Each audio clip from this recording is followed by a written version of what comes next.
Hello and welcome, and we are heading to the seaside village of Vaikanse, where amongst the sand and the beaches, the first Super Grandmaster tournament of the year, the Tata Steel Masters, is taking place.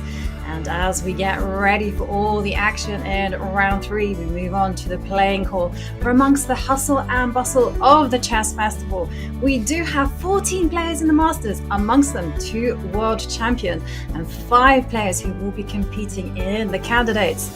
I'm your host, International Master Ivan Kahalska, and today I don't have Grandmaster Robert Hess with me, but instead I have one of the most brilliant and fastest minds on the planet, Grandmaster Daniel Naroditsky.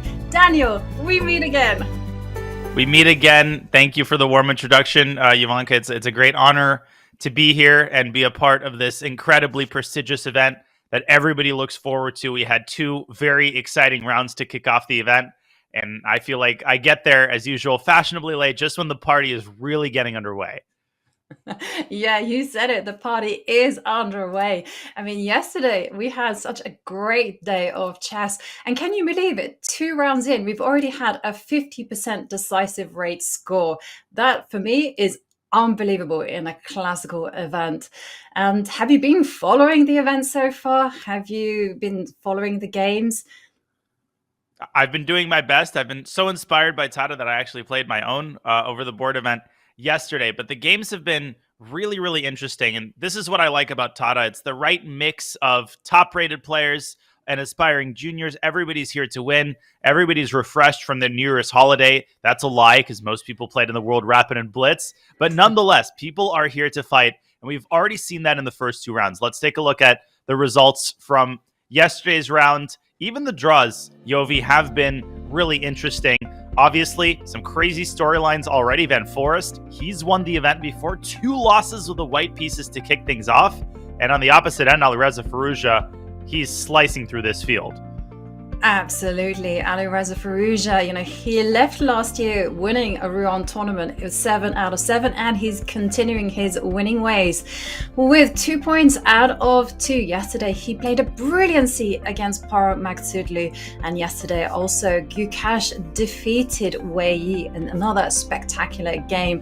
And let's remind ourselves of the standings. And there is 1 player at the top, off to a flying start. Alireza Firouzja, 2 points. Gukesh, Nepomniachtchi, and Giri all on 1.5 points. And as Daniel mentioned, Jordan van Foreest, he has been a previous winner of this event, but he's yet to get onto the scoreboard.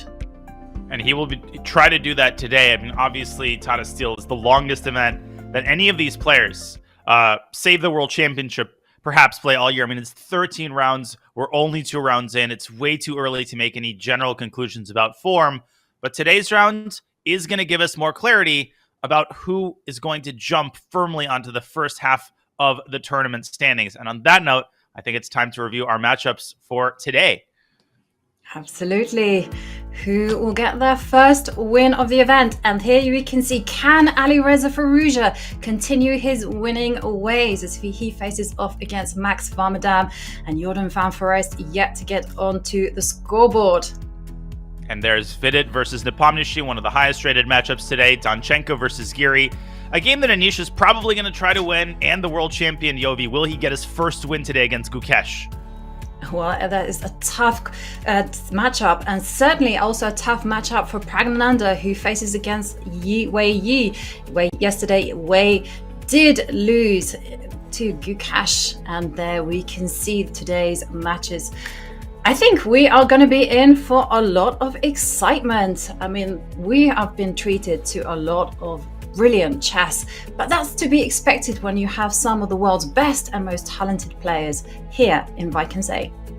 Exactly, and unlike a boring event like the World Championship, for example, which only has 1 game played at a time, here we have 7 games played at a time. So there's generally something that's going to be happening on at least one of the boards, and our job, of course, is to bring you the action as it unfolds. But Tata Steel always comes up with a really good playing field. As I said at the start, it's a nice mix of the top guys, established super grandmasters like Alireza Firouzja, Farham Magsudlu, and as we see on camera, players like Alexander Donchenko, for whom this is the opportunity of a lifetime, not only to score some upsets against the top guys, but really to establish themselves as, yes, I am someone who is aspiring to be on that level sooner rather than later.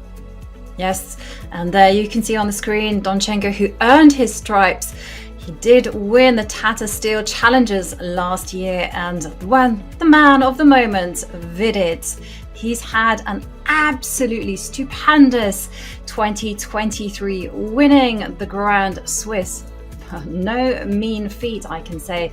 They started with 2 draws, but he is there with the white pieces. Vidit's drinking some red beverage. There was some long-lost brother embrace going on behind him. Feels like 2 people who found each other after 50 years. As the pre-game ceremony is coming to an end, we're just a couple of minutes away from the start. And this is Max Warmerdam. I mean, it's pretty colder Dom over in Wijk aan Zee, but Max has been warming up pretty nicely. This is a big challenge for him. It certainly is. He is the 2nd lowest rated player in this field. He's Dutch, he's young, just 23 years old. What else does one need? Exactly. To be young. And he's coming off a win. Yesterday he defeated Jordan van Foreest, and someone who will be looking to make a comeback result is Wei Yi. He lost to Gukesh yesterday with the white pieces. Today he's got the black pieces. Which might be a good thing, because there have been a lot of crash and burns, Jovanka, with the white pieces. You talked about Warmerdam. Jordan van Foreest has been way too sloppy in the first 2 rounds. That can't continue if he wants to get on the board. Wei Yi yesterday, all credit to Gukesh. He seems to be in good spirits, but in a critical moment in the middle game, Wei Yi kind of lost his mind, went after his opponent, and didn't live to tell the tale. We'll see if he has it in him to score a rebound victory. Noterbeck, he really needs no introduction. He does need no introduction. And Noterbeck, he has the black pieces against Magsudlu. Noterbeck starting with 2 draws. Magsudlu yesterday lost a devastating game against Alireza Firouzja. Alireza played such a perfect game that Magsudlu did not have a chance. And there on the camera, we see Vidit facing off against Jan Nepomniachtchi. Jan Nepomniachtchi, one of those players on 1.5 points, started strongly with a very convincing win against Max Warmerdam. Yesterday, held to a draw by the Women's World Champion, Ju Wenjun. Yeah, Ju Wenjun's such a solid player, and she was playing from a position of strength in her first round game against Anish Giri. Unfortunately, things didn't turn out well for her in the endgame, but with the white pieces, she is a powerhouse, almost impossible to beat. And we can see her opponent arriving to the table. That would be Jordan van Foreest, who finally has the black pieces, which may be a good thing for him. But as I mentioned, too many sloppy mistakes so far for Jordan. Yeah, well, as you mentioned, there seems to be a jinx on the players with the black pieces. Only Alireza has managed to win. Everyone else who's won have won with the black pieces. And you mentioned it earlier. This tournament is a marathon. It's a classical event with a lot of history, a lot of prestige, and a very long time control. Take a look at this. The players are going to be playing 100 minutes for the first 40 moves, and then 50 minutes will be added after move 40. That is long. And then the players do get that 30-second time bonus from move 1. Yeah, it's a long game. Mistakes will be punished. The point here isn't flagging. This is a very contemplative time control. But at the same time, when you're in the heat of the moment and you're contemplating what to do in a critical moment of the game, time evaporates really quickly. So it sounds like a lot for us as the viewers, but for the players, they're not really necessarily thinking of this as, oh, this is such a generous time control. I can, ponder the meaning of life for the first hour. Like, they have to make time work for them efficiently. Yes. And actually, we did see Wei Yi lose control because of the time situation in his game against Gukesh yesterday. Jordan van Foreest there. Vidit. He normally has a pre-game routine where he sits there, he makes his first move, he meditates, and then continues with the game. It's a very peaceful aura around Vidit. And Nepomniachtchi, he will be looking to score something with the black pieces. Very ambitious player. Yeah, he will indeed. I mean, this is going to be a really combative game. On the topic of the time control in college, a popular phrase was time expands and contracts, or work expands and contracts to fill the time available to it. If you have a week to work on a paper, you'll spend a week. If you have 20 hours, you'll spend 20 hours. Same with the time control. The players will find a way to get into time pressure. It doesn't matter if you have 5 hours for the game or 1 minute for the game. We will have time scrambles today. That is a guarantee. And I also really like that the challengers and the masters are all kind of mingled together, which creates a really nice environment for the games. Very friendly, kind of convivial environment before the game. But the moments the clocks are started, obviously, we're in the ring of fire. We are, and there you can see the spectators all pressing up against that plastic barrier just to get that closer shot of these elite players. And Tata still has such a history to it. This is the 86th edition of the tournament. Anyone wants to be playing here, and it's so nice that spectators are allowed in the venue and are allowed to just feel that vibe, feel the energy of the top players. Yeah, I mean, it's just crazy to think that a certain tournament has been going on for not just the better part of a century, but almost for an entire century. And that tradition is continued this year and today as round 3 kicks off. The clocks have been started. The games are underway. And let's see what kinds of openings will be on offer today. And there we see on camera Vidit taking a pause to visualize, just to calm himself down. And we're going to see that happen for maybe a minute or so. And then he'll make his first move. Yeah, people shouldn't hold their breath. This could take a minute or 30 seconds. It could take 2 minutes. But it is Gary Kasparov used to do something similar. I remember even in rapid games, I think he would often cup his hands over his head, kind of lock himself in, and only then make his first move. For newer spectators, Vidit is not deciding what to play. That decision was made last night, maybe before the tournament, maybe when he was born. But he is zoning himself in, and there we go, e4. Nepo responds with e5. Will we see a Petrov? Well, we will see. Incidentally, when I was searching up the previous game history between these two, I've noticed that Vidit has a really bad score against Nepomniachtchi. Nepo is just one of those opponents for Vidit. Knight f3, and yes, indeed, it is a Petrov. You called it. An opening that Nepo has been essaying very frequently in the last couple of years. He is a Sicilian player by trade. But everybody's universal now. You just have to find the opening that people are not as well prepared against. And Nepo has had a lot of success with the Petrov. He knows it inside and out.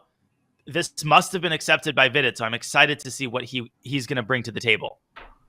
I'm also excited to see what kind of approach. I mean, if you are playing someone who traditionally you have a bad score against, do you keep the game solid? Or do you just say, forget the previous, let me just go for fire. Let me be determined to score that win. Hang on. No. That hasn't happened.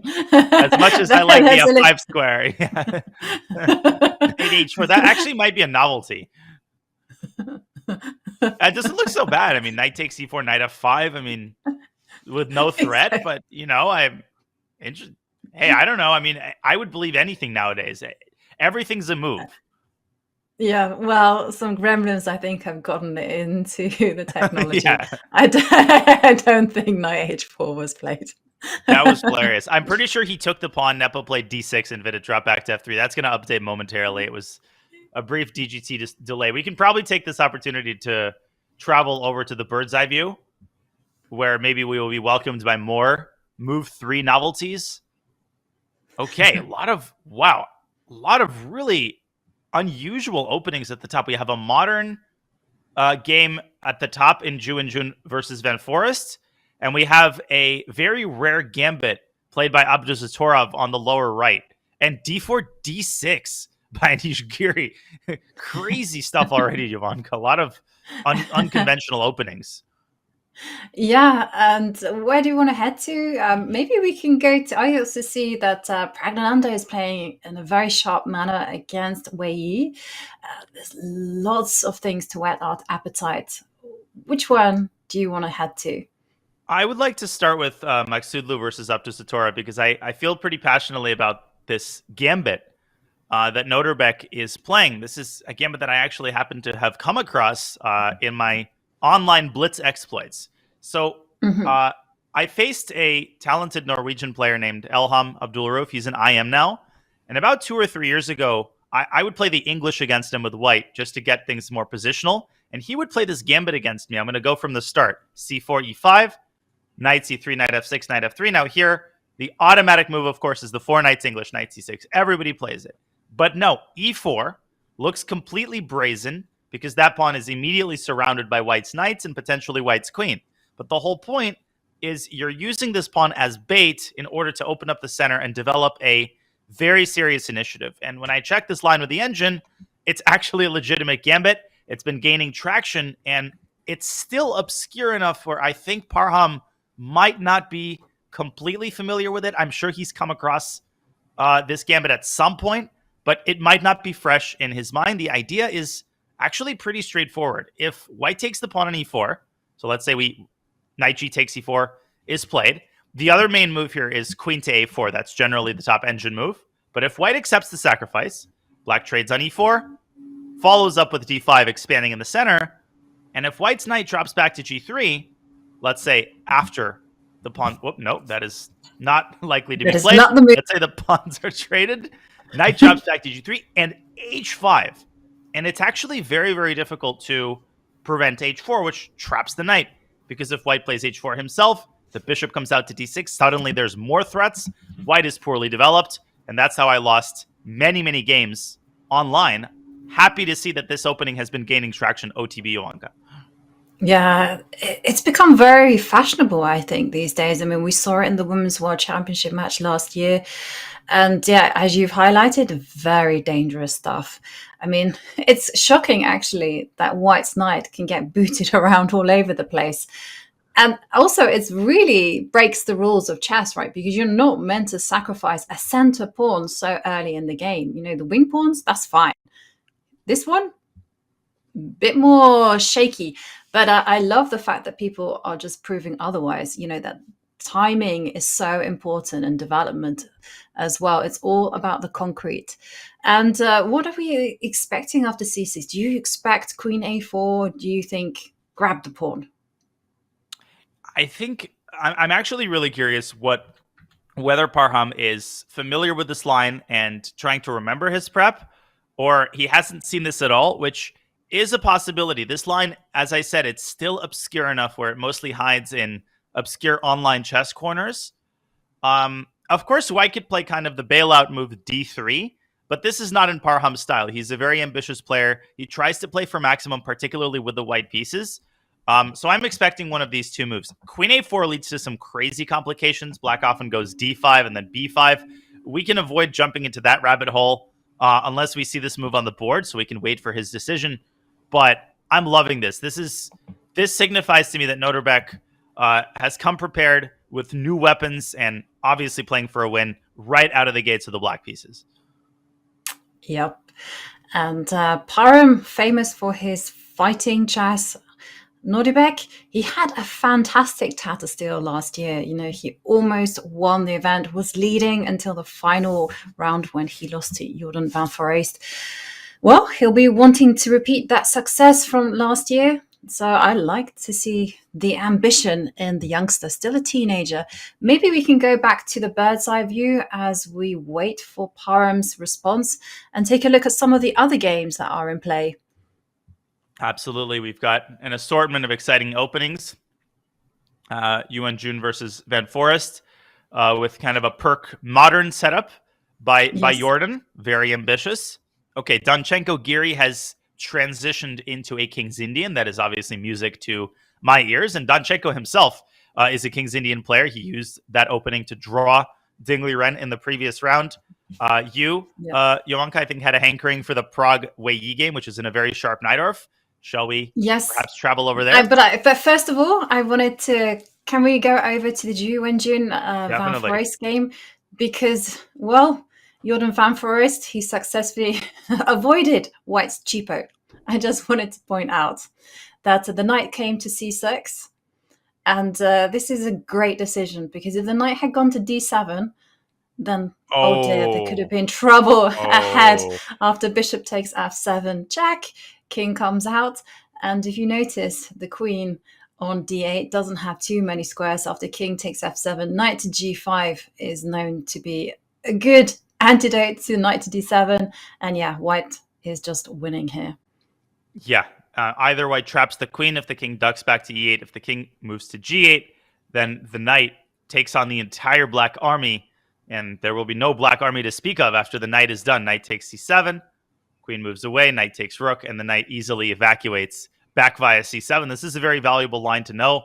A lot of players just automatically play knight bd7 because this is often considered to be the traditional square for the knight in these types of setups and in the King's Indian, which is kind of the cousin opening to the Perk in the Modern. But no, Jordan Van Forest was not born yesterday, so knight to c6 is his choice. And I would say this is already a pretty non-theoretical position. I'm also very curious what happens if Ju and Jun still pushes e5. I mean, this is a very dangerous move, especially if this pawn can get to e6 and start wreaking havoc on black's kingside structure, particularly before black has been able to castle. It's an interesting choice there from Jordan Van Forest. Very provocative to allow an e5. And also, it's not really in Ju's style to go for the jugular so quickly. So I think it's a gamble that Jordan is taking. E5 might be the best move, but it's difficult to maintain that pawn. You're probably going to have to advance it even further up to e6. But yeah, I'm definitely excited to see how many risks Jordan will take here in order to unbalance the position.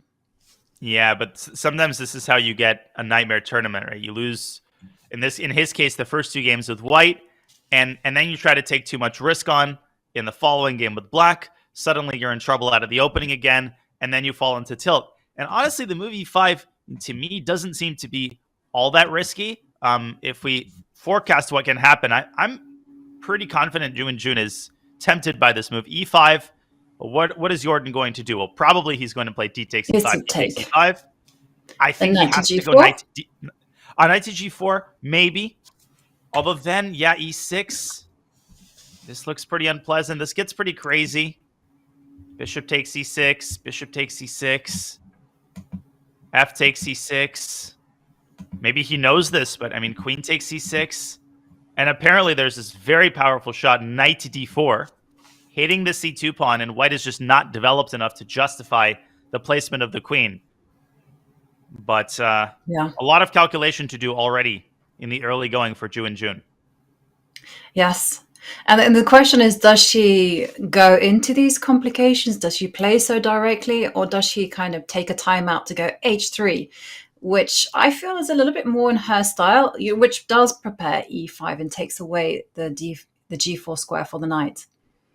Which is a fantastic move. Also from the bishop, black's bishop will have a hard time deciding where to develop, whereas white's bishop is very nicely positioned on c4. Yeah, h3 is a very nice kind of measured response. Slight advantage for white. I mean, Van Forest probably will strike with e5. We could get a trade in the center, and very much up Ju and Jun's alley. Just kind of a slight advantage, relatively risk-free position. This is also what you want against someone who is clearly trying to bounce back with a win. There's nothing more tilting than trying to force yourself to play for a win in a position where your opponent is essentially having all the fun. Yes, certainly. And there we see Jordan leave the board. So he's very much in his preparation, and Women's World Champion Ju is thinking about whether she should take up the challenge, advance the e-pawn, attack the knight, or take a move such as c3 or h3. We will see, as maybe we can go back to the bird's eye view and check out some of the other games. Indeed we shall. And there we have it. We do have a Petrov. Knight h4 was erased from the DGC transmission, so sadly we will not get a move 3 novelty. We will get a mainline Petrov on the lower left in Vidit versus Nepo. We'll keep an eye on that game. But there's still very much, in theory, Gukesh Ding. Seems like a high-level Italian. And my eyes are still caught by that Praggnanandhaa Wei game, which is in a very sharp Najdorf. Okay, let's go there.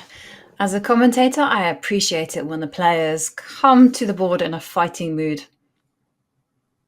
And so they have. This was a bishop g5 Najdorf. And in response to the typical e6, Prague did not respond with the sort of semi-automatic f4. So in this position, f4 is often considered to be not just the main move, but really the only challenging move. Not anymore. There's a couple of very dangerous alternatives, and one of them is this very strange-looking move, queen e2. If you're not well-versed in the Najdorf, this move may seem, I don't know, weird, awkward, like why are you blocking your bishop in? But people have to understand that Najdorf is an ultra-concrete opening. These types of general considerations go completely out of the window, and this move has been around now for the better part of a decade.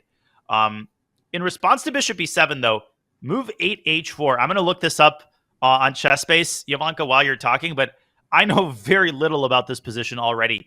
White completely eschews the sort of typical f4, instead playing it in a more English attack style with h4. H6 bishop back. What's going on here?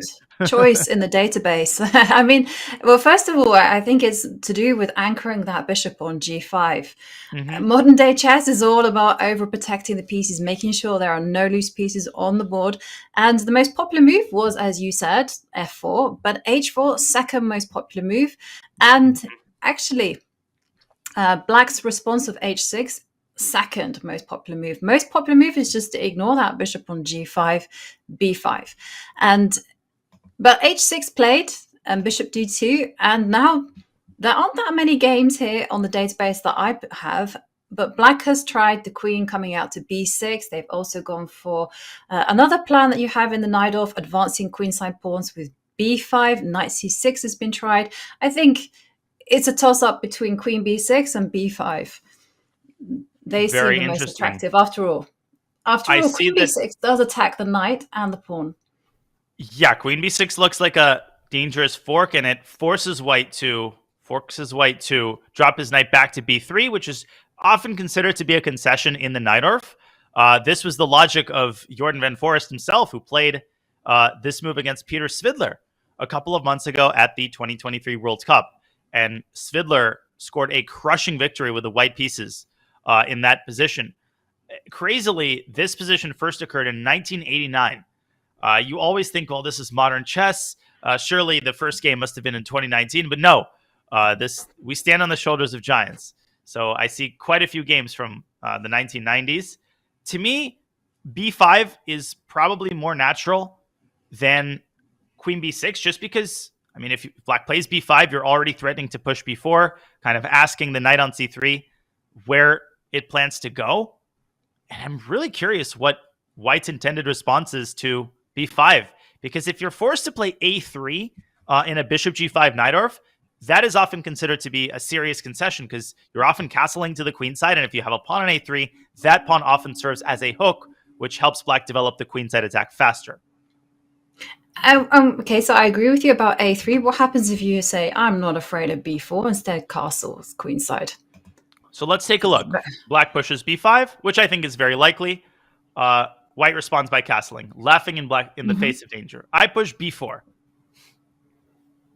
And again, I didn't quite know where to put the knight. I mean, knight d5 is not. I'm not really ready for that. I feel like I should at least give a check before I sacrifice anything. Knight a4, I'm not particularly keen on, because the knight doesn't have any squares. But what happens if I laugh and just go knight to b1 and say, you know what, the knight's fine. I've seen this happen before in Najdorfs and Sicilians in general. The knight just goes back to b1. Yes. Everyone is happy. This is not as bad as it looks. Attack on the queen side. This is not as bad as it looks. I know. I mean, it's because White's plan is to simply just to stymie up that queenside attack and instead focus everything on the king side. Because Black's king isn't that safe in the center or on the king side if it goes there. And Black also has a hook on h6. If we pull up an analysis board, this is kind of the new conception of the Najdorf. In the kind of old school logic, if you can force the knight to move away from c3, everything is groovy. But if Black just kind of closes his eyes and casually starts attacking, White's attack comes really fast. White's going to push g4. On the next move, White's going to fianchetto his bishop. So for example, let's say Black plays bishop b7. White responds either with bishop g2 or with f3. And already white is ready to play g5. And once white plays g5, the entire king side explodes. You can see that if the h file opens up, it's going to be a disaster. If the pawn advances to g6, black's entire pawn structure collapses. So white's attack comes a lot faster than black's pawn storm on the queen side. So in the position after knight to b1, it might be worth black's while to change up the center pawn structure and push e5 at the right moment. This actually might be the concrete issue with allowing the black pawn to reach b4. Of course, the other option, as we discussed, is for white to play the move a3. This is a bit of a slower approach, but it doesn't fundamentally change the nature of white's plan. White will follow up by pushing g4, fianchettoing the bishop, and maybe even castling queenside. So I would definitely not laugh at the setup that Pragg has chosen. He has clearly prepared it very, very deeply, and I think it's had its desired effect. Wei Yi is stymied. He's taking his time. Yeah. He's certainly taken his time, and as we see, a3 played on the board. It's a sharp position. The price of an error is going to be huge, especially when neither side have safe kings. So I'm going to be fascinated. It was going to be very interesting to follow this particular game. Maybe we can go back to the bird's eye view and have a look at the other games. Absolutely. Okay, so we have a knight over there. Ju Wenjun is still contemplating whether to push her e-pawn. And wow, Parham has indeed played the move queen to a4 against Noterbeck. He's declined the generous pawn sacrifice. So that game is unfolding along pretty predictable lines. We could also take a look at Gukesh versus Dingley Ren, which started out as a pretty standard Italian, but now has some interesting piece placement across the board. Okay, let's head to that game, because Gukesh, he won yesterday in the Italian against Wei Yi. It will be interesting to see how he's going to handle it with the white pieces. And I see already that the bishop is out on g5. This is one fashionable line that I must admit I'm a little bit mystified by. The bishop coming to g5 in the Italian? Yeah, it just seems to me you're waving a red flag to black, to look out that bishop, and the game gets massively complicated. And I do appreciate complications, but never directly out of the opening. Yeah, it does seem very kind of anti-logical to provoke h6 and g5, which is kind of a kingside expansion that black seems to want in the Italian. But if black plays g5, then oftentimes it's hard to decide on a firm placement, a safe placement for black's king, which is why we often see black's king staying in the center for a pretty long time in these types of positions. So I'm going to rewind for a couple of moves just to show us how we got here. We started out as a regular Italian. Black played knight f6. Obviously, no fried liver for us today. d3 by Gukesh. Now we transition into kind of mainline Italian, this very fashionable move a4, expanding on the queen side. Ding responds with a5. a6 is the major alternative, but the move a5 prevents b2, b4. Now Gukesh, with that slightly mystifying development of the bishop, immediately met with h6. Bishop drops back. Bishop drops back to a7, typical move in the Italian, and knight to a3, immediately exploiting the flaw of black's move a5. The b5 square is now a very, very nice parking spot for white's knight. Gukesh gets his knight there, develops his queen to b3, aiming at the f7 pawn. And in this position, Dingley Ren is pondering his next move, Jovanka. Yeah, and are we already off the beaten track? I was checking the database, and it just doesn't appear to be too many games here, especially after Queen e7. I mean, black had tried g5 instead, but Queen e7 played, and knight coming to b5, bishop b6. Obviously, you want to maintain that bishop, and after I confess, these type of positions I struggle with. I find them incredibly complicated because all the minor pieces are on the board, and there's no clear pawn breaks. Like if you take this position for white, you kind of think, well, I would like to play d4, but d4 is difficult to achieve. f2, f4 is also difficult to achieve. I mean, somehow every single one of white's pieces get in the other's way, and is exactly the same scenario for black. Does I mean, black doesn't have any pawn breaks either, and there are no good squares for the knight from c6 or f6 to jump to. And I often find that it all kind of hinges on the light squared bishops, whether black can trade them or not. To be fair, this is how I feel in almost any Italian position. I feel like I'm floating in a very, very large ocean, and there's maybe some pieces of flotsam and jetsam I can grab onto. So some chess understanding still works, but by and large, there's no signal.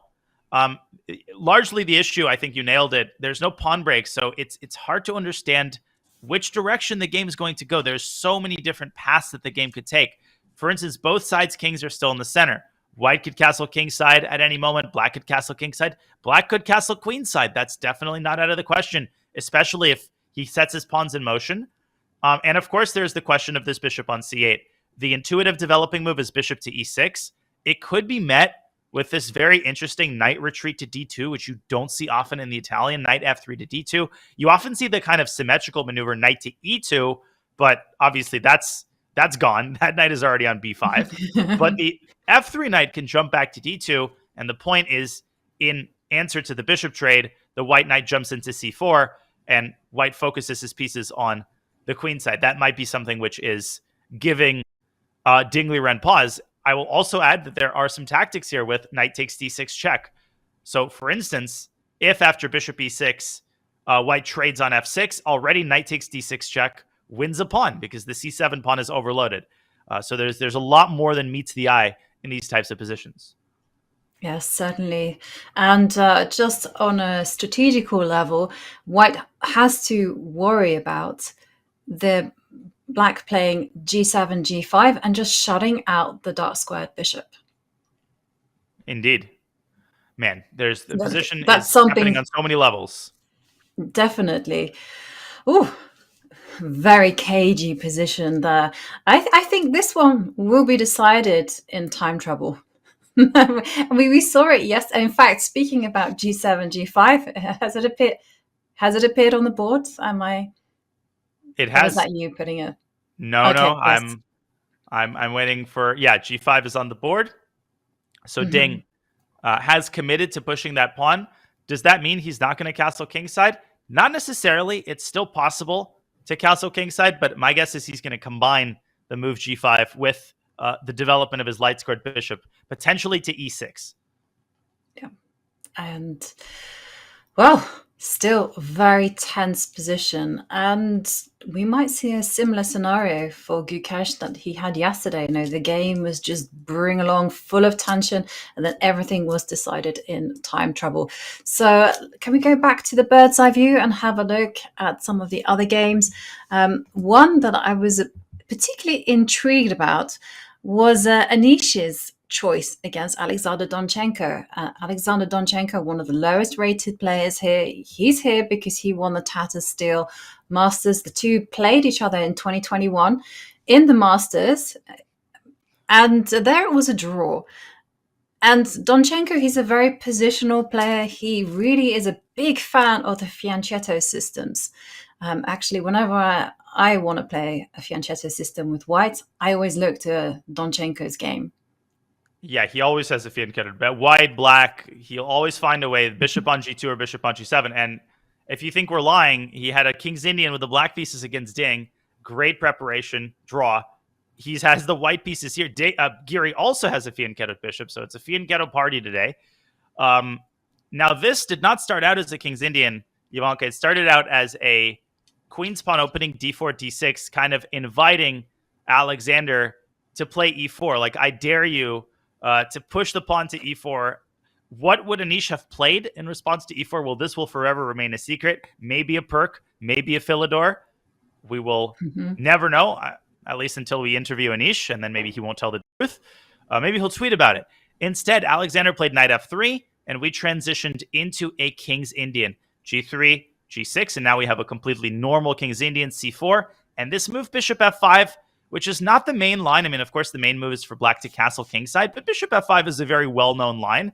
And one important subtlety here is that knight to h4 may seem very unpleasant, but the black bishop can actually slide into e4, engineering a very undesirable trade of bishops for white. So instead, Donchenko tries to punish black with queen b3, but queen b3, to my knowledge, is not a particularly dangerous move. It is very calmly met with queen c8, protecting the pawn, potentially setting up the idea of bishop to h3.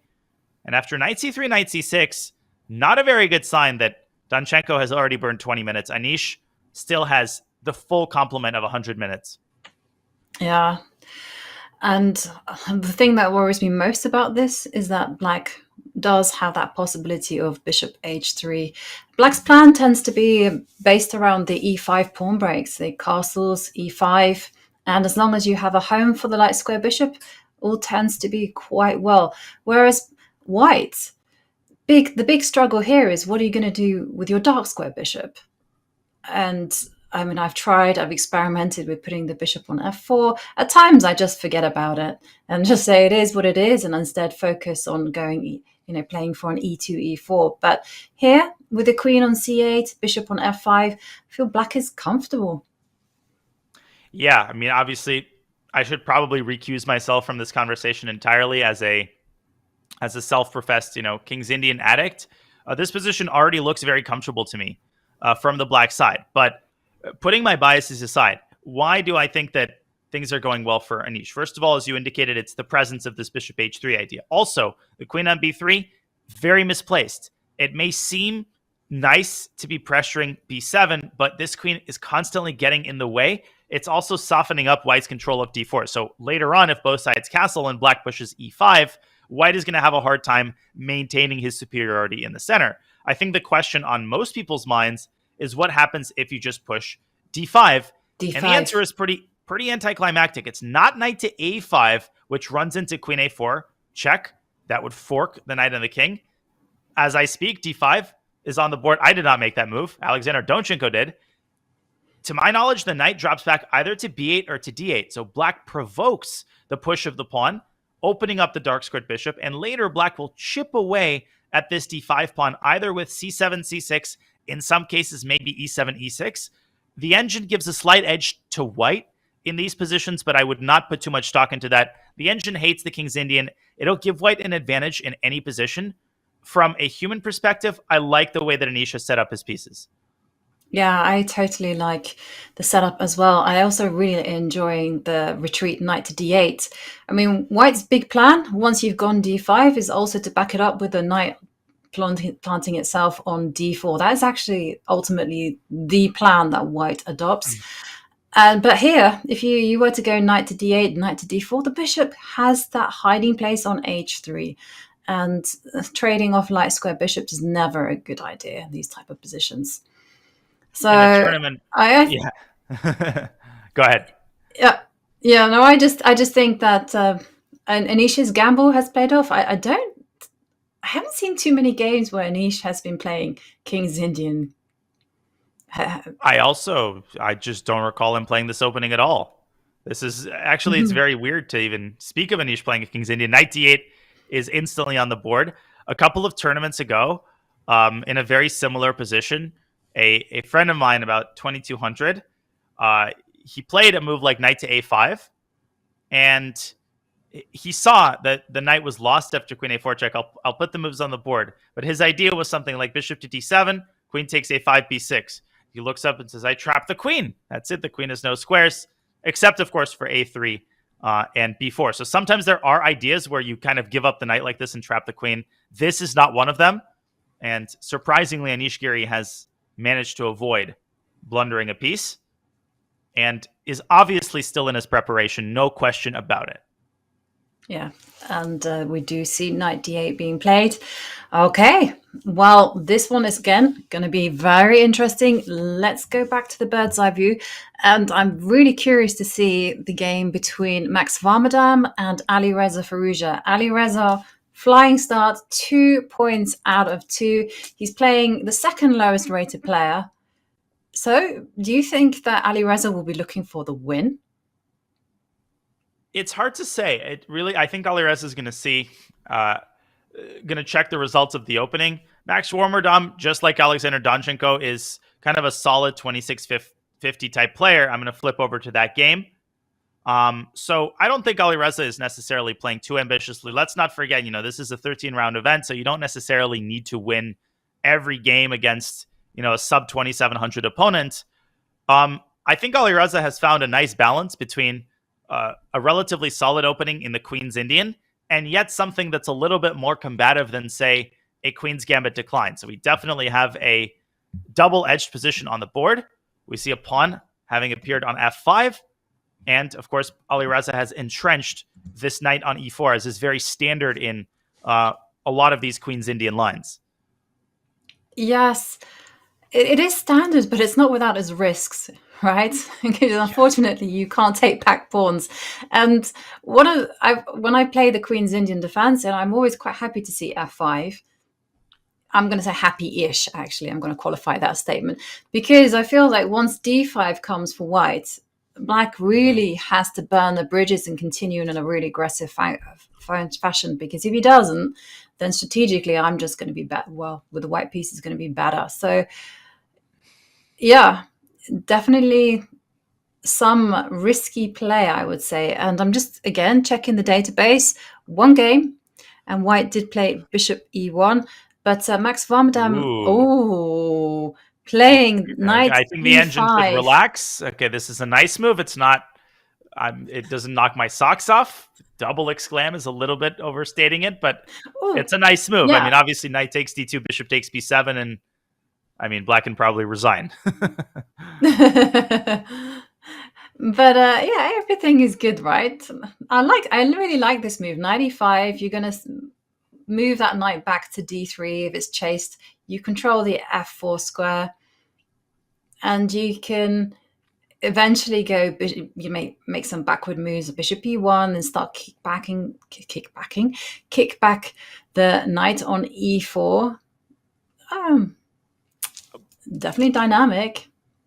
No, this is definitely the best move, and I think white is just forcing minor pieces off the board. I don't think Alireza has any choice but to play knight takes c3, and we'll get our analysis board working very soon, but I will make the moves on the board just to help people visualize how the game is likely to go. I'm making these moves just to be clear. Knight takes c3, a bishop takes b7 would be nice, small flaw. Knight takes a4, minor issue, you lose your queen. Who cares about that? So bishop takes c3, we're going to get a trade on g2, and a lot of people might say, but wait a second, I'm used to the fianchetto bishop being traded being good for the side that trades it. Like, isn't white's king weak? But black doesn't have the firepower to do anything to the white king. And as you pointed out so very well, Jovanka, white has a lot of positional assets here. There's a big space advantage. If black pushes d6, as you indicated, the knight often drops back to d3, not to f3, and then circles around to f4, putting long-term pressure, very unpleasant pressure, on this e6 pawn. And what often happens in these types of positions is, let's say black plays bishop f6, white plays knight f4, which maybe is not the best move. I'm just trying to illustrate a point. If black defends the pawn with rook e8, white could actually carve out an outpost. Again, not necessarily here, but the move d5 could be very unpleasant in conjunction with knight to f4. e5 can be met with knight e6, and already, okay, in this particular situation, black is losing due to tactics, but I'm trying to illustrate the concepts here. Alireza doesn't like what he sees. And so his response to knight e5 is not to take on c3, but instead to keep the tension with queen to c8. Ooh, okay. What do we make of this move?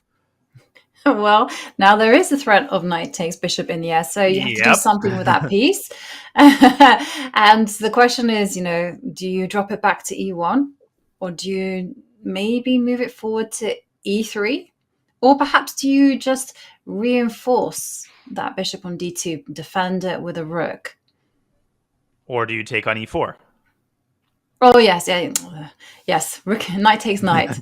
Okay, let's look at the most obvious one. Knight takes knight, the one that completely slipped my mind.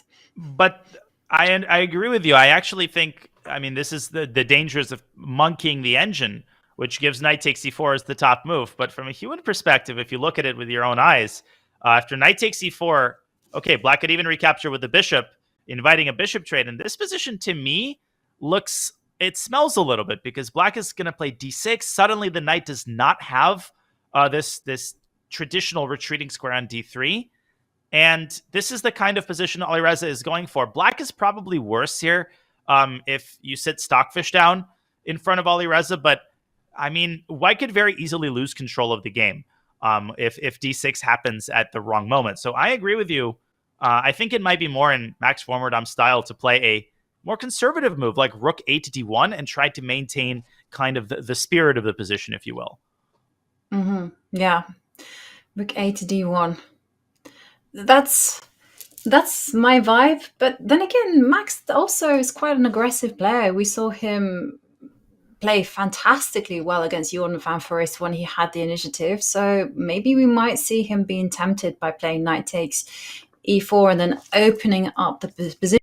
Because you tend to do this in the Dutch variation when black has gone knight to e4. You tend to make those trades and then blast everything out immediately by playing f2, f3. So we will see. I mean, what do you predict, Anya?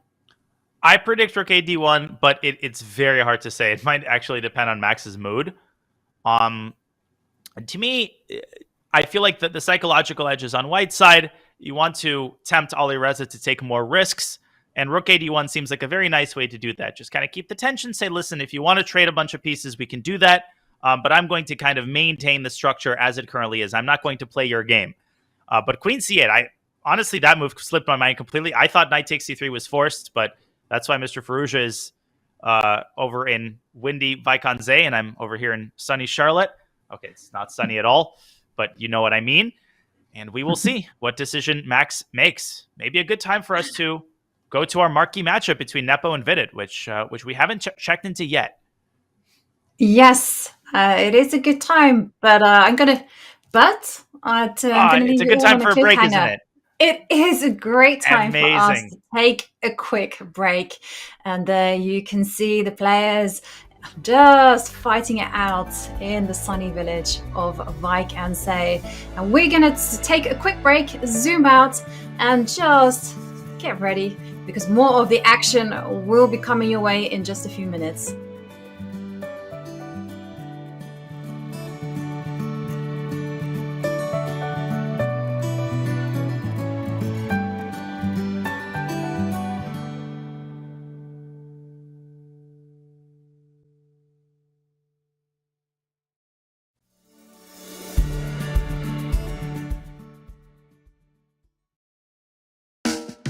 You beat Magnus Carlsen? Okay, yeah, probably not. But what if we give him a few distractions? Can you beat Magnus while he's cooking? What if he's playing football? How about Magnus skiing? Surely you can beat him sleeping. Now there's a Magnus for everyone. This month on chess.com.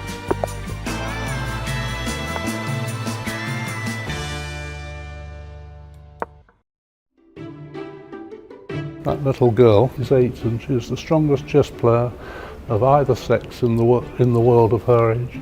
And she's just beaten me, and I'm an ex-British champion.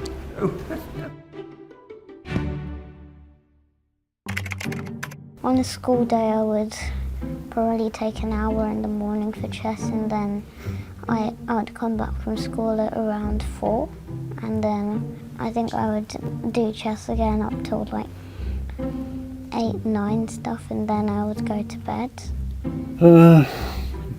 Typical day for me. Get up, have breakfast, go out, stagger out with my broken leg to the paper shop to get the papers, meet up with people for lunch or dinner, and in the evening I often play bridge matches.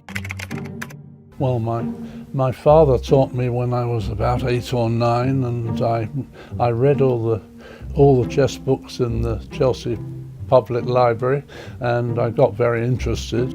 One of my dad's friends was throwing away some stuff during COVID, and then inside there was a chessboard, and I was curious about the pieces, so then I watched videos on YouTube and Chess Kid, and I started learning.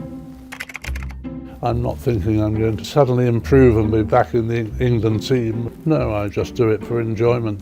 I think my main goal is to become a grandmaster and then probably become women's world champion as well.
We are back in the seaside village of Vaikense, and there in the playing hall, chess fever has gripped the world as we get to the world's first Super Grandmaster tournament of the year. And there you can see Gukesh facing off against his opponent.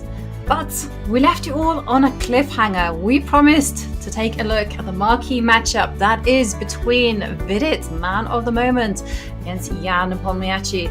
Now, when we left it on a quirky transmission error, but we are going to dive in straight into the action and see what has developed. And we had a Petrov essayed by Jan Nepomniachtchi, which has been 10 years ago. If you said Jan Nepomniachtchi would be playing the Petrov as his main opening, I wouldn't believe you. He was a Najdorf guy through and through, but fashions change, and people get older, generations change, and Jan Nepomniachtchi has emerged as perhaps the world's leading expert. Not an exaggeration at all, in the Catalan from the white side and the Petrov from the black side. Crazy.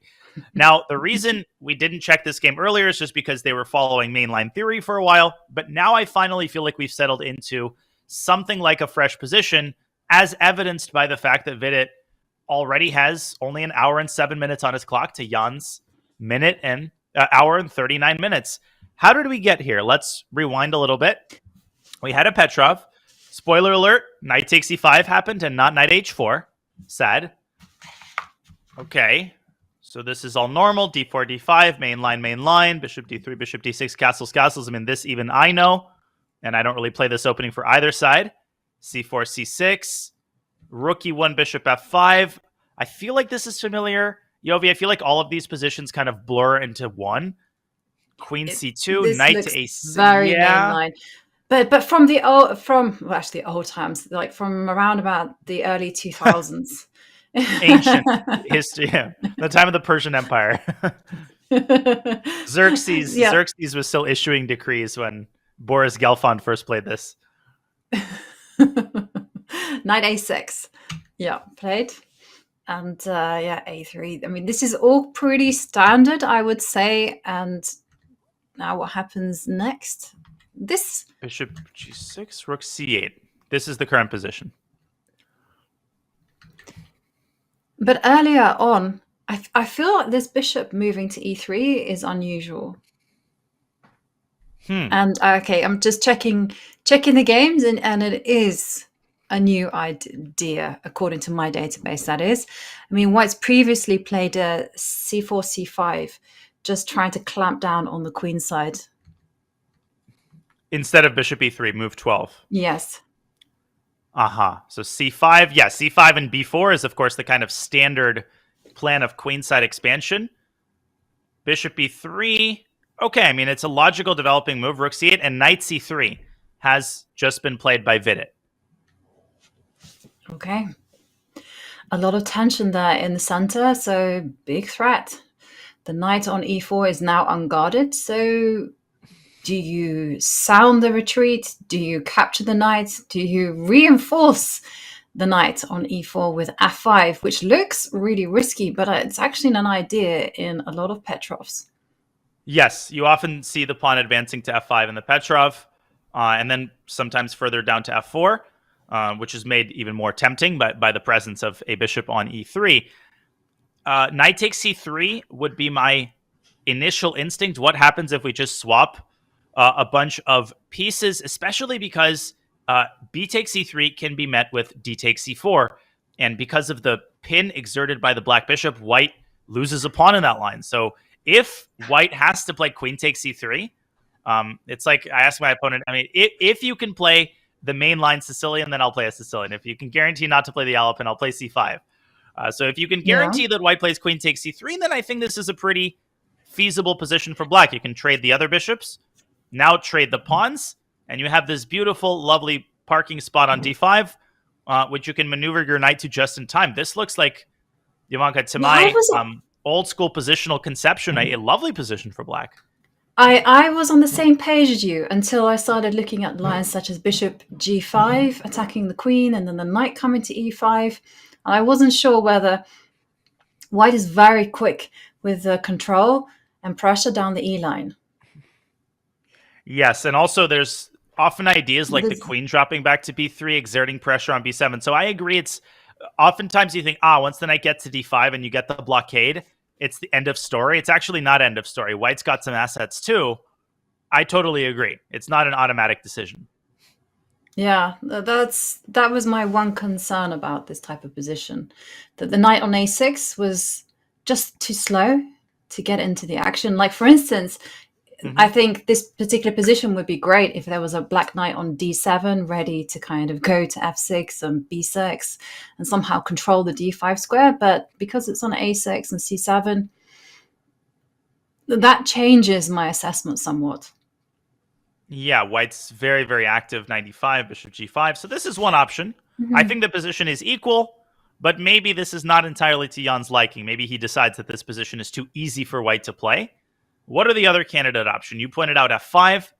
The knight can drop back to f6. I like this a little bit less because it allows White to revert to the old idea of c5 and b4 in a very favorable version. I'd also point out the move rook e8, just kind of keeping the tension and adding another defender to the knight. That might be a little bit more up Jan's alley, just tossing the ball back into White's court, saying, okay, you've attacked my knight, I've defended it, what do you do now? Maybe he wants to provoke Vidit into pushing c5. Maybe Jan wants this structure. Yeah, it clarifies the situation, right? Once you provoke White to play c5, because now all you have to be thinking about is, okay, well, now Black is going to just improve the pieces and then start targeting the d4 point. White, on the other hand, will be just advancing the pawns on the queen side and just making sure that the king is pretty secure. So the plans become very clear. But if you take it back and you don't play c5, then still there's so much choice on the board because white could at every opportunity play c takes d5. Absolutely. And This is a totally feasible option. yeah. And, again, the queen can come to b3, and the white rook can also come to c1, and you have to judge that in every single opportunity. So I think Vidit, he's an aggressive player. He's very universal, but Nepomniachtchi does play knight takes knight, which is also making a lot of sense. Yeah, I mean, given his opening choice, I think he's fine with a kind of solid drawish position. But also have another question. What's going to happen, say, for instance, white plays bishop takes bishop, and you try to get your isolated queen's pawn in that direction as well?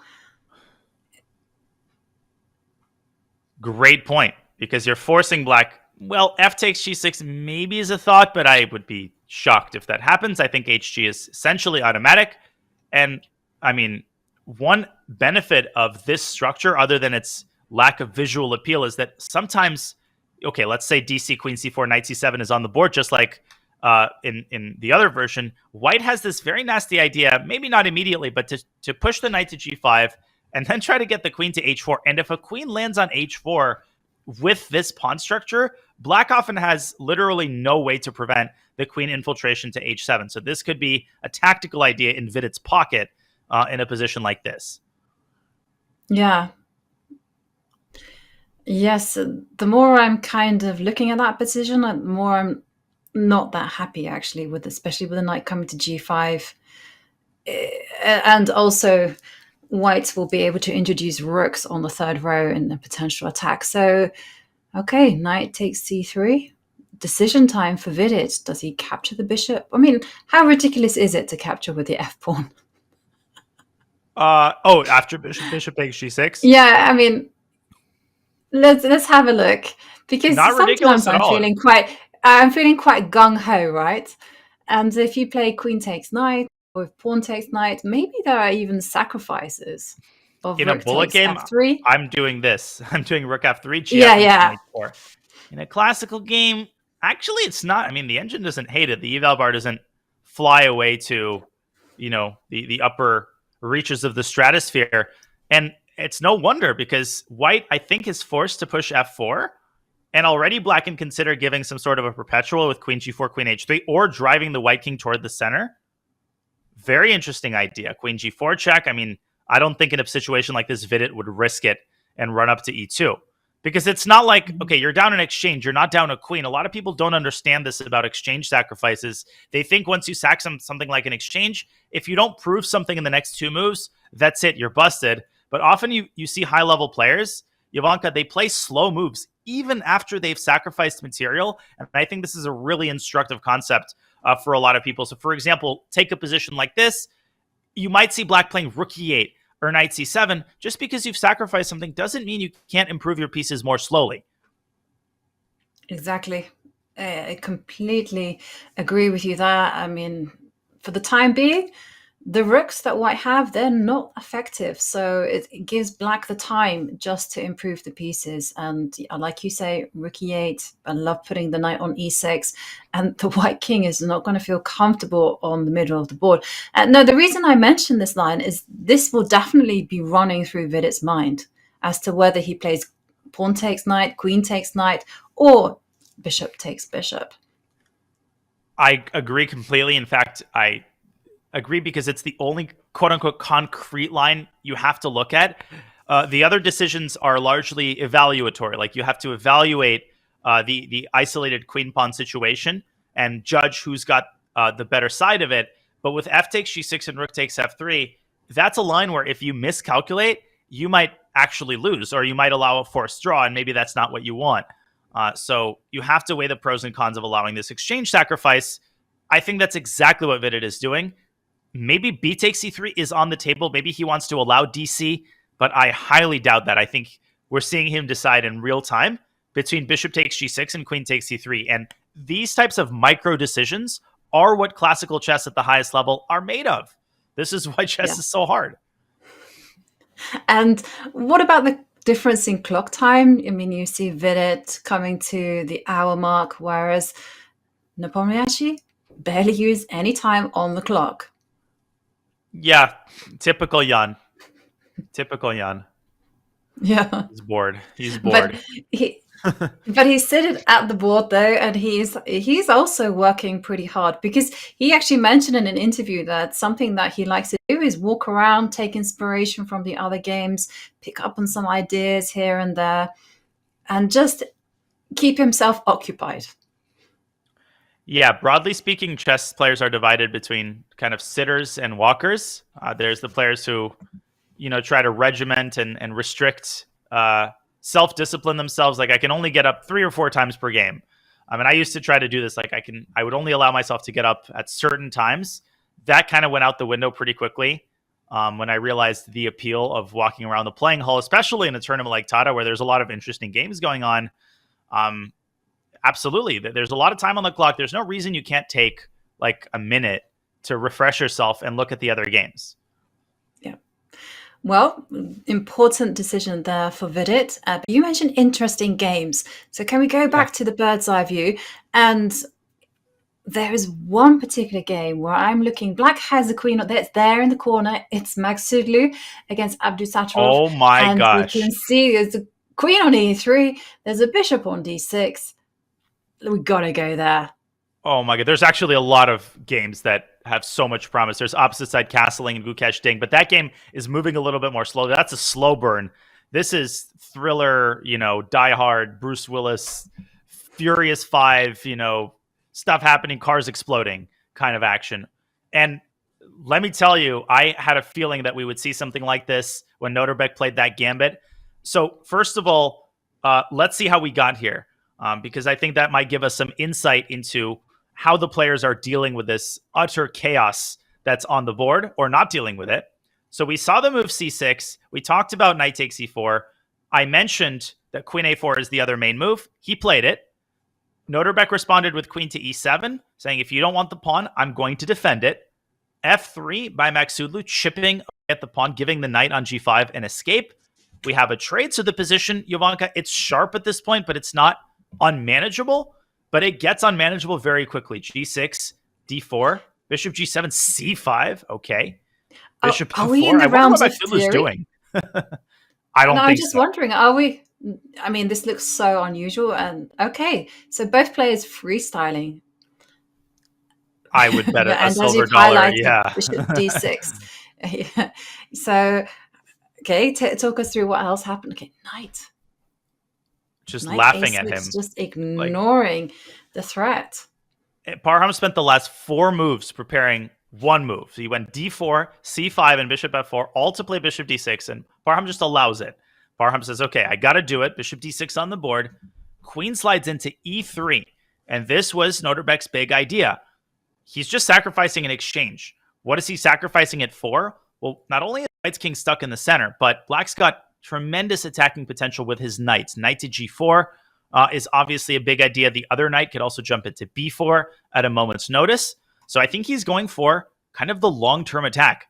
And Parham drops his knight back to d1. A lovely move. Intermezzo. Get the queen out of e3. And on the next move, I think he's going to accept the sacrifice. And I'm not sure that objectively Noterbeck will have enough for the exchange here. Okay, well, the proof of the pudding is in the eating, so let's dive in. Let's find out. The queen will step back to... my vibe was to go to e4. Mm-hmm. I didn't want to sound the retreat in such a position. And after bishop takes rook, then bishop takes bishop. Yep, and knight takes c5 is now a huge threat. It is a threat. And in order to deal with that, I was also tempted to ask questions again to the queen and go knight to d2. But I realize I'm playing in a very defensive way. But sometimes this is what's required when you've won some material, but your king is unsafe. I'm also looking at just retreating the queen to b6, for instance. I have this rule in chess that when my king is on fire, under pressure, that I should at least maintain some connection between the queen and the king, and if possible, trade off queens. Oh, that would be a dream scenario. Trade of queens would immediately end black's compensation. But here, I think this Noterbeck would be okay with. Maybe he would play something like b6, trying to open up the diagonal for his dark squared bishop.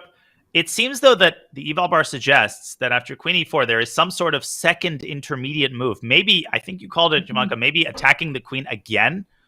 And maybe this was overlooked by Noterbeck. I'm curious what it is, though. Is it knight to f2, circling the knight? No, it's not that. Is it knight d2, maybe?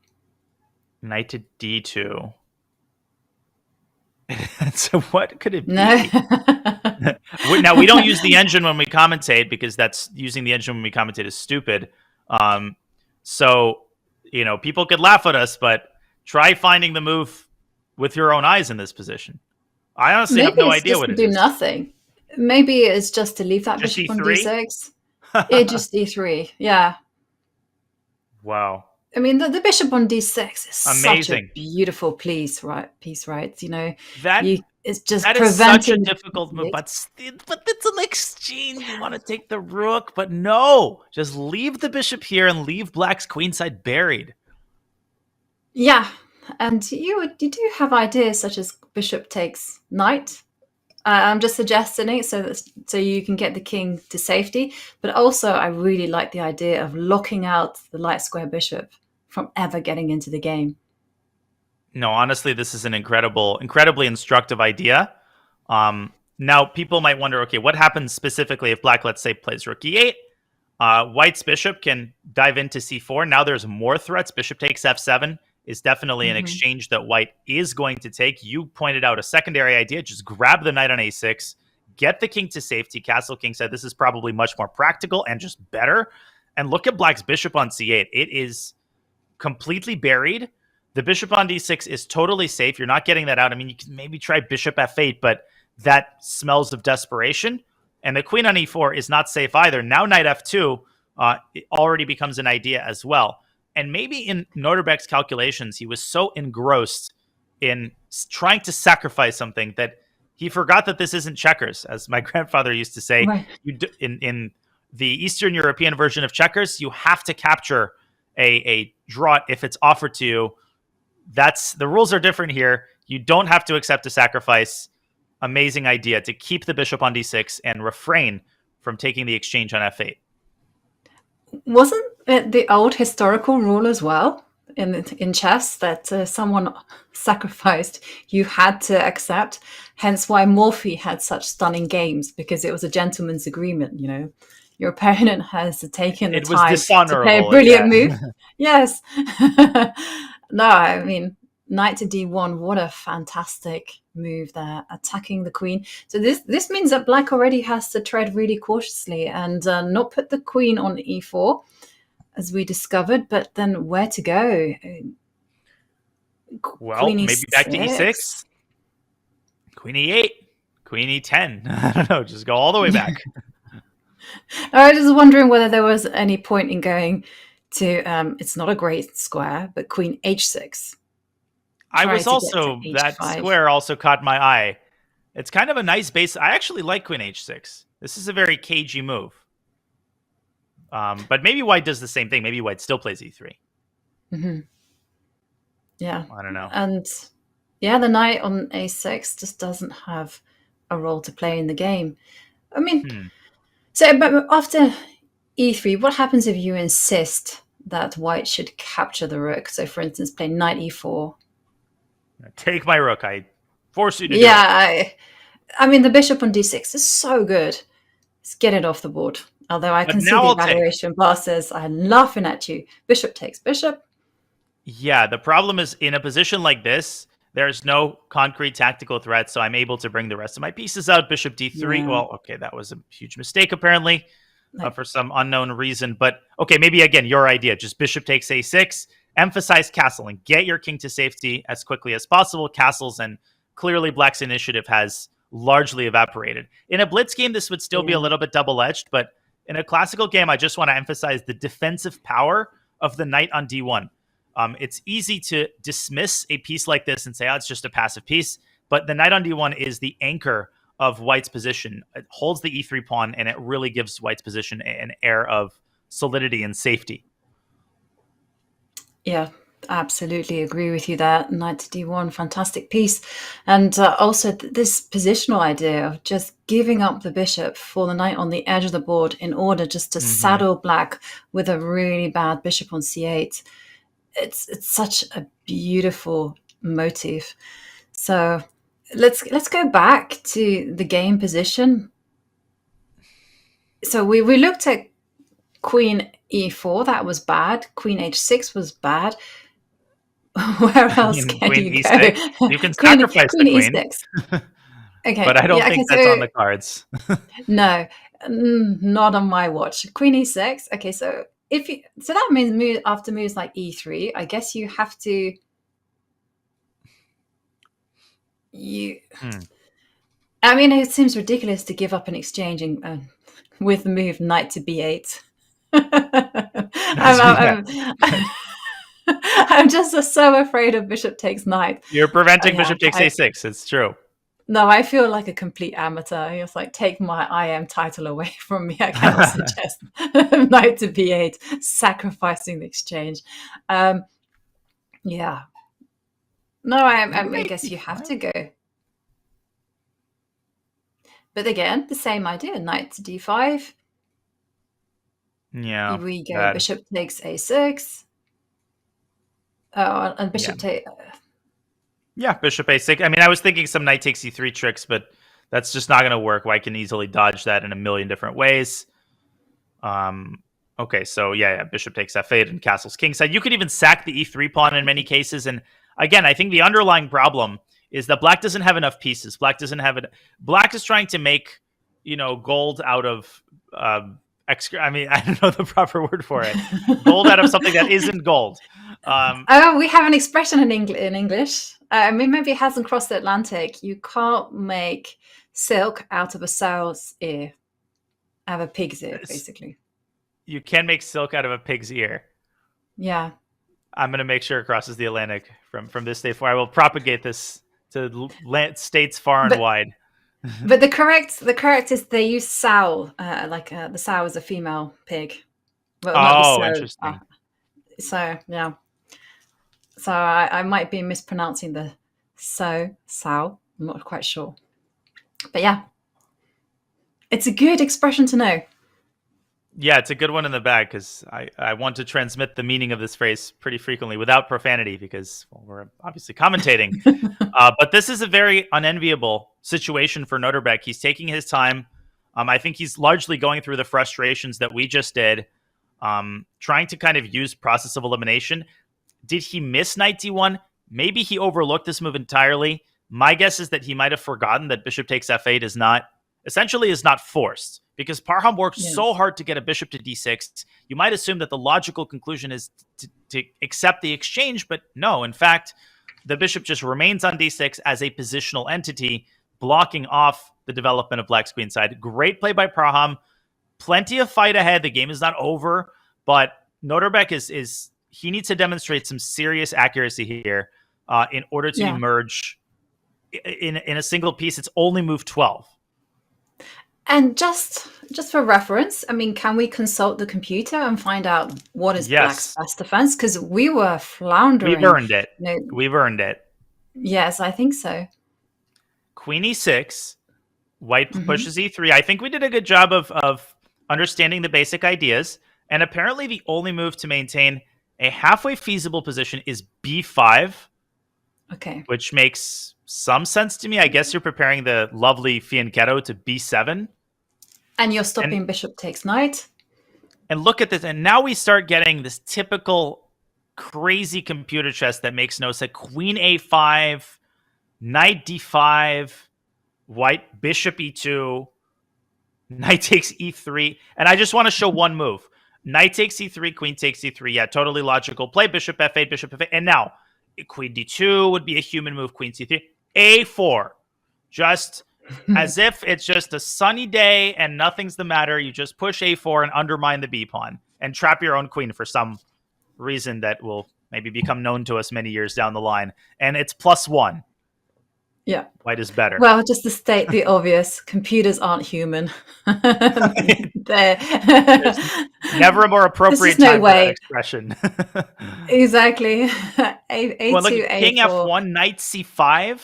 Oh, look at this. DC Bishop What? C5. And White has only one way to prevent the mate on F2. It's check on D8 and Queen to H4. I mean, New York to Frankfurt, Frankfurt to Timbuktu, and you've stopped the mate. And the game continues. Black just calmly pushes D6 and gets the bishop out. This just shows you why chess is still an impenetrable game in 2023. Wow. That's such an amazing line there from the computer. B5. It's actually quite remarkable. Do you know, one of the things that I really enjoy when I see people who have clearly been using computer assistants is that they're creating masterpieces. And I really enjoy it. And when I'm trying to predict the moves that they're going to make, I obviously get everything wrong. But they come up with such wonderful ideas that I can't help but appreciate the chess beauty. Oh, absolutely. I mean, sometimes the most beautiful games are like one cheater against another. It's like a game always ends in a draw, of course. And there's some of the most incredible games you'll ever see. I mean, the resources that both players are able to find. But I think what this line tells us, what information does this give us? It shows us that defending Notre Dame's position will require some wizardry. He will have to find, some of these creative ideas if he wants to reduce the pressure in the center. And this was a great opening attempt by Noterbeck. I like the way that he handled the opening, but somewhere along the line, he got a little bit overambitious, and now he's paying the price. Yeah, he certainly is paying the price there. And fascinating game. We will monitor that one closely. Let's go back to the bird's eye view and have a look at some of the other games. And you mentioned there was opposite side castling. I see two games that have that on the board. And first up, it's the one, Gukesh against Ding Liren. That one is fascinating, as is the Praggnanandhaa game. Oh my Which gosh. one should we go to? The Gukesh Ding Liren game, it's like when in college I saw certain classes like an introduction to advanced electrical engineering, and I was just like, stay away. I'm gonna get injured. When I look at that position, I'm getting scary vibes. Like I have no idea what's going on, which probably means we should take a look at Gukesh versus Ding. And then maybe take another look at the Prague game. Also, a lot of transformations happening in Warmerdam Firouzja. We will bring you all of the action step by step, but we want to look at these games thoroughly. Remember, the time controls are generous, so we're not going to miss an entire result. We're keeping an eye on all the games. Okay, so since we last checked into this game, which was around move 8, I'm going to rewind us a little bit. Bishop h4, bishop a7. We saw all of this, the knight coming to b5, the queen coming to b3. g5 was played. Black castled kingside, which I said was a possible situation. And Gukesh says, you want to play that game? We can play that game. Castle's queenside. Knight to h5, and as if we didn't have enough tension, let's open up another front in the center, says Gukesh. Yeah. This game is complicated. I need some time to actually process this position. Yeah. Okay. Obviously, there's some threats towards the e5 point. I then have to think about what is Black's plan. Is Black gonna jump in with a knight to f4, or are you perhaps gonna leave that knight on h5, just keeping an eye on the bishop on g3, just to prevent any h2, h4 openings? So this is the way my mind is working. I feel like that's the only way that I can calculate this type of position. The bishop can come out to g4. Also, what is the consequence of Black opening up the center with e takes d4? Yeah, e takes d4. I think that one I would not touch. Yeah, I would not really touch that one, because when the king is not secure, you tend not to want to accelerate play and open up the center. So that one would, yeah. Sorry. Please continue. No. I mean, I'm definitely looking for assistance here, because this is such a complicated, tension-filled position. Oh, so am I. I mean, e takes d4. One phrase you hear top players use a lot in interviews is, "Oh, that move gave my opponent too many options." And e takes Mhm. d4, apart from kind of yielding the center, I think fits that description. White can take with the knight. White can take with the pawn. I mean, maybe you can grab that e pawn, but that just seems really unappealing. I like your suggestion of bishop g4. One question that is worthwhile to ask in a very chaotic situation is, what is my opponent's next move? What does my opponent actually want? And d4 looks like a scary move, but it doesn't really pose any immediate threats. It's not like white is threatening to win a piece, for example. Maybe Gukesh wants to open up the center with d takes e5, but this is more of a positional idea. I think Ding has the time to complete his development. And if that's the case, then bishop g4, I think, is a very sensible move. Set yourself up for a more even battle in the center by connecting your rooks. Of course, you also have to be very careful about this h4 idea, which seems to gain traction. If there's a black bishop on g4, that means the black pawn can't move to g4 in response to h4. Yeah, totally agree with that. I mean, is there also something to be said for getting the king to a safer diagonal? And the reason I say that, just in case white start putting pressure on the e5 point, you kind of want to be able to go f6 at the right time. Yeah, that's a great point. King g7, I think, is a lovely kind of defensive move. But as we speak, e takes d4 is on the board. That's just music to my ears. That just means the position's getting even more complicated. Oh, well, these guys are good. I mean, they are fantastic at calculating. Because I saw it and then I suggested it and then I immediately regretted the words that came out of my mouth, because I thought, Oh, okay, same. you're opening up the position. I mean, why are you suggesting these moves? And then I also saw that queen takes pawn, and I am a pawn grabber, and that one I would not touch at all, because you're just literally doing white's job for them, which is to open up lines, open up diagonals against your own king. But it is an interesting question. How is white going to recapture that pawn? Or will he recapture it? Oh. Because there's another move. And man, this Ding guy is good. He should maybe try for the world championship title one day. He seems to know what he's doing. But there's this curious tactic. Apart from knight b takes d4, my eye is caught by knight takes d6. I mentioned this many moons ago as a possible overloading tactic, and I think this might be the right time for it. So maybe we can dive in and check this move out. Knight takes d6. And okay, of course, Velbart doesn't like it, but I think it's an interesting resource, because if black plays c takes d6, of course, the idea is to grab black's bishop, and everything is copacetic, because d takes c3 runs into bishop takes d6. The secondary idea is that if black starts with knight takes g3, which seems to refute the idea, white can also make an intermediate move, knight takes c8. Black presumably has to recapture on c8. Okay, maybe that was the wrong rook to do it with, but my idea is to play h takes g3 and open up the h file with massive pressure on the h6 pawn. This looks like a great position. Maybe black plays knight e2 check first in order to keep the king side closed, and only then takes the knight on c8, and maybe that is the flaw with knight takes d6. Yes, but it still feels like a crazy position. Neither king is safe. I'm still hesitant to even call for an accurate judgment here. Wild. But okay, let's go back to the choices. Okay, so knight takes d6. Complicated, tempting, but maybe what can happen after knight f takes d4 was what I was thinking of, because at least the knight on b5 can still threaten knight takes d6.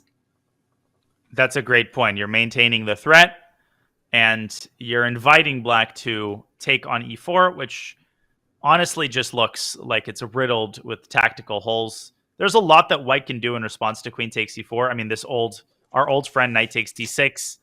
You can just play a more just slower improving move like rook h to e1. I don't see Ding going for even a position like this. Looks distinctly unappetizing to me. And rook h e1 is not even the best. But yeah, the best is actually to play knight takes d6 here. Knight takes d6, yeah. This is a disaster for black.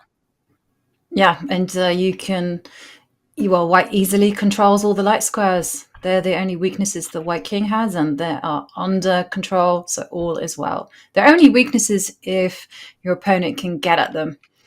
So knight f takes d4 looks good. I mean, what is Ding's plan after this move? Knight f takes d4. I mean, there's also a weakness on f5, which is currently controlled by black's bishop, but I mean, in the future, the knight could be jumping into f5.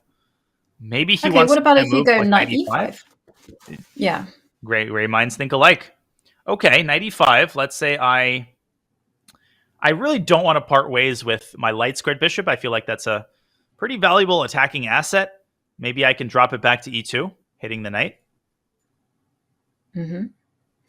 Yes. Knight f6? I don't know. Because knight takes g3 opens up the h file. I think that's always good for white.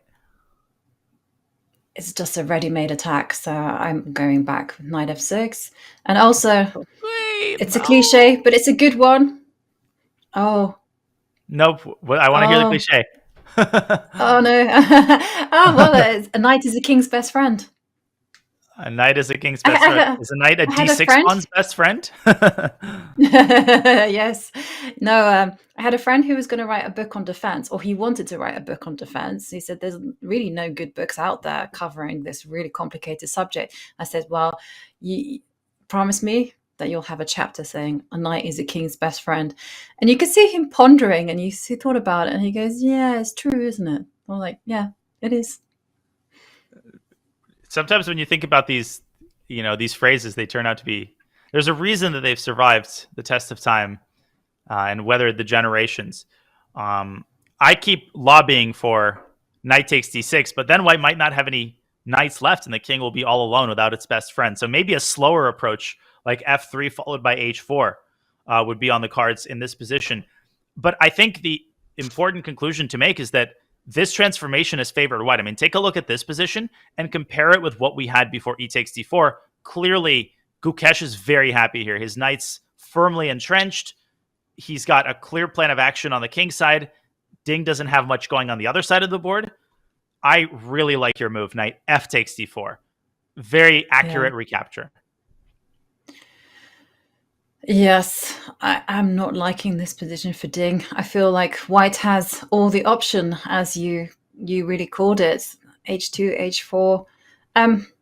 Is there any forcing continuation for white? So I'm thinking, say for instance, knight f takes d4, knight takes knight. Let's just initiate operation trade. Okay, just get some pieces off the board. Exactly. Try to add some clarity. I have a hankering of taking with the knight just to kind of keep this open center structure. Me too. I also feel that as well. And since that knight potentially can come into f5, I'm a little bit worried. And I'm just trying out operation trade. Bishop takes knight. And then I'm planning to go bishop e6. Yeah. As my coach is the method of simplification. Just get pieces off the board. Rook takes d4, for instance, and bishop e6. Bishop e6. And this is very, very much in Ding's style as well. Yeah, this is a really powerful defensive idea. And what if I initiate Operation Greed? And I'm almost afraid, no, this is too scary. Bishop takes e6 and queen takes b7. The black queen can get into a2. Ugh. a2, yes. That was disgusting. Exactly my thinking, and then the rook will come to b8, and it will be Operation Checkmate. Yeah, exactly, and then Operation Bad for Ding, disgusting. Maybe a slow. I mean, if I was playing Ding, I would play a slower positional move like f3 here, and just kind of enjoy my life. I think white is still slightly better, but a position like this, I think Ding can hold pretty reliably. Yeah, I was just thinking, actually, this position would be better for white, even if the black pawn were on g7, because the bishop, I feel, is so much better than this knight on h5. So the presence of the pawn on g5 surely means that white is kind of hovering on the a lot better. Yeah, and it means that knight takes g3 is consistently going to be unappetizing because the h6 pawn is going to be in the crosshairs of white's rook. This is, people might be looking at this and saying, well, we're going down the rabbit hole, but what do you think the players are doing? And they're going down exactly these types of rabbit holes. And this is why they spent 30 minutes per move. Okay, exaggeration. Gukesh is thinking for 8.5 minutes. But these are precisely the lines that the players are trying to puzzle out. He's got 50 minutes on his clock. He knows this is a critical decision. And I think if knight f takes d4 is played, then it is not unlikely that we see a mass trade along the lines that you suggested. Maybe this is the best that Ding can do. What do you make of Ding's form so far in the tournament? Is he kind of just sort of settling in? What have you observed commentating his games in the first 2 rounds and so far in round 3? Well, he took some risk against Vidit in the first round. He found himself in a passive position, and I did feel that Vidit perhaps didn't make as much use and take advantage of that as he could have. Yesterday's game, Donchenko just played very well out of the opening, managed to equalize very easily. But we are only 2 games in, so still will hold off from making a firm assessment on his play. But I did take a look at some of his games that Ding played in the Rapid tournament in China. And there it did feel like he was a little bit rusty. And I think to Ding, this particular tournament is just a warm-up. It's just to resume that connection with the pieces that, you tend to lose after you've had an absence for quite a while. Yeah, there's no question that there's no substitute for practice, especially at this highest level. So he's fighting several enemies, is Ding Liren, and we will see how successfully he does it as Gukesh is recaptured. But with the other knight b takes d4, which I think was a slightly inferior move. Maybe good news for Ding.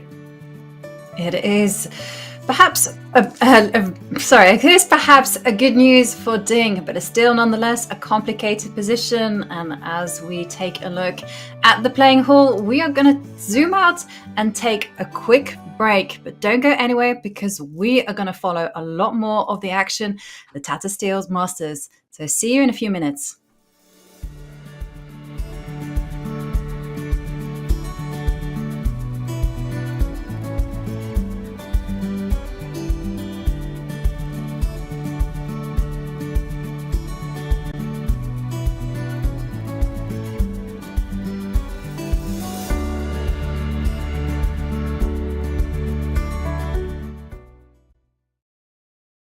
Your subscription makes shows like this possible, which is why our Twitch subscribers will never see ads on chess.com. Connect your chess.com account and Twitch account at go.chess.com/connectaccounts, and bang, boom, voila, you're done. 100% ad-free bliss forevermore. Whether you're following our events on site or on stream, type the command connect in the chat, and thank you for helping bring these shows to life.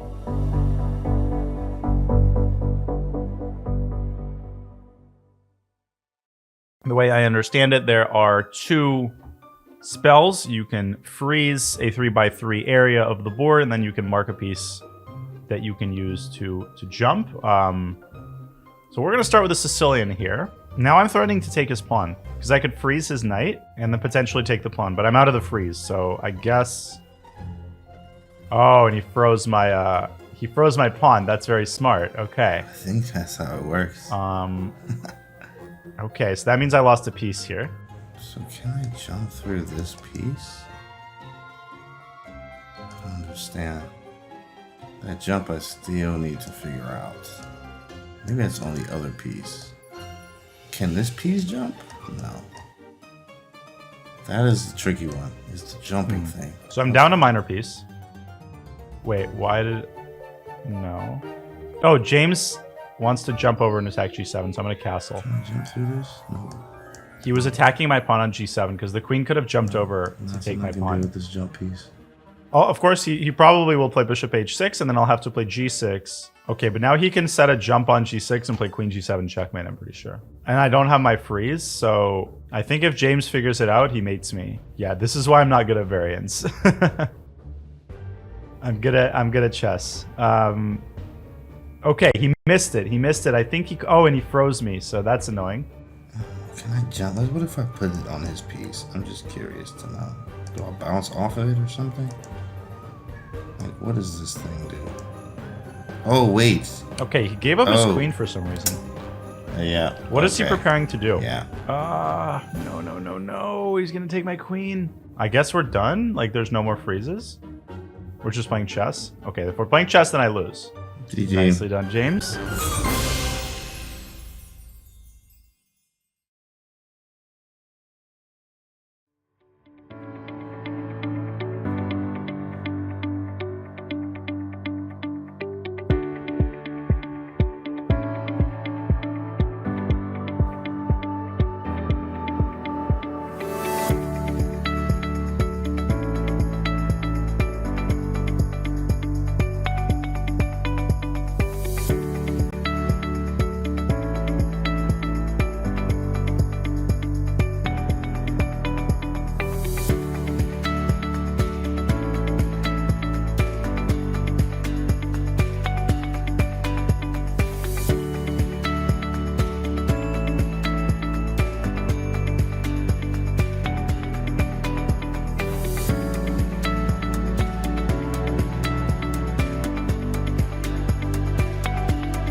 We are back for round 3 of Tata's Steel Chess Masters, and there we can see the young Praggnanandhaa.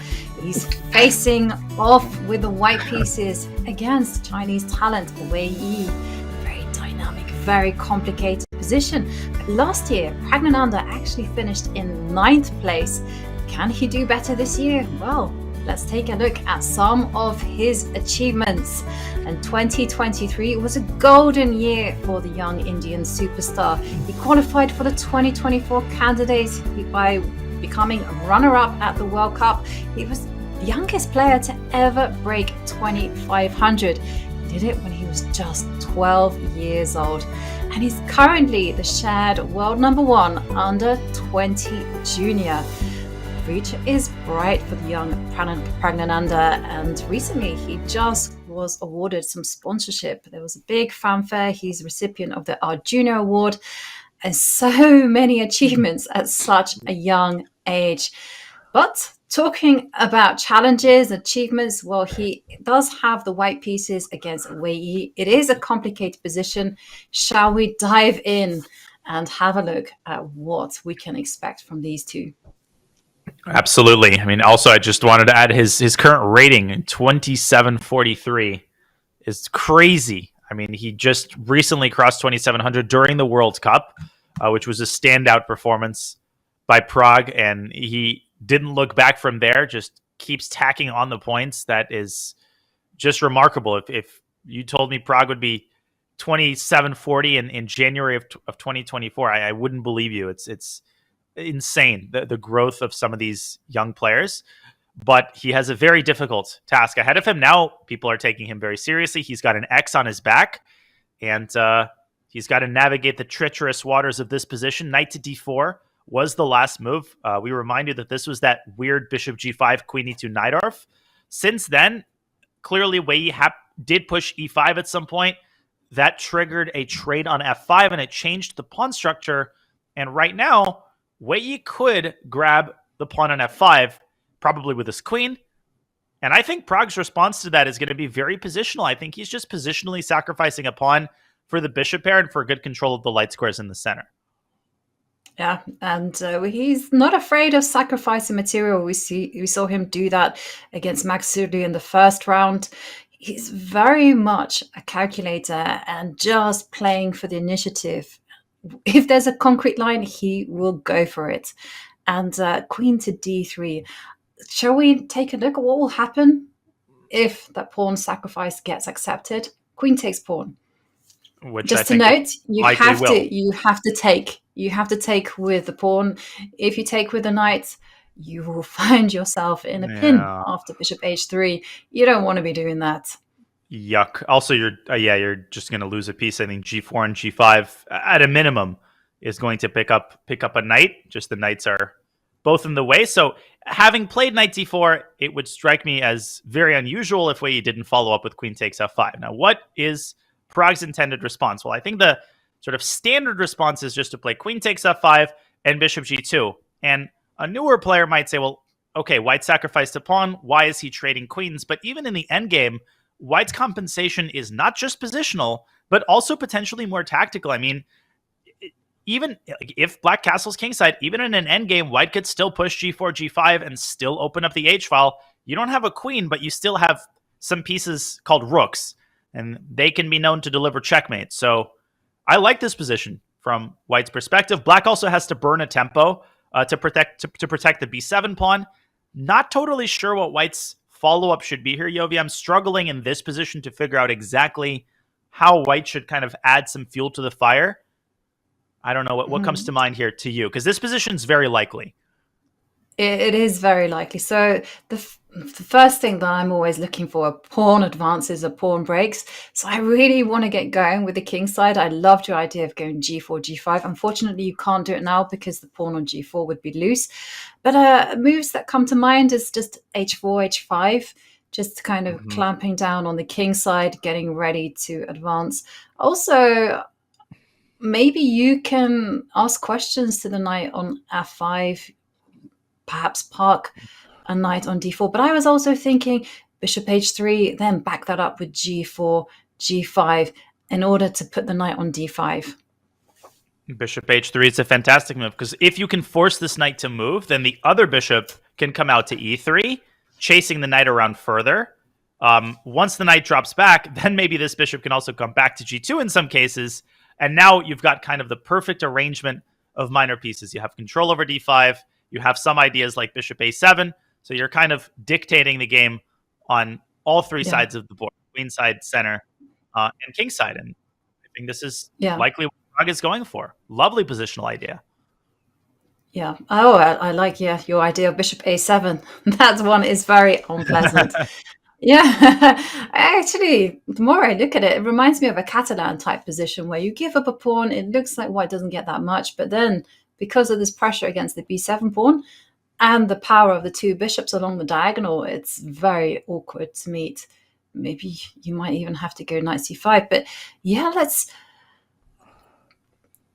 and if you don't capture on f5 and instead just go for the attack. But the problem is, if you don't do that, bishop g2 is going to be coming your way, and White is going to reinforce control over the center. Exactly. White is going to control the light squares whether Black takes the pawn or not. So you might as well, grab the pawn while it's still available. I was briefly contemplating knight to g4, and for a moment it may seem that White has a hard time protecting the f pawn, but White actually has several options, such as bishop e3. And again, this bishop h3 development can be very, very unpleasant if Black has pieces along this diagonal. So also knight g4 gives up the d5 square, so the knight can jump into d5 as well. I don't think that Wei is going to look. I don't think there is an alternative. Maybe d5, but then still bishop g2. I know, and unfortunately, because of the knight on d4, you can't play e4. So, okay, I feel like Black doesn't really have an alternative. Let's just grab material. What's really unusual is that I'm here advocating not taking a pawn or looking for ways not to know that way you just grabs the material. Queen takes queen. Yeah, That and I think is more or less forced. If you move the queen, oh dear, there's going to be a checkmate on c2. yeah, never, always trade is the lesson. Never decline a queen trade. I can't believe I'm Yeah. saying that. Yeah, well, there's a first for both of us. Queen takes queen is what we're expecting. Knight takes, and then bishop h3, bishop Yeah. g2. It's a pleasant choice in that position for Prague. It feels like even though he sacrificed a pawn, he's not really the one risking here. I think he's largely in control of the situation. I would assign a very small edge for white. I think the likeliest result of this game is a draw, but it's very early to tell. I mean, just because the queens have been traded doesn't mean anything. This is still a very unbalanced endgame. Mm-hmm. Yeah. Okay, trade And is happening. yes, the queens have been traded. But I do think that white has to be precise in order to maximize the compensation. So rather than go bishop h3 immediately, you go bishop g2, force the rook to b8. Mm-hmm. Naturally, black cannot castle queenside because of bishop h3 ideas and this idea that you mentioned, Daniel, of playing g4, g5. Mm-hmm. Rears its ugly head. Rook b8, forced. And then bishop h3, kicking about the black knight. Indeed. Also, knight d5 is a possible option there, kind of opening up this other pathway for white's dark squared bishop. I think Prague he's blitzing out the obvious moves. Okay, bishop g2, pretty obvious. And then once he plays rook b8, white is probably going to take some time because at that point, there's a wider choice of options. There's knight d5, there's bishop h3, like we talked about. There, it might be worth pausing for 5-10 minutes and trying to maximize, as you said, your compensation. Yeah. Okay, shall we check out the bird's eye view and have a look at some of the other games? Definitely feel that Prague has enough compensation for his pawn deficit there. But in the other games, I am kind of curious to find out how the game against Maksudlu and Abdusattorov is going on. Because we thought that Notterbeck was in huge trouble. Yeah, but it almost seems like according to the eval bar, he's kind of gotten out of it. So let's take a quick look and then maybe we can spend some time on Vidit versus Nepo. We have some clarity in that position as well. But here we see a very interesting transformation. Notterbeck took his time. He did drop his queen back to e6. As we discussed, this is the best square for the queen. And in this position, we thought that white's entire idea is centered on declining the exchange sacrifice, and we were right. But instead of playing e3 and preparing to develop his bishop, kind of a weird move by Parham. Knight to f2. Okay, Engine obviously hates it. And after rook to e8, Notterbeck asks white, well, what is your idea? Now you can't push your e-pawn. Now your kingside is buried, and black has the time that he needs in order to disarm this kind of mechanism with b6 or our old friend b5. Knight f2 b5 is a very puzzling move by Parham. Yeah. And, well, big question is how do you complete your development? Because if you castle queenside with the king, you're going to get into all kinds of problems after b5. Yep. You can't go e4. I mean, you can't go g3 because the bishop on f1 is needed to guard against e2. Do you sound the retreat with the queen to c2 and maybe try to play for... No, there's... No, position transforms complete. Knight f2 was a terrible move. It was just a very bad move because you sabotage your own kingside development. And the fact that he's thinking now for 7 minutes is Parham is telling, but also puzzling because, okay, it's not like rook e8 is the revelation of a century. I mean, Notterbeck's rook was attacked. He's moving the rook from a square on which it was hanging. What do you want the man to do? And what does Parham intend? I mean, g3, bishop h3 also doesn't work because you're going to get checkmated on e2. Yes. Okay, well, you got to follow my golden rule. When your king is in problems, trade off queens. Queen b3. Queen b3, yep. Queen b3. That might be what the doctor ordered, but does black have to acquiesce? So let's say we see queen b3. Now suddenly black is the one with what seems like a pleasant decision. I wouldn't be inclined to trade, although I'm not sure what the evaluation is after takes and knight before. I don't know. Yeah, Is this does good or bad? actually is the king going to get in big problems actually? Because if I go king to d2, then you have bishop h6 check, and Exactly. the white king is not going to have fun there. And if Then you go that like means this, you have to go d5, king knight d1. e3. Yeah, Or maybe not. Sorry. I guess I just allowed white to push e4, so maybe that was a sloppy move. But knight e4 is possible. Even, I don't know. Rook e3. A lot of yeah. options. No. This is not good. Not what the doctor ordered. So let's go back and try to find one good move for Parham to untangle himself. So no.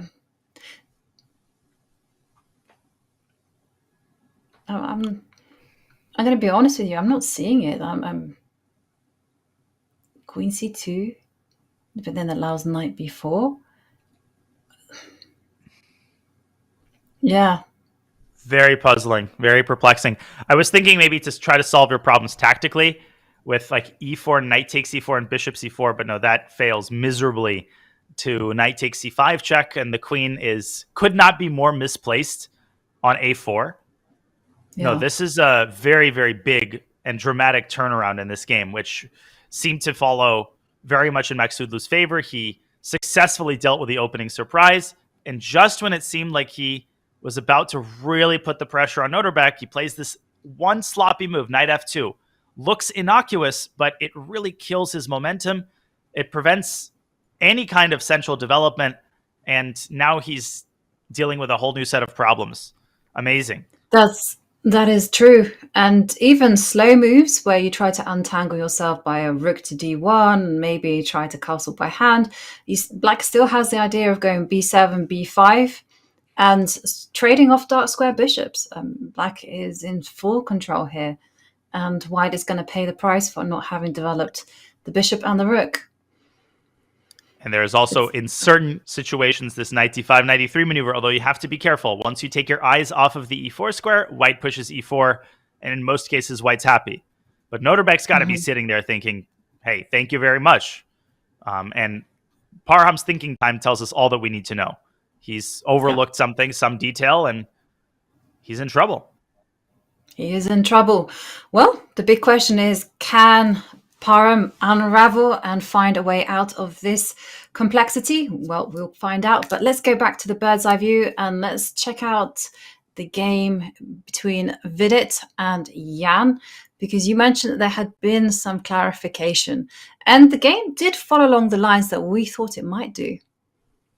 Indeed, it did. And we can take a little bit of time on this game because we also have some very interesting action in other games, Warmerdam, Firouzja among them. But, of course, Vidit, Nepo is kind of our marquee matchup. This was a Petrov. We had a bunch of trades in the center. Nepo got his knight to d5. And I think he's got a very pleasant position here. At least first impressions are pretty positive for black. I mean, he has this blockading knight on d5. Vidit has some pressure on the c6 pawn. But I really like the way that Jan has restricted white's knight with a pawn well positioned on f6. Even, Ben Feingold can, I don't know. With he will disapprove. He will disapprove, yes. I was trying to find a delicate way to say it. But black, I think, has done a great job of covering all the bases here. Yes. He has. I completely agree with you. But then I'm not really seeing a plan of improvement for Nepo. Because, yes, the pawn on f6 controls the circuit of the white knight, but it also weakens the black king. And Vidit there with his move h4 could be threatening to use that pawn as a battering ram, move it up to h6. That is the modern day way. Yeah. And there's still the pressure on c6 that Nepo has to always take into account. I mean, the nuclear option here is to just play h5. In fact, I really like the look of h5 because the move h4 is very logical. White is trying to provoke some weaknesses on the king side, but at the same time, white's also creating a hole on g4. Now, Vidit's logic is that black will essentially never be able to put a queen on g4, nor will he want to, because the f4 square is nicely controlled by white's bishop, plus the c6 pawn is always going to hang. But if I'm Nepo, I'm just shutting this down. I'm nipping this in the bud, and I'm teeing up h5. Okay. I was also considering whether black could, after moves like h5, go b5.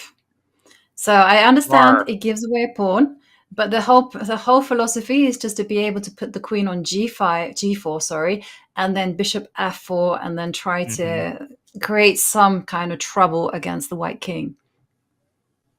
Yeah, if you can land a queen on g4 and a knight on f4, that is that's exactly. like pocket That's aces. my dream. That's exactly what you want. In fact, maybe you could start with bishop f4. Okay. I kind of like your... F4. But okay, unfortunately, no. I'm not taking care of the king. I need to be a bit more refined here. King h8. King h8.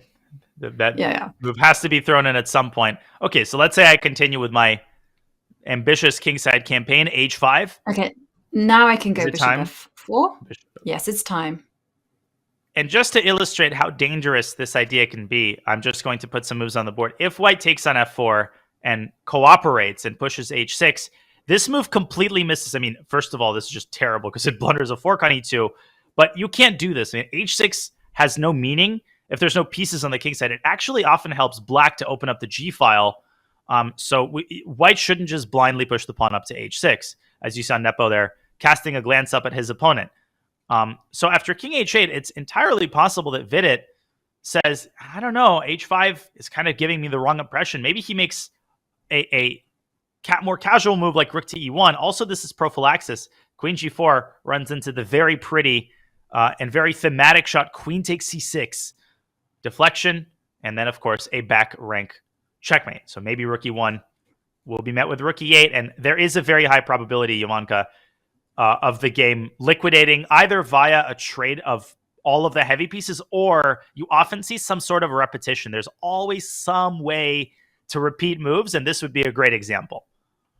Yeah, I agree as well. I completely agree. Rook e8, but somehow I'm starting to get worried for white.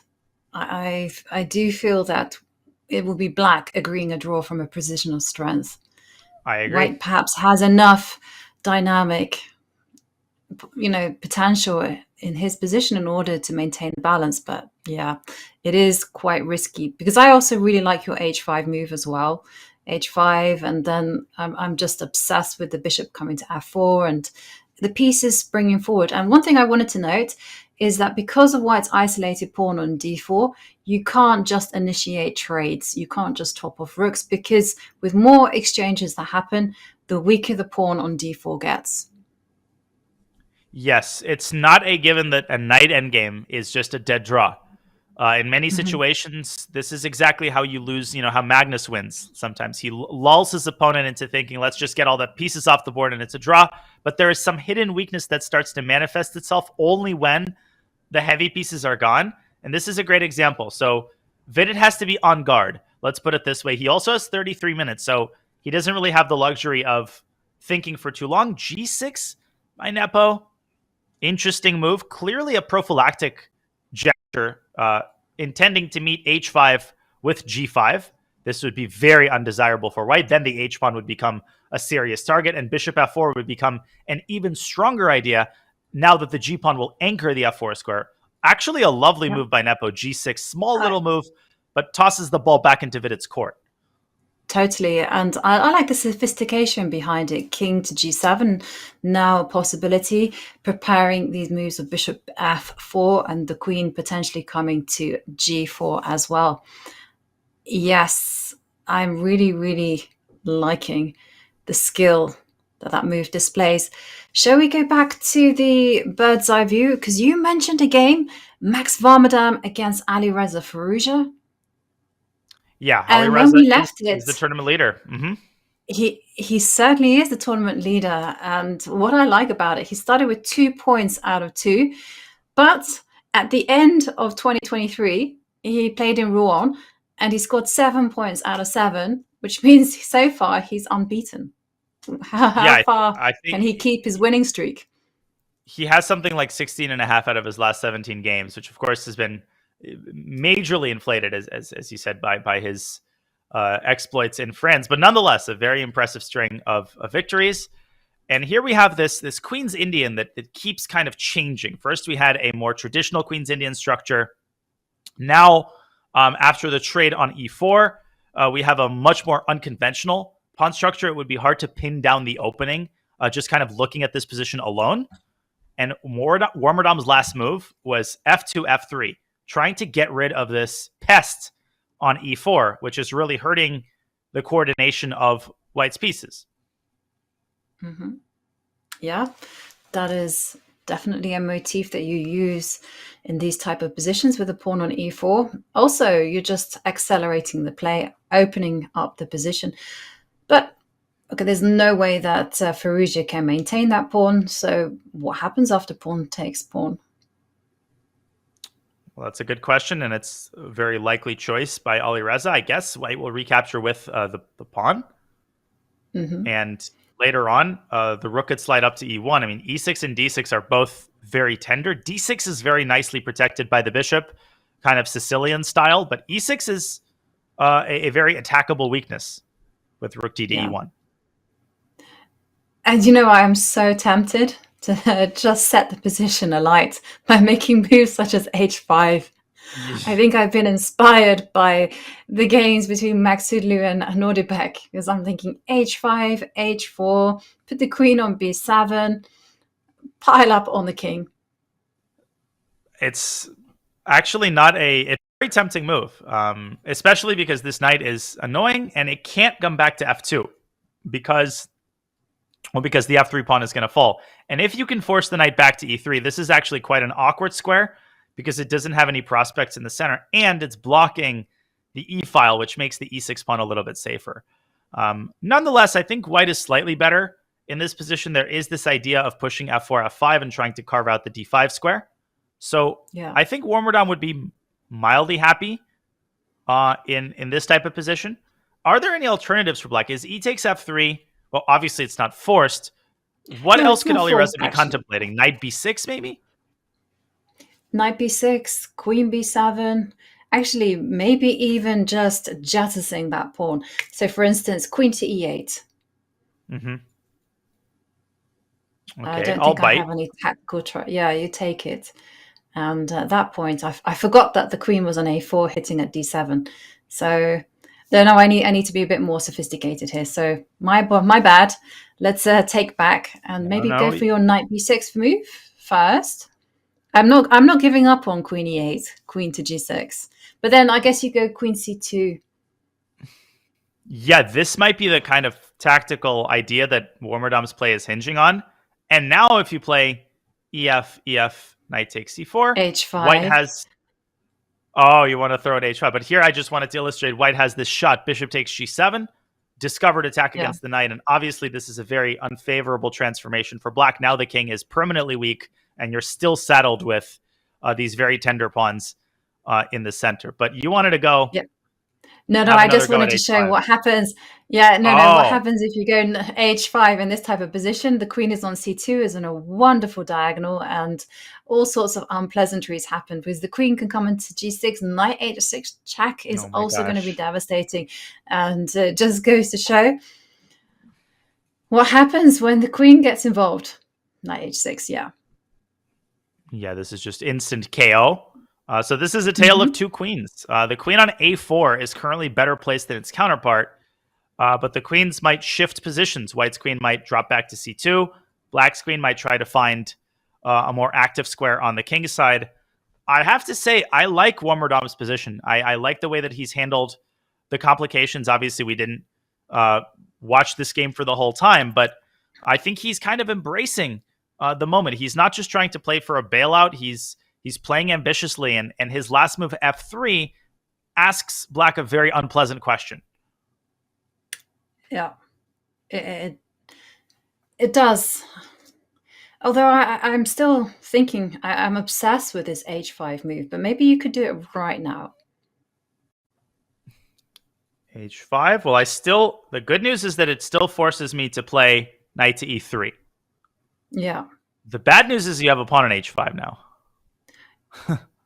I'm aware. I understand what I've done to the black position. So, okay, so now options, I can go H4. Once I've said Peter, I'm going to say Paul. I could go knight F6, try to bring. I also quite like the idea of going queen to B7. I like this square for the queen as well. It's kind Yes, of me directing too. operations from a distance, and it's also protecting the knight. In this case, maybe white will push F4, trying to kind of freeze Yeah. the center. And this old idea of F4, F5, carving out these light squares in the center, might be a little bit annoying. Trying to make full use of the knight on E3. And I'm just wondering whether I have the time to kind of make moves like knight B6, but knight B6, you're going to play queen B3. I was hoping to take control over the D5 square.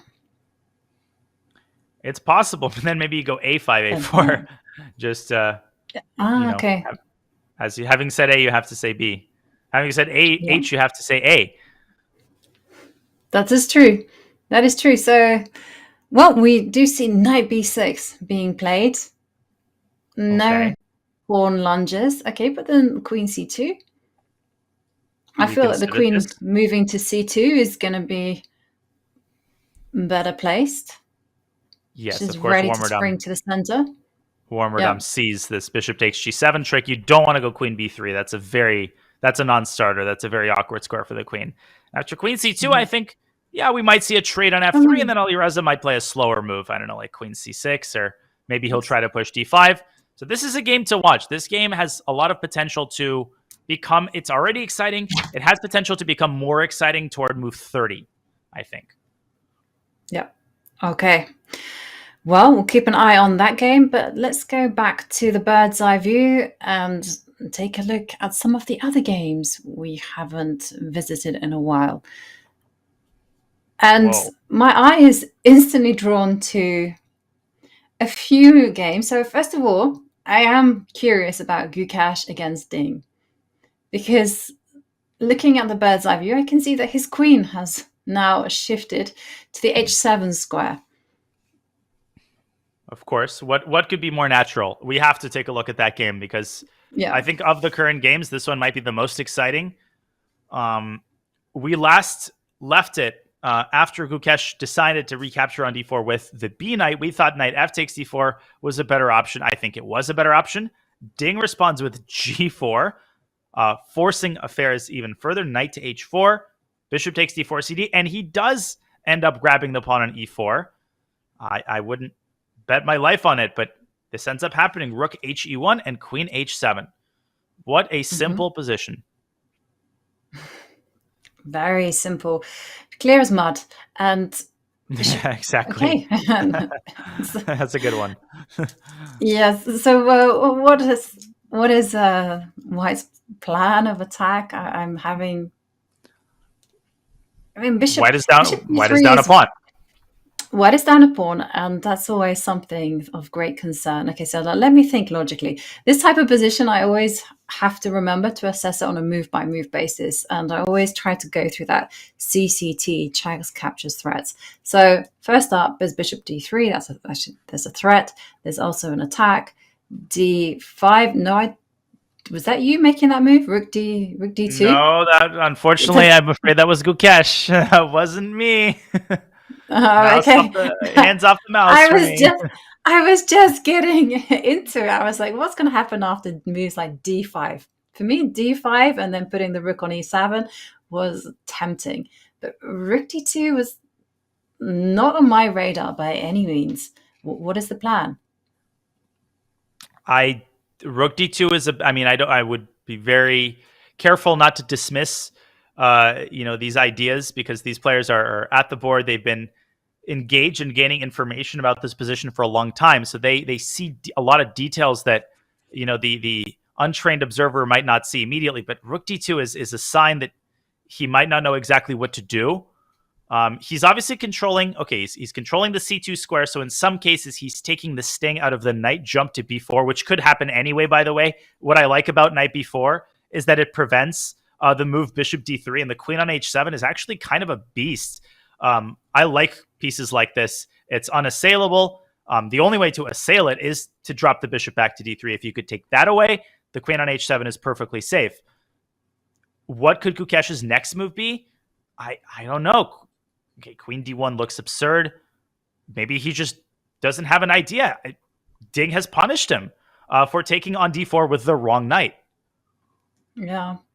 And maybe, I mean, I was thinking maybe it was to do with doubling on the E line, but it's not that, because the pawn on d4 is on prise. Could it be to do with some kind of pawn break on the king side and swinging a rook over? I'm thinking f3. That's deep. I think maybe open up the king side. Maybe he wants to swing. Maybe he wants to swing the queen over, and he's just getting ready to do that by covering the square on c2. And it should be added that it's also not that easy for Ding to figure out a move, because it occurred to me that knight b4 would have run into rook e7, but Ding, pretty quickly, he seems very confident in the complication. Bishop d7 is on the board, and this is a very logical move, just completing his development and asking Gukesh, okay, what is your follow-up? And queen takes b7 is terrifying and looks like complete harakiri. Yeah, no, that pawn is not something I would ever contemplate snapping on. Okay, now I'm thinking about something. So I'm trying to use some logic here. So the black king is weak on the dark squares. The bishop is bad on g3, so can't think about that piece. But what about moves like queen c3 with the idea of d5? Queen c3 with the idea of d5. So if... Yeah. Okay, let's say I play... But here I can maybe already stick my knight on b4. Okay. Yeah, and I haven't done anything. And it feels like... Yeah. Exactly. It just feels like White's pieces looked really impressive earlier, but now they're all kind of discombobulated. There's no way to create any threats. I mean, maybe you could meet knight b4 with rook e7, but already here it feels like there must be tactics in rook e8 and rook e1. Bishop takes a4 simply. This is no good. No, the queen is to be left on b3. Okay, what about the idea of f3? Open up lines. Yeah, this would be consecutive. This would be a logical semi-logical follow-up to rook d2, which itself is not a very logical move, I think. So, okay, well, I'm still tempted with knight b4, but again, there's always rook e7 to deal with. But maybe you can just go rook e8. Why not? And Test the file. Exactly, and then play knight b4. I mean, maybe here White can try to play rook takes c8, and queen takes b7. At least you'll suffer you'll suffer for something, but here you won't suffer very long. Rook e1 check. Oh, sorry. Knight takes g3 first. My bad. HG. Now rook e1 check. Rook d1. Just testing chat's attention. And knight takes d4. And the queen on h7 is really the game-winning piece in a lot of these lines. Mm-hmm. Yeah. That is a hidden assassin. Yeah. Absolutely. White's position just falling apart there. So okay, bishop d3, queen g7. Bishop d3, queen g7. Now this is also hanging. And bishop f5. Okay, nice. That's a cool idea.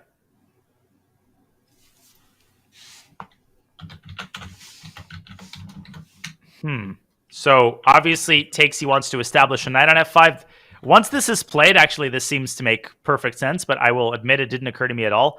I kind of forgot about bishop d3 entirely. Yeah, I kind of anticipated it on the last move, but after he played rook d2, I then started trying to make sense of rook d2, so I forgot about it as well.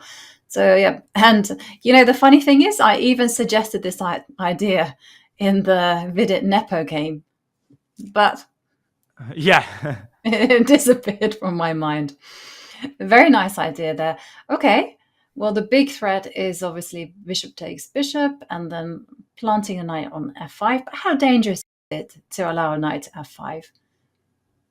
Actually, not particularly dangerous in my opinion. Now, if we suppose that Ding plays bishop takes f5, which I think is quite likely. Yeah. In fact, the knight could be a target for black. It looks very impressive, but it's not defended, and black could stick a queen on g5. Now the knight has to be babysat by one of white's heavy pieces, probably the queen. Also, the rook on d2 is now pinned. And if you play a move like queen d5, yeah, you can see the eval bar dropping because you're already running into a bunch of ideas such as knight b4. Again, this knight b4 move is always coming at the wrong moment. Black is kind of keeping this move in reserve, and that's a very, very powerful asset to have, an outpost like that.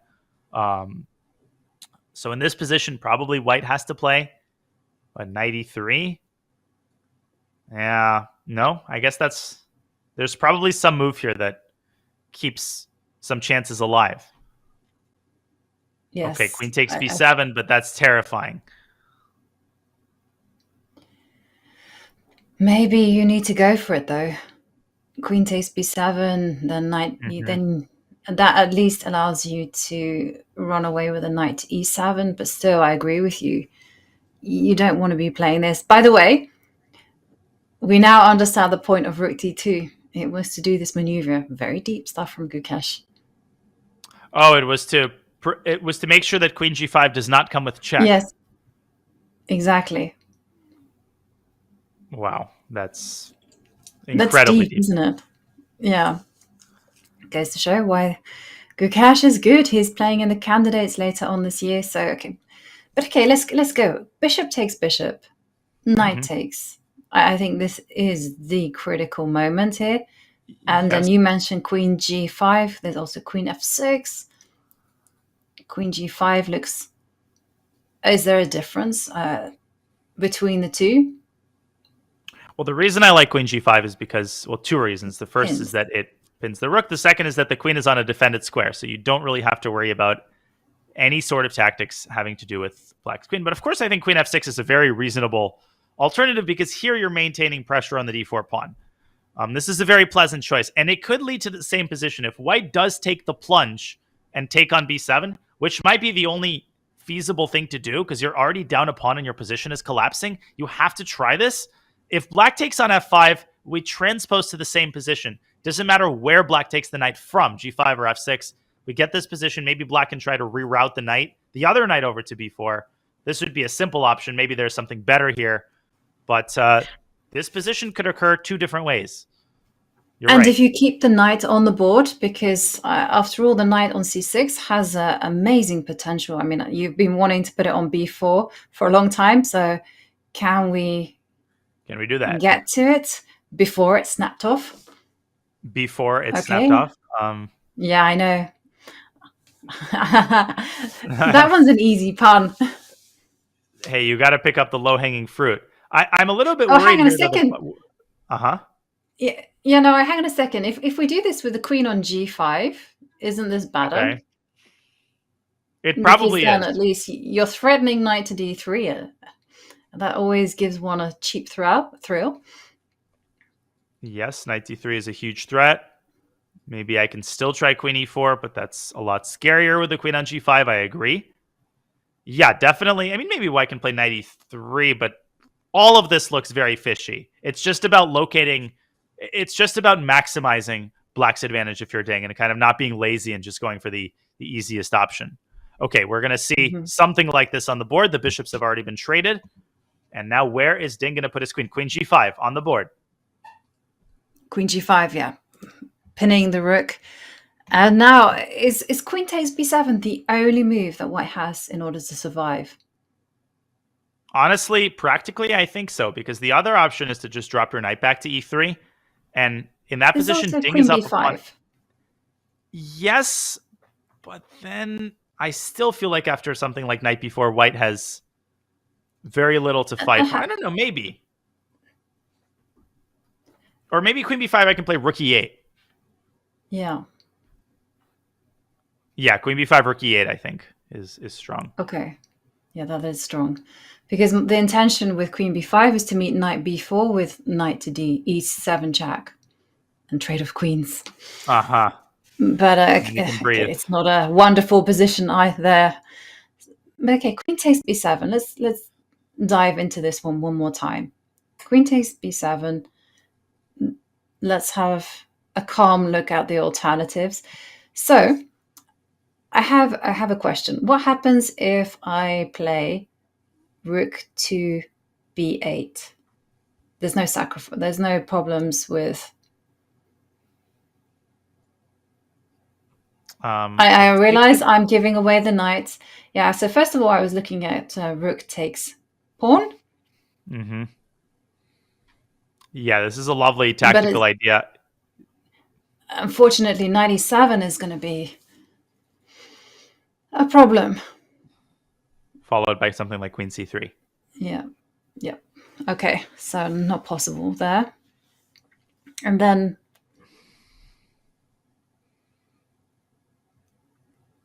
yeah, but you can always revert, even after rook b8, queen takes c6, you can always play queen takes f5 and revert back to this kind of stable advantage that we were talking about earlier.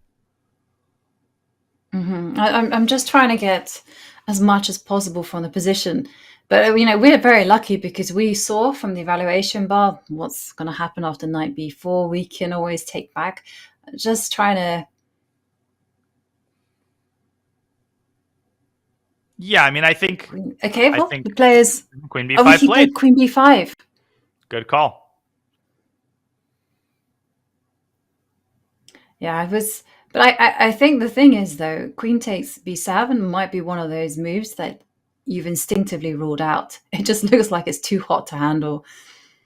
So you don't even go there with your calculation. You're just like, okay, let's keep control. Let's keep the position as close as possible. Yeah, it allows just way too many options. Knight coming to b4. At least this gives you the sense of some stability with the queen guarding the knight. But still, I mean, with 25 minutes, I think Ding senses this might be his chance to score his first victory of the Tata Steel tournament. This would give him tremendous confidence, I think. Yes. And, well, we are there in the playing hall of Vaikensee, and we can see Gukesh facing off against the current world champion Ding Liren. It's time for us to take a quick break, but when we return, we will continue with all the action. So don't go anywhere.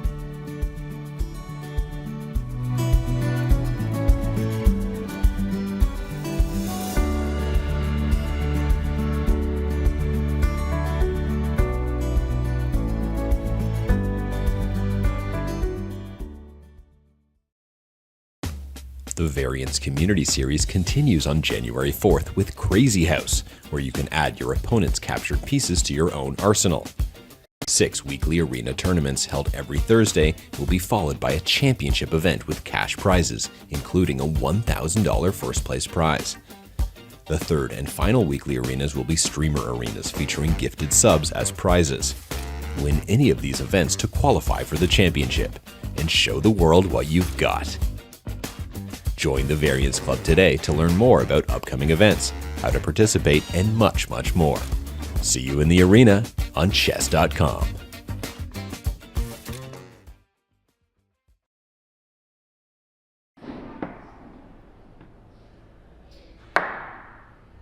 Mate is in 4 moves from the position in front of you. Don't move until you figure it out in your head.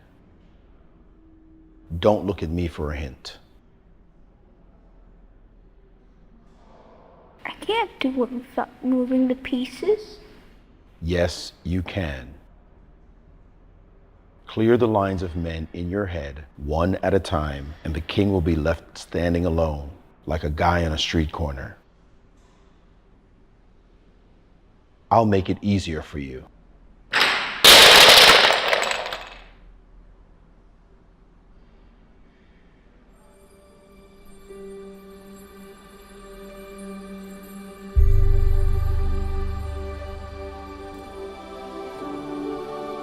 What was that about? I thought it would help. How does that help? You know, visualization and stuff. I'm not picking up the pieces. Sometimes you don't need to do anything crazy to get better. You just need to reassess your chess. I'm Grandmaster Maurice Ashley, and I'm presenting Jeremy Silman's How to Reassess Your Chess now on Chessable. So go to chessable.com/yourchess and start reassessing your chess today.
We are back. Round 3 of the first Super Grandmaster event of the year.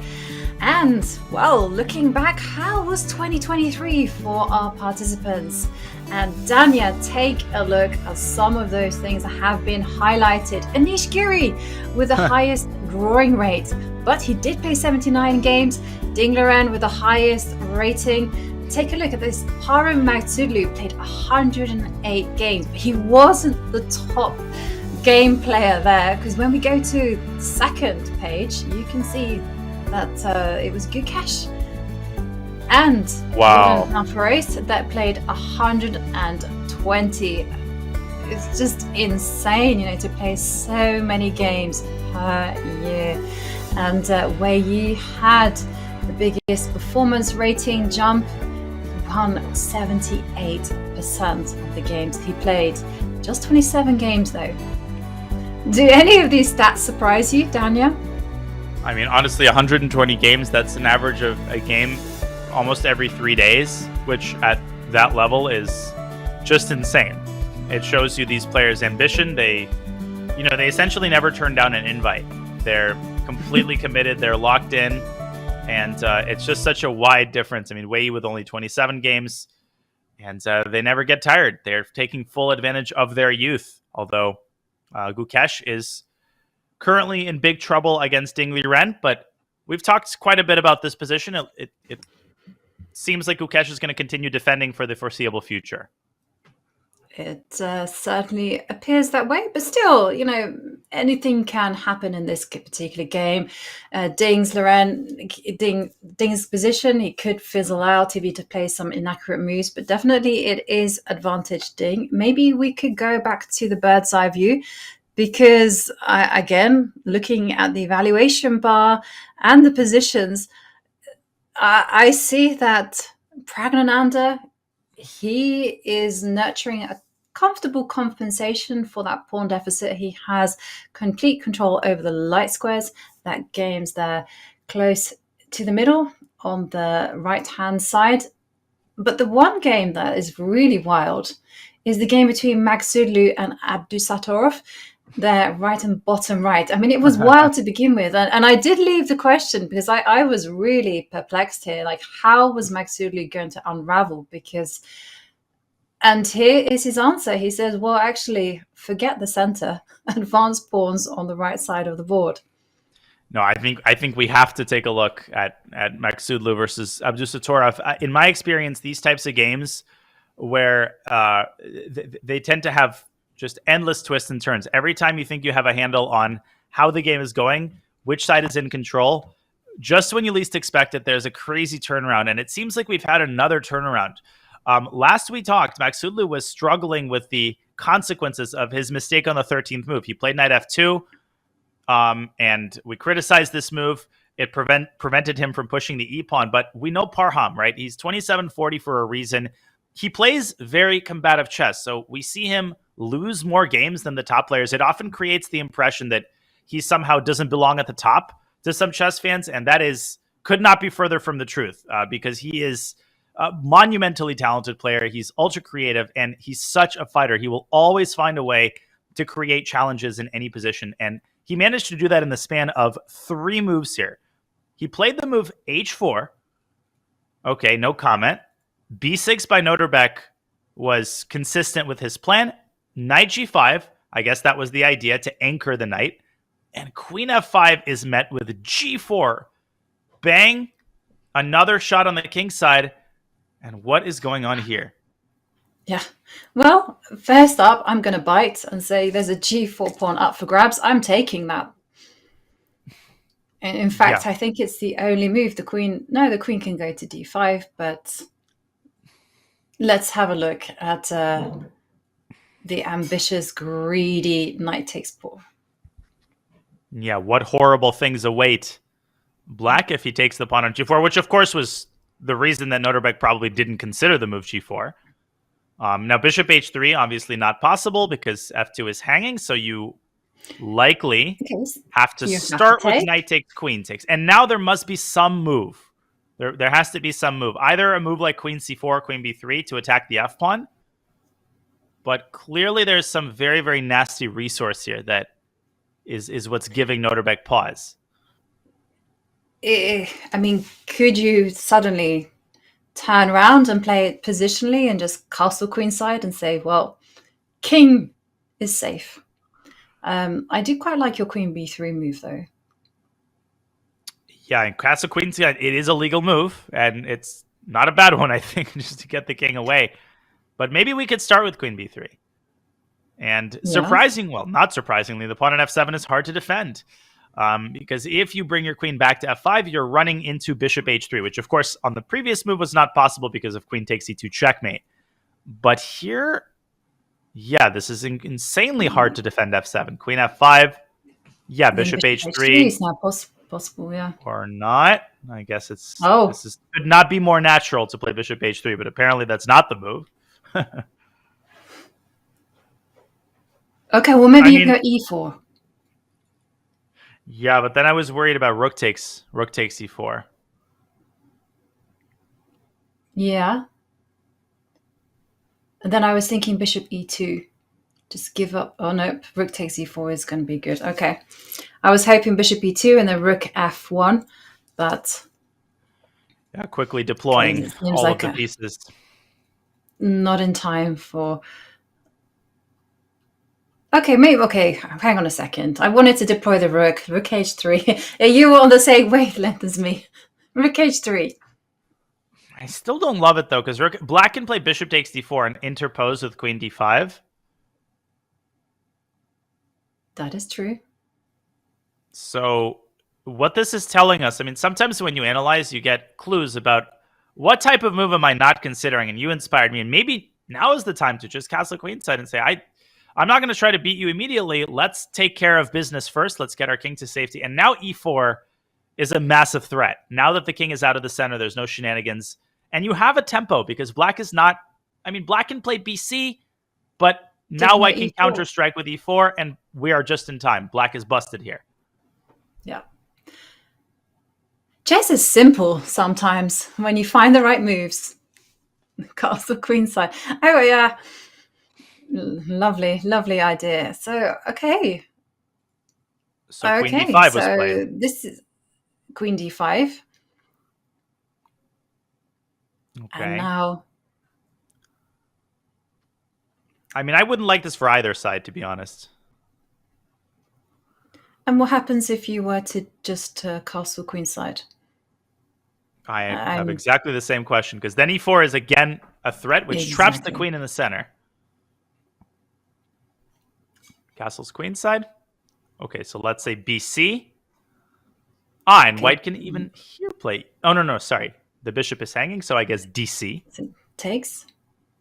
And you must move your queen away, my friend. And after queen to... Where is the queen going? Knight takes... I mean, you do have knight takes c5, but...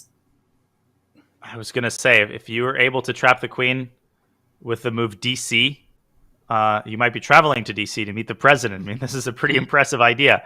Knight takes c5. Calm retreating move. Queen c2. And nope, sorry. Bad. Apparently, I need to be more accurate. Yeah. Don't play queen a5 because knight b3 is gonna be a killer. Queen b4. But I wonder what the difference is. Against both of these moves, black can take on a2, but I didn't think that was necessarily that dangerous. Maybe queen to f4 is also an option. So this is the thing that I wanted to mention about these types of games, where you start looking at them with the engine, and first of all, you think, okay, the players are clowns, but obviously they're not. This is just way too complicated for a human to process. But these games have a way of constantly turning around. Like, just when you think one player is about to deliver the crushing blow, suddenly the landscape shifts completely. And Parham is also very low on time.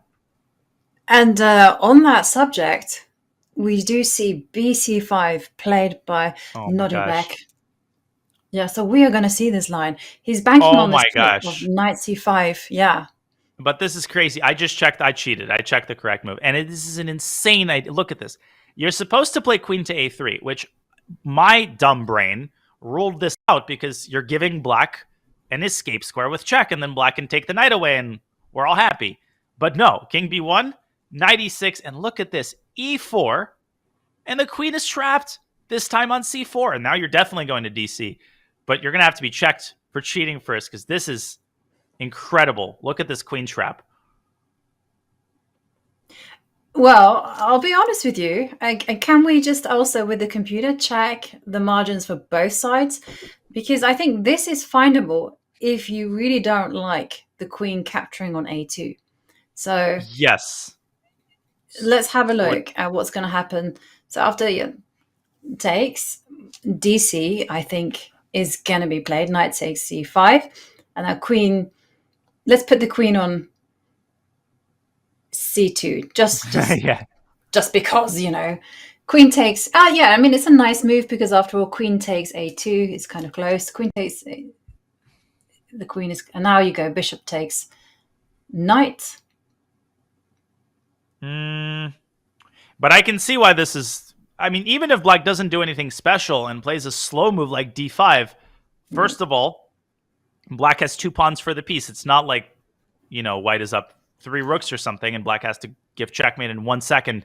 Black can attack slowly with rook b8 or d5. Maybe there is some earth-shattering tactic like rook e5, rook c5.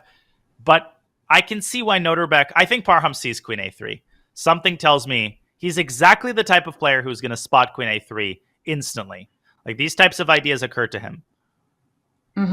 Yeah. But it's not going to be an easy find that the queen is trapped on c4. I think that's the thing, because the queen is there in an open part of the board. You just assume that it has a lot of squares available.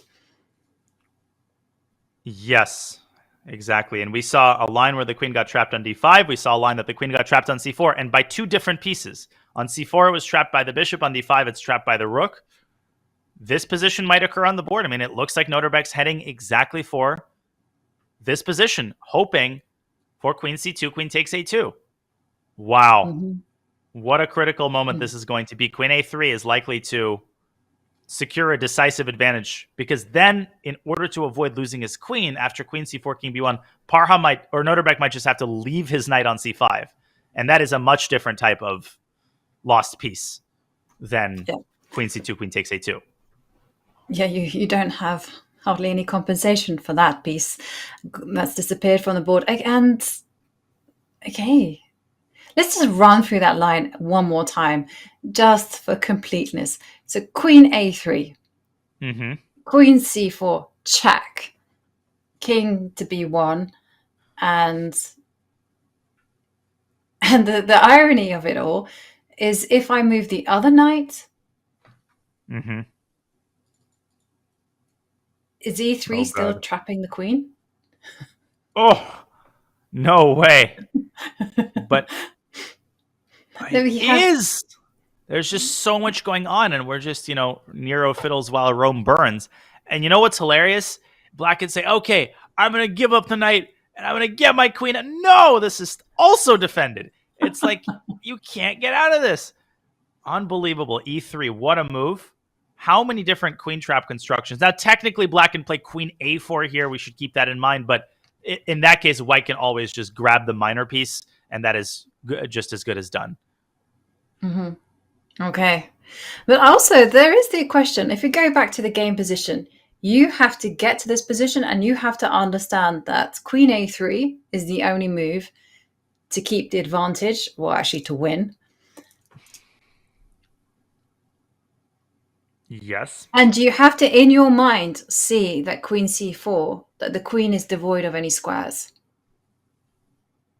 What I'm trying to get here is, how realistic is it to find resources like this? I think you called it. And by the way, I am aware that Ding is about to win his game. Gukesh's position is just getting worse and worse. But nothing unexpected is happening there. It's just kind of a natural decline. Gukesh is just not able to solve the problems in his position. But you bring up a great point.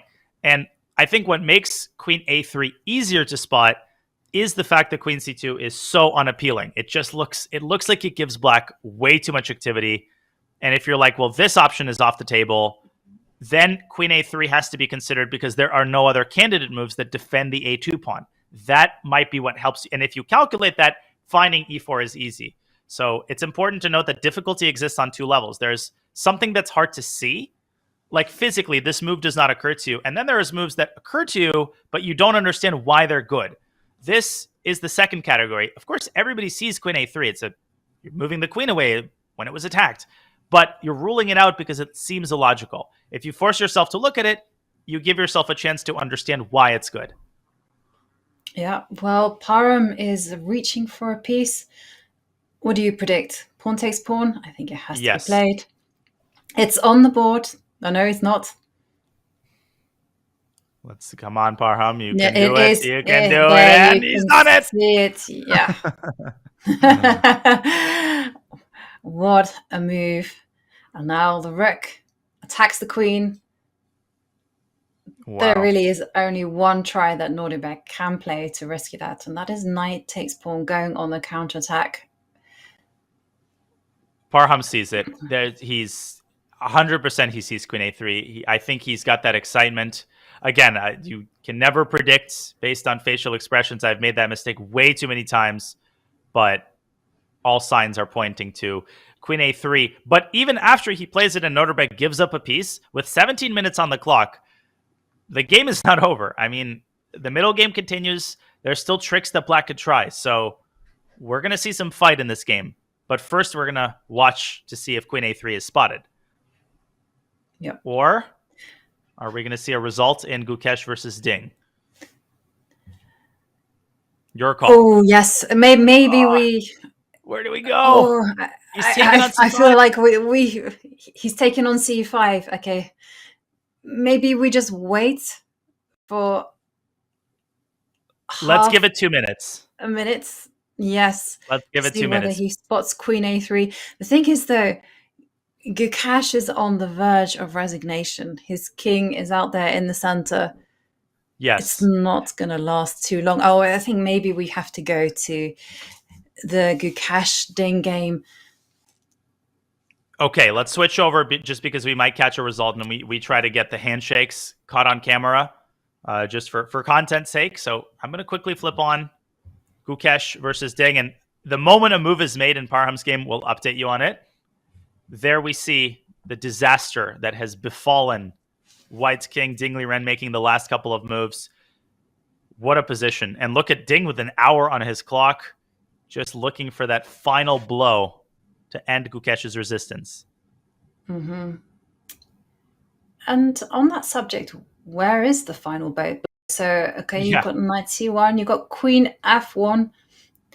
I mean, the king is living a charmed life there on d3. It is indeed, isn't it?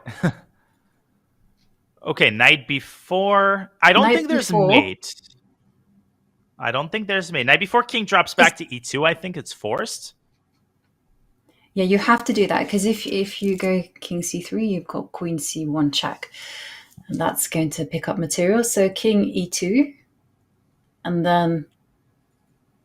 You could take the pawn. Let's not forget. True. Yes. Okay, Gukesh let's pick up a pawn with check. Back, but material is equal. Yeah, but you're also going to be picking up the d5 pawn as well. Yeah, I think that's the simplest win. Knight b4. Mm-hmm. Knight b4. What else can you do before he plays it? You can also play queen f1 check. Yes, but then maybe king. Okay, maybe I resign. Maybe I play king c2.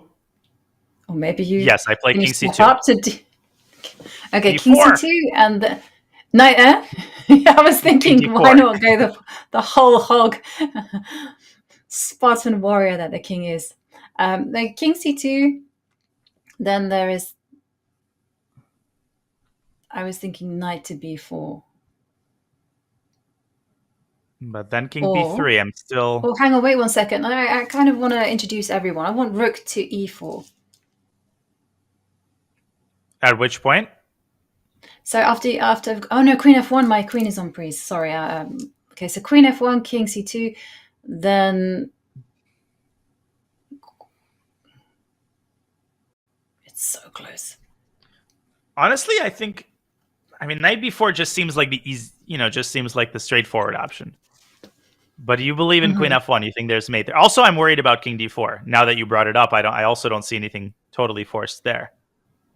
No, I don't see too much force there. But knight b4 makes a lot of sense, and especially because you kind of really want to be like bringing the rook into the game. So, and it's very tempting as well. After king e2, queen takes g2, check. The king is going to have to go back. You can check again. You can check on h1. Now maybe, here White can play king f2 and pretend that he's surviving, which maybe White is surviving for a bit. Maybe Ding also in this position. We should pause because, okay, obviously we're helped along by the eval bar. I admit it. But it seems like maybe there's something more juicy than just taking on g2. Maybe here there is some sort of mating construction. I was thinking, I really wanted moves like rook e4 just to bring another piece into the attack.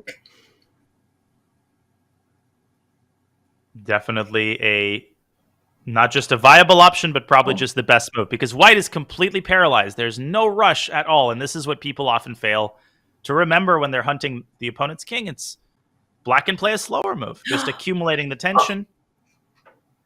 Oh, Danya, I have bad news for you in the Para Magsudlu game. He missed it, didn't he? He's missed it. And now it's been a turnaround. Now it's Nodubek who has the advantage. Oh, he played queen c2. He played queen c2. Unbelievable. You're so okay, we natural, go back. right? We go back. What is going on here? Queen c2. Queen takes a2. Yes, exactly as we predicted. Well, discussed. Bishop c5. Rook b8. And now black is very much in the driver's seat, attacking white's king. Amazing. Yeah. Okay. I jinxed him. And now, okay, look at how narrow is the path to victory here for Nodibek? I mean, does he have to play queen a1? Because he is material down. Yeah, I mean, I think black is probably not even winning. I just think black is attacking. Black has the initiative, but I don't think there's a forced win here. I think you just have to play. Okay, queen a3 check. I think Parham wants to block with his queen and pray that after queen b2, king b2, there's no effective discovery with black's bishop, which maybe there isn't. There is though, because first of all, you go h6. You chase away the knight, and I can go to h3. Or maybe f3. Knight's on the edge. Yeah, no, f3, you can go knight to e4. Check. And if I... Oh, no, hang on a second. I forgot about the bishop on c5. I mean, even there, you can go d6. Before. Yeah, there's a lot of options even in that position.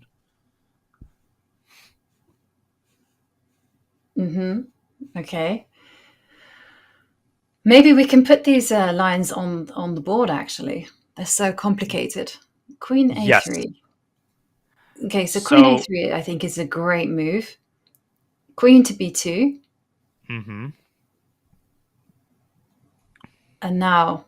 Takes. Yep. Takes. Okay, so we do have moves like d6. And that's one idea with d6 and c5. We also have knight takes, g4 check, h6. Any...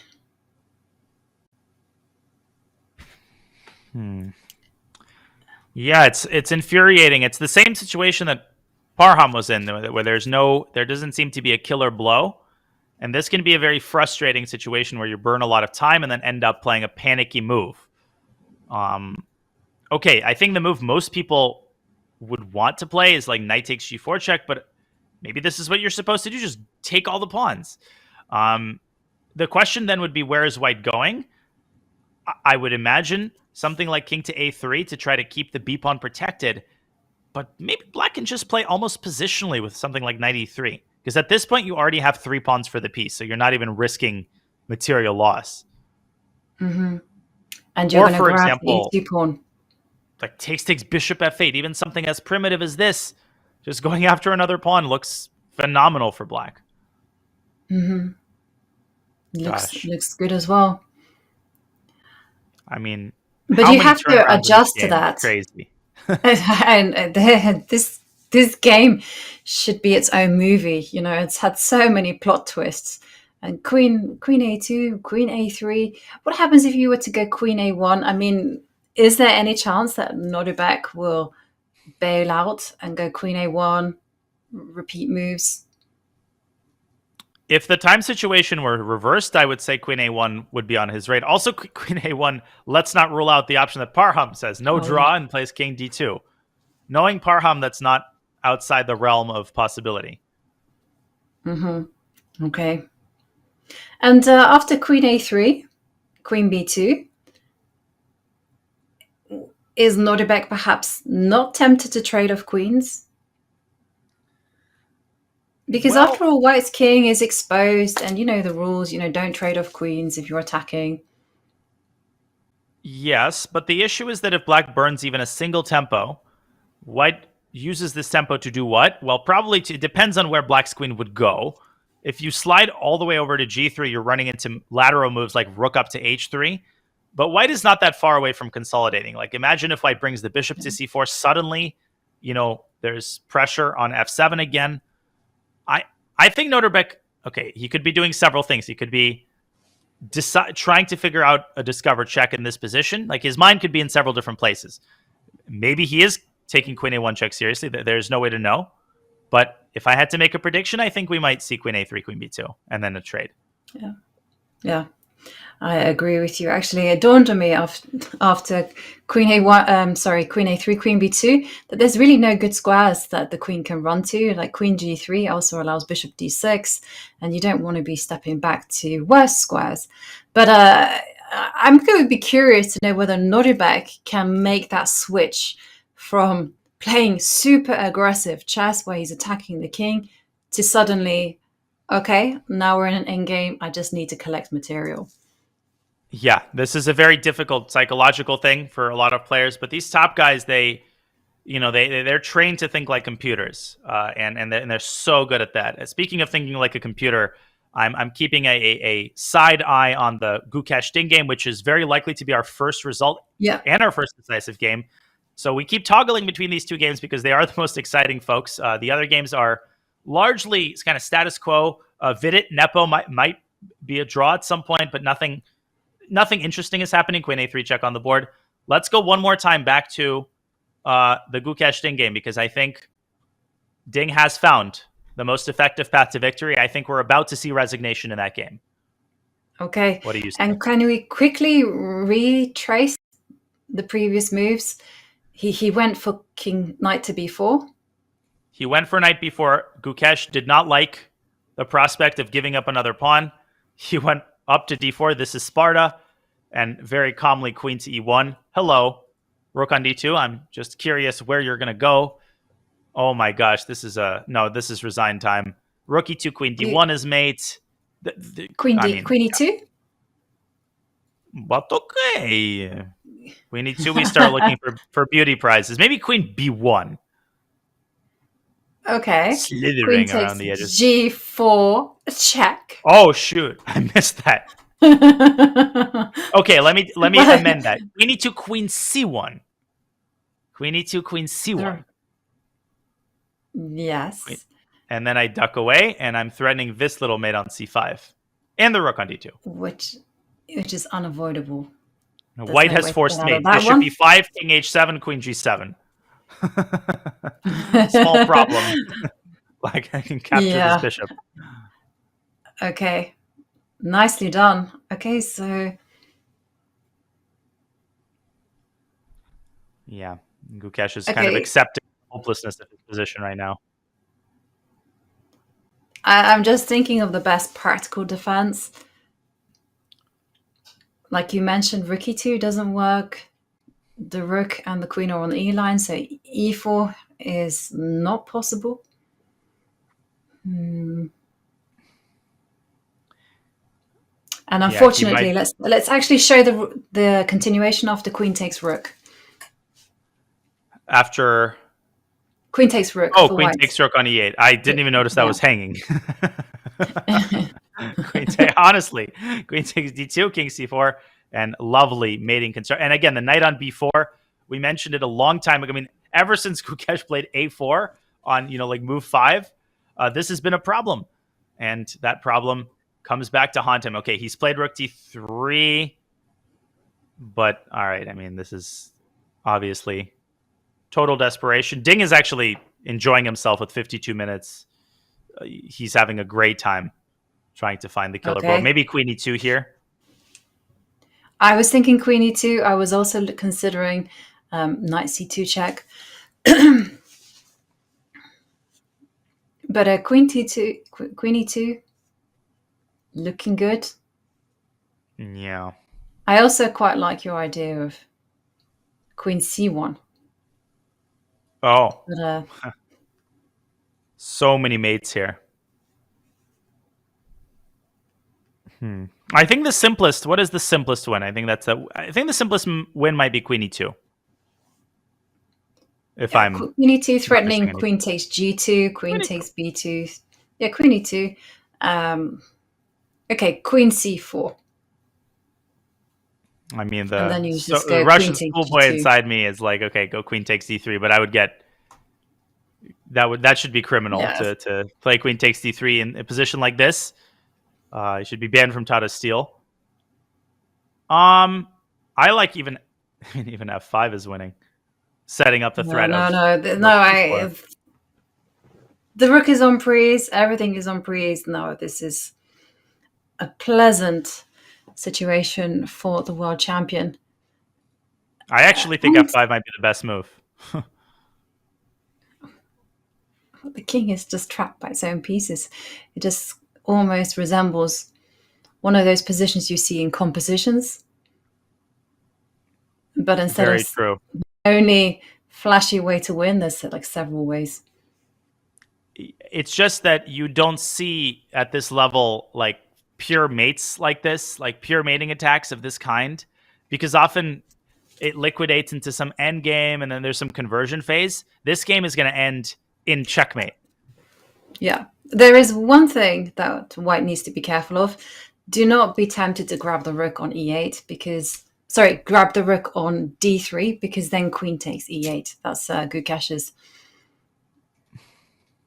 idea. But then I realized that you can actually do that and then go knight takes bishop at the end of it. So yeah, even that is winning. Like the most telling thing is that even if you fall into like the most basic trap, you're still winning.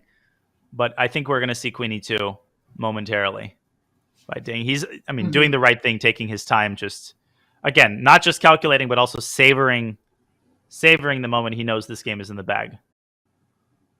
Yeah. And Danya, I have to compliment you on your prediction skills because you said, I'm keeping an eye on the other sharp game, Maksudlu and Abdusattorov, because you said I wouldn't put it past Farum to put his king on d2. And lo and behold, I'm just checking over, there's a king on d2. There is a king on d2. Oh, but queen a3, king d2. So he didn't block on d2 with a queen. Insane. Yeah. Okay. And we can see there, Gukesh, he's not happy. He's resigned himself to his fate. And a very comfortable choice there for the world champion. We are expecting that he makes moves such as queen e2. Yeah, just a resounding defeat. Resounding defeat. It was a very complicated middle game, but a very quick resolution.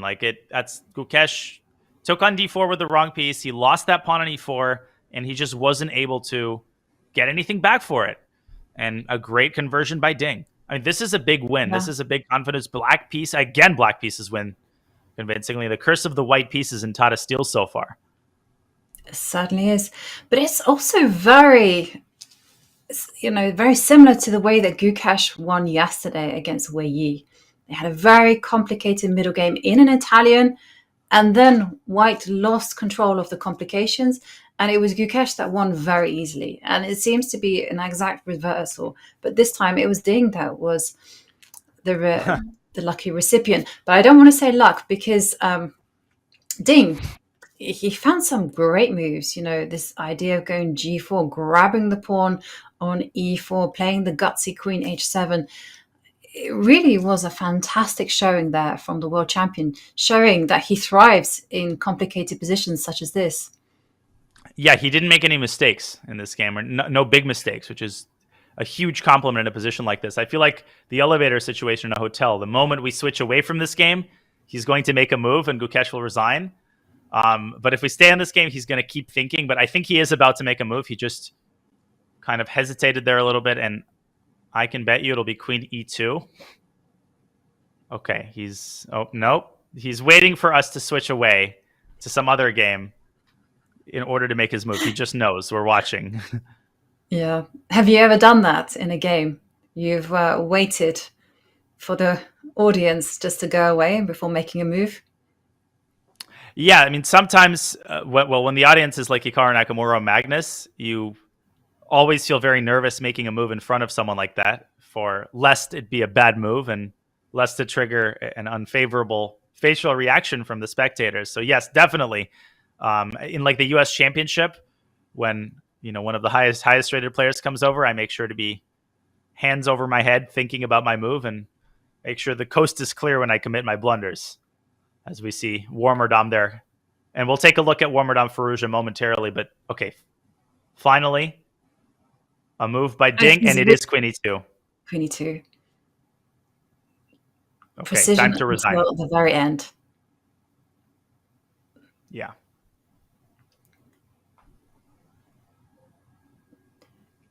Yeah, Warmerdam also waiting for the result. Queen takes B2, Queen takes G2. Black is spoilt for choice. Yeah, there's just something mesmerizing about watching a game end. It's like you just are watching the last moves being played, and they're the last moves being played. Rook C3, Queen D2. Okay, King C4. Still going. But now the rook will just slide over to E4.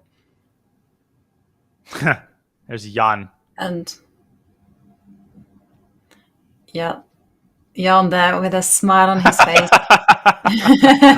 Jan's hilarious. He's back to that rook E4, introducing a final piece into the attack, and Ding scores his very first win, and with the black pieces against the young prodigy, the Gukesh. What a game. It was a magnificent performance from Ding. Didn't put a foot wrong in the complications. Just very instructive model play there from the world champion. Yeah, I mean, he's the world champion. He's supposed to be good at chess. I think Ding is very much a favorite in this tournament. He is just so accurate in the complications. And it's great to see him back, and it's great to see him back on form. Although, again, way too early to make conclusions. A tough loss for Gukesh, but he goes back to 50%. Not a tragedy. He's going to have to bounce back tomorrow with the black pieces, which seems to be the way to do it in this tournament. It absolutely is. And there we have it. The very first result of round 3. And very befittingly, it is a victory for the black pieces. Ding walks away with his first victory in this super grandmaster event that is Tata Steele's Masters. And well, on that note, let's go back to the bird's eye view and take a look at the other games. Now, I've had my eye on Magsudlu against Abdusattorov. Things happening there. But shall we, before we dive into that position, just take a look at some of the other games? Yeah, just a quick update, because obviously we know that people watching are rooting for various players, and we can't look at every game at the same time. We have to focus on the most interesting games. That's our job. But we try to bring you up to speed on what's going on everywhere. In Vidit Nepo, nothing interesting has happened for a long time. The heavy pieces have come off the board. We've gotten this minor piece endgame. I think that game is very likely to end in a draw at some point in the next half hour, unless... I mean, Nepo's the one pressing technically, but Vidit's active king, that's on the lower left of your screen, should give white enough to hold. Ju and Jun up in the top left to sacrifice to piece, probably unsoundly. But that's another game we could take a look at. Donchenko Giri has been pretty even throughout the middle game, but oh my God, Magsudlu Abdusattorov, look at the move that Noterbek just played. Rook E3. We have to go there for just a second.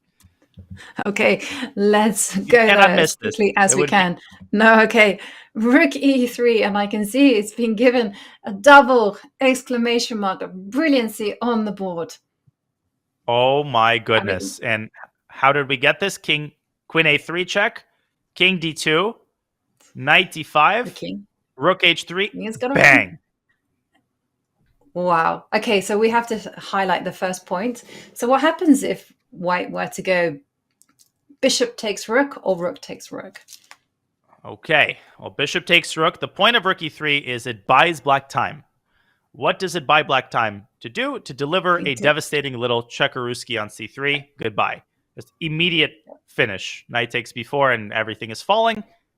If white plays rook takes E3, I think then simply, or maybe not, maybe this is, by the way, the best move.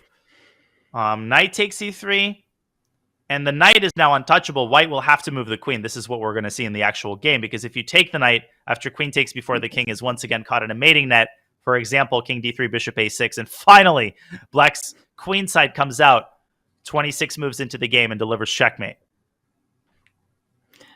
Well, stealing the show there. Okay, so going back, so rook takes.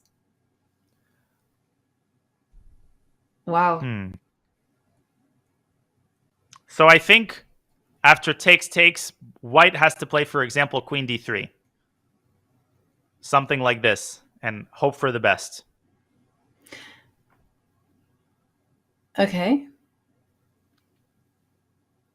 Yeah. But it is unappetizing because you are giving back some material. But if you were to go back to the game position and try to hold on to the extra material, so I'm looking at moves like knight to e4. Okay, so covering the c3 square. Yes. Whew. That's a very Parham move, by the way, keeping the tension. Oh my gosh, so what a crazy position. Maybe rook takes rook, but that's a little bit anticlimactic. If white can force the trade, this bishop is holding the e3 square. I agree. It feels like white's holding on. Okay, maybe you have to do that though, and then maybe follow that through with some calm move like d6. Yeah, I was thinking about a5, d6. I'm not gonna lie. Old friend. A5, yes. Actually, that's really dangerous. Yeah, it doesn't look that bad. No, I was sort of looks serious. great, actually. A5, and then you can't capture that pawn because of queen takes a5. Yeah. I mean, the amazing thing about rook e3 is it's a brilliant move. There's no question. It's a brilliant move. Amazing. But it often moves like this end the game. When a move like this is played, the crowd applauds and, the player takes off his hat. But somehow, white is still able to keep all of the business squares protected here. I'm also very worried about Parham's clock. 7.5 minutes for 17 moves in this position. I mean, come on. You're playing blitz chess with the devil here. Yeah. Okay, let's kind of chew on the fat a little bit. Knight e4. I feel like that is the move that Parham is going to play. And giving back material, it's going to play into Nordibek's hands. Let's be greedy. I agree. Okay, and then I think rook takes rook is forced. I don't see anything else. Yeah, knight takes than- b4 occurred to me, but that just seems like white can play rook takes e3 and hit the queen. Yeah, I think if Parham plays knight e3, we will see this position. If Parham plays knight e4, we'll see the trade on h3. And here, Nordebek needs to find some way to keep the initiative going. Okay. Maybe just knight takes b4. That's what I was this is what thinking. you meant by let's be greedy. This is the pawn you wanted to take. Yes, I want to take that pawn. Okay. Maybe rook b1. Is that even a move? Probably not a move. Yeah. No, this is bad. I was thinking knight takes c2, rook takes rook, but black's queen can drop back to a6 and guard the bishop. Yeah. And it's still complicated there, but yeah, maybe this is the simplest option. Just take on b4. Okay, and if the queen moves, but where is she going to go? Okay, he's played Knight e4, but knight f e4. And it's the second time in this coverage where we predict a move, or you predict a move, great call, but it's played with the other knight, and probably the worst knight. Knight f e4 as Anton Korobov comes in to take a look. I actually thought that this move wasn't possible because I thought you could just take the rook. All right. And we'll get something similar I'm not Similar. exactly sure how the placement of the knights impacts the evaluation. That's way too complicated for me. That's just nauseatingly complicated. But I still think black will take on h3. Yeah. I also think that there isn't too much choice here. Rook takes h3. And you presumably, but again, which way are you going to capture the rook? The reason I wanted to capture with the other rook is I felt like a move such as h6 wouldn't destabilize the position. Right. White does have this knight drops back to f3. But again, worst comes to worst, black can grab the pawn on b4. Black keeps attacking and has 3 pawns for the piece. I think that's the most practical option. Rook takes h3 and knight takes b4, as you indicated. Yeah. But I almost want to take a break from this game. My head is spinning. Okay, well, I also agree with you. It's a very complicated position. Nordebek does have the time to figure the complications out. We'll keep an eye on this one. Maybe we should go and check out the other games. Definitely. There's a couple of games that we focused on the two hot spots, but yeah, you mentioned that the women's world champion Ju Wenjun, she'd sacrificed a piece. Let's take a look at that sacrifice. Okay, let's have a look. Was her piece sacrifice sound? Well, it's giving Jordan Van Forest pause. He's down below 10 minutes. It's only moved 26. Okay, we're going to get a lot of time pressure this round. We're going to get some craziness before the time control. How was this piece sacrificed? Well, if we rewind, we don't have the time to look through the entire game, but basically queens were traded at some point. And in this position, it's a sharp endgame, and Yu and Jun makes it more sharp by pushing e5. Van Forest blocks d5, and knight takes d5. cd, bishop takes b5, and it's very clear what white is getting for the piece. 2 pawns, potentially 3 pawns, and black's pieces are very tangled up on the back couple of rows. AB, and rook e6 was Jordan Van Forest's response. I think this is an excellent move, freeing up the knight, preparing to untangle black's pieces. Definitely. But you cannot stop black from playing knight b6, so why not be a pawn to the good? Capture on d5. Which I think is very likely. Rook takes d5. And then after knight b6, the rook will probably drop back to, I don't know, d2 or d1. And the white pawns will start advancing. Yes. But black also has a lot of active ideas. That is true.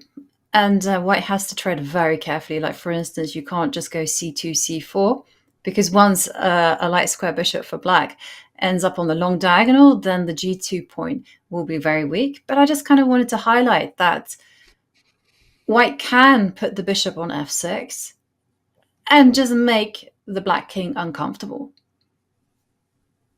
Yes, just sitting on the king's chest there and setting up, obviously, back rank mate ideas. So, okay, let's pull up an analysis board. How is this game likely to actually go? I think Ju and Jun is going to take on d5.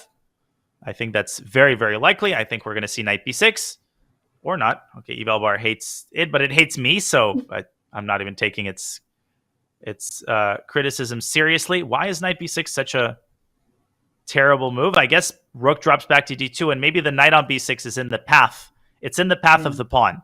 So, for example, bishop b7, c4, and this is what Ju and Jun wants. Now c5 is coming.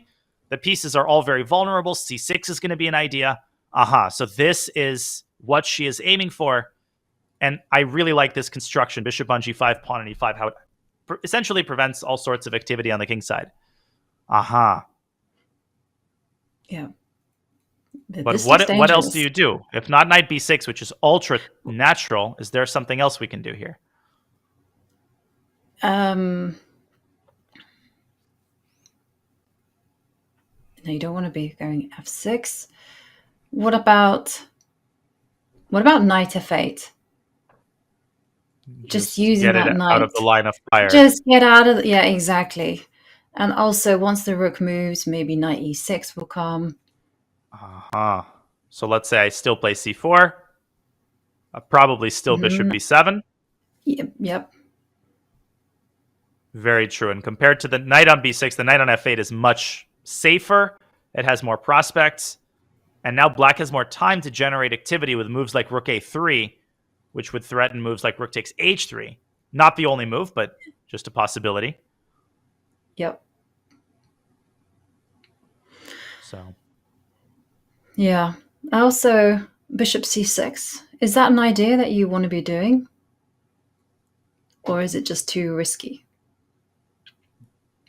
definitely a thought. I mean, maybe white can take and play c5, and then your concept, but then the knight can come into e6. So that might work in black's This was favor. the concept, yeah.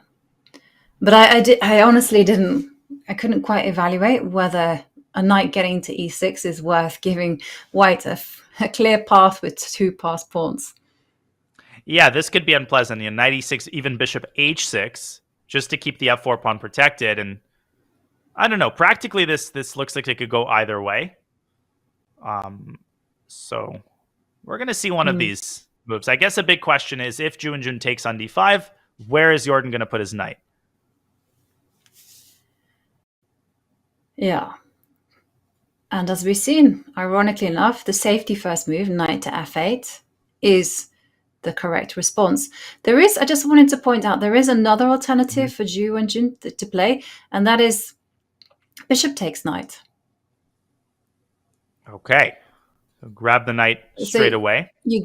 And then you play c4. Ah. Takes, and now not rook takes d5, but c4. Using tactics, and she's played rook takes d5. Okay, so that was the most natural move. Knight f8. Great call. That was the idea. Mm-hmm. I'm impressed by Jordan, how quickly he made that move. That he understood that knight on b6 would just get in the way. It looks so active, but knight f8 with potential ideas of moving that knight to e6, attacking the bishop and the f4 pawn. Okay, but we saw that c4 maybe is too... What happens if you were to...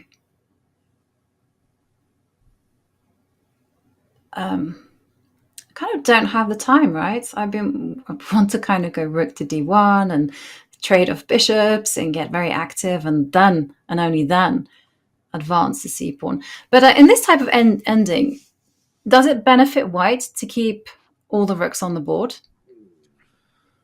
Actually, I probably wouldn't mind. Well, it's very concrete, because if the rooks came off, then black would have this knight e6 resource. I guess it depends on where white's pawns are situated. But yeah, I don't know. I would start with c4. I don't think that there's too much else that white could do that's productive other than just pushing the pawn. And this also conserve some time and keep pressure on black's clock. Yeah. Okay. c4. But the problem is that once the bishop... Yeah, I think it is likely. But the problem for white that I see is that as soon as you step back, and I love going back to the second row, by the way, because I feel you've got to defend g2. It's not very easy for white to start advancing the pawns. Definitely. This is partially why Jordan has parked his rook on e6. Yeah. And is there something to be said for jettisoning, just giving up the pawn on h3 and playing for just pressure on the back row? So I'm kind of thinking c4, bishop b7, rook d2, and once the rook reaches a3, just kind of double on the d line. Yeah, and then give up h3 and just try to push your pawns through. Exactly. I mean, because after all, the black king is still in trouble. So I'm seeing ideas such as bishop h6, rook coming to d8, and I've spotted checkmate. No, I mean, this is a recurring theme with rooks on the board, is the mate on d8. So yeah, I'm really curious to see what direction this game takes. It's kind of hard to predict, but I think c4 is quite likely. And then we'll see. Yeah. We will see. Okay, well, we will leave you to make a decision, but let's go back to the bird's eye view and take a look at some of the other games. And I'm noticing that Alexander Donchenko is somewhat short on time, just 4.5 minutes. They are on move 34. Is he I'm gonna coming flip on under that some game. pressure, actually? Yeah. He definitely has been under pressure for a long time this game. This was the King's Indian Fianchetto. We were praising Anish Giri's opening choice. Good, combative opening. He gave himself some chances, and Donchenko down to 4 minutes for 6 moves until the time control. His last move was e2, e4, creating massive tension in the center and offering a mass trade. If black takes on e4, white takes back, and we potentially get a trade of a bunch of rooks. But the e4 pawn itself is a big target, so black could also drop the knight back to f6 here, increasing the pressure on e4, which is a very tempting option. Yeah. And that's the move that also comes to my mind. How are you going to defend e4? I mean, I'm very curious what Donchenko intends in response to knight f6. Oh, maybe he intends a pawn sacrifice. If we put this on the board, knight f6, one idea is to play knight e3, and then to meet f takes e4. This is actually kind of a typical concept. You allow the pawn to be captured and then push your own pawn forward using the pawn that you just sacrificed as an umbrella. f4, now the rook has to move. Where's it going to go? I don't know, back to e6, for example, but white's kingside pawns are also very mobile. White could start generating some kingside counterplay with something like f5, maybe a slower move like rook f1. Maybe this is Donchenko's idea with e4. Mm-hmm. Yeah. Neat idea, actually. And is there any alternative for Anish? So the move that I wanted to play was c5. So if you go knight e3, knight f6, knight e3, I wanted c5. c5, forcing the rook to commit first. Yes. Okay, so let's say I play rook d6, which is the most straightforward move, I think. Mm-hmm. And then pawn takes pawn. Okay. I probably will stick to my guns and push f4. Rook e6. Yeah, rook back to e6. And here I need some slow stabilizing move. Maybe rook e1 to d1. Just kind of keeping the status quo. Yeah. It feels like this type of position... Also, by the time rook d1 is played, it's already moved 38. If Donchenko can get to time control with this structure, I think he's pretty happy. That is true, but he is a pawn down.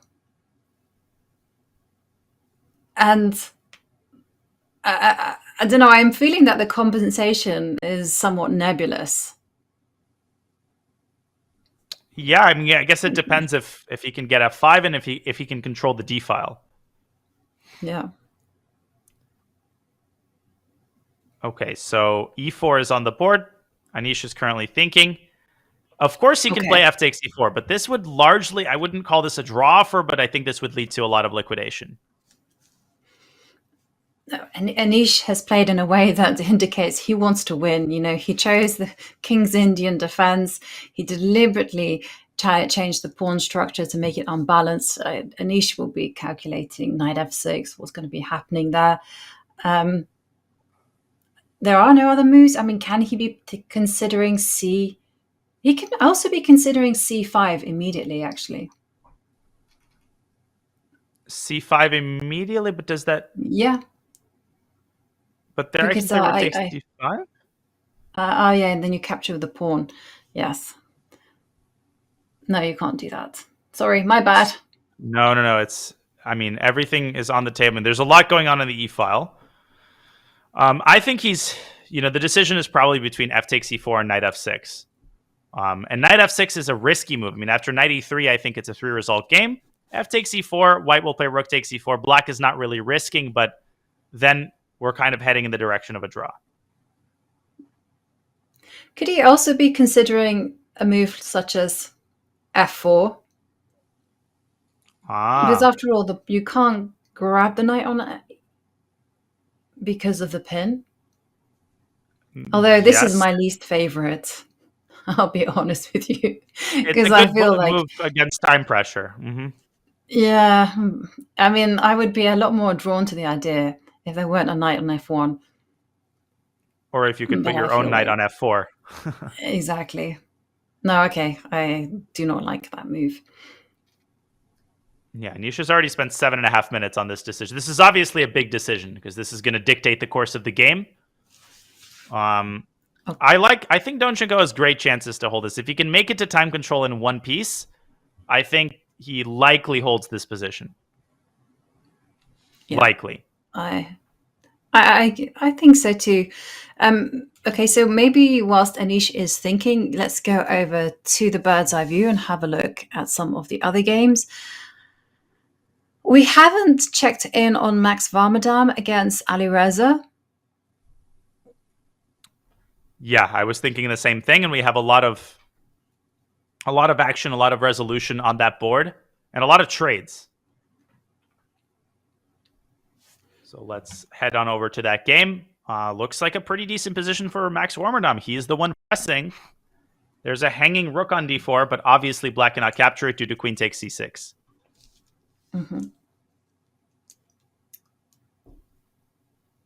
So But what do we make of this? White's plan is very simple, right? Put the rook on c4, apply as much pressure as possible to the c5 point. In fact, how are you going to defend it comfortably? For instance, the next few moves are going to be a3, b4. A pawn is going to drop. Yeah, 3b4 is a very nasty idea. Also, everything is nicely protected in White's position. Everything is nice. The king is relatively safe. Somehow Alireza has ended up with this very poor pawn structure. And he's got to find a way to generate active counterplay. If he loses the c5 pawn, then he's potentially in real trouble. He can start with rook c8. I think you called it. White will respond with rook c4. Maybe he can try to use the d file to generate counterplay. Like in some cases, if you sacrifice c5, you can then force a perpetual in the queen endgame. So I think rook c8 might be a good place to start if you're Alireza. It makes the most sense. Okay, but let's maybe just show that out to its conclusion. So rook c8, rook c4. So rook c8, rook c4, and now I'm voting for a move like queen d7. Okay, and I'm going to continue with the plan. I've spotted a pawn and I want to zone in on it. So, okay, bishop first up. I feel but like here I have I feel like that I takes feel like that one's not quite Okay, but instead, what I would like to do is I would like to capture on c4-5 with a pawn. So I'm going to go a3. So you're going to follow through on this very nasty idea. Yes. b4 is a huge threat because if pawn takes c5 happens, black is almost like instantly lost. So, But could you make moves like rook b8? You could, with some tactical ideas with rook takes b3 potentially. By the way, queen b5 is on the board. Queen b5 I is was on the suddenly board. inspired by one of these Anand against Topalov, where it came from, and I want to say Alaska. I'm not quite sure of the exact name, QGD, where Anand had this pawn on c5, and there was always enough weaknesses in the white position that meant that Topalov couldn't win the c5 pawn. So now I'm just inspired by that. I'm thinking, okay, if you go a3, you weaken b3, so that's the point you need to move. Okay, but queen b5 chosen by Alireza. Indeed. And of course, the critical question is what is his intended response to the move rook to c4? But Danya, okay, so this is looking quite pleasant for Max Warmerdam, but we do have to head over immediately to the Parham game because there I'm looking at the evaluation bar. It says that Nordebek is in full control and Parham only has 36 seconds left on the clock and they are only on move 27. Oh my gosh. This is a question of survival here. What an absolute nightmare. And will this be the final twist in this game of infinite twists and turns? It seems increasingly likely to be the case. Now, playing a move like rook e3 and then not winning the game would be kind of injustice, if you will. Yeah. After So shall knight we rewind fe4, yeah, and show just a couple of the moves. blow? Yeah. So the blow happened after Parham lifted his rook up to h3, trying to force the queen away from a3, but Noterbeck says no. Rook e3, definitely going to be probably a nominee for move of the year. And I can say that 15 days, not 15 minutes into the new year. Knight e4, protecting c3, trade on h3, h6, you called it, forcing the knight back. Now he takes on b4. Parham drops back to c1. And where is the crushing blow if you're Noterbeck? Yeah. So, bishop b2 looks to me very logical. Attacking the queen. What are other moves? Bishop What b2, is I guess wrong with Parham bishop intends queen b1. Yeah. Oh, I thought maybe he'd get flashy and go knight f6 check. Oh, that is actually a pretty dangerous idea. It forces the king into the corner. That's true. That is true, but unfortunately, the black king can hide on h8, as you've indicated. And yeah, well, it was just a rush of blood to the head, and that was it.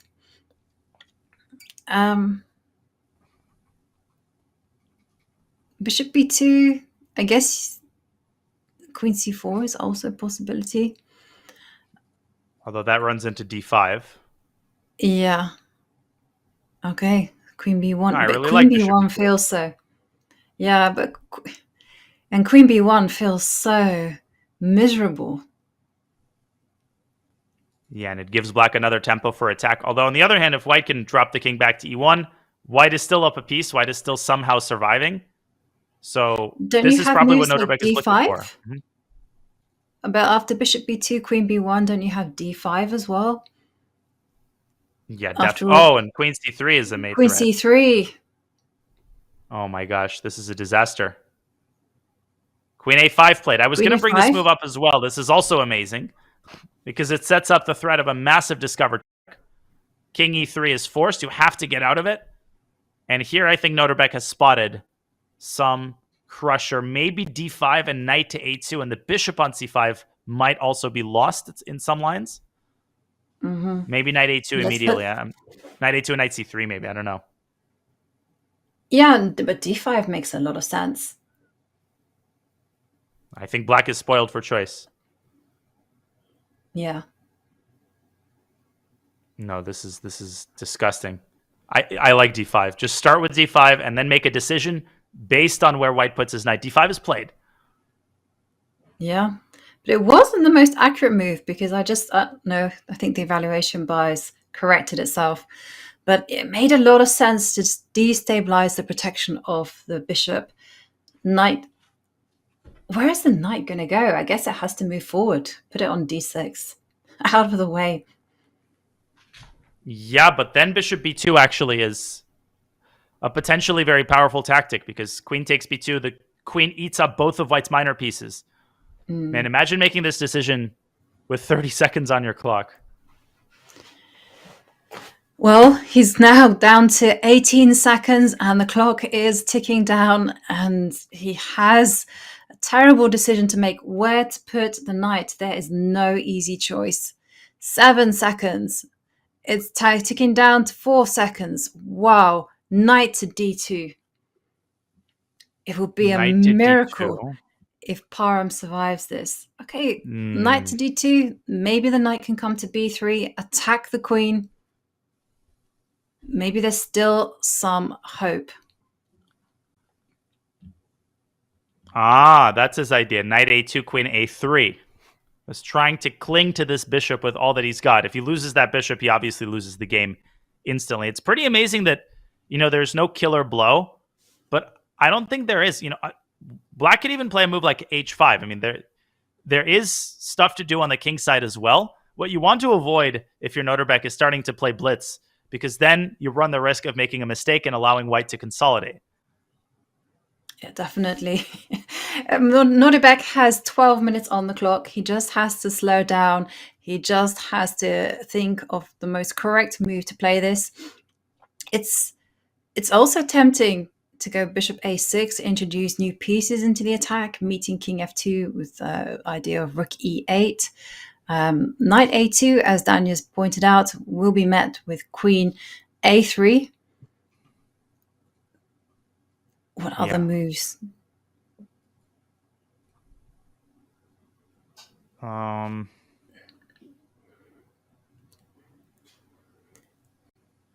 Yeah, I'm not finding a forced win.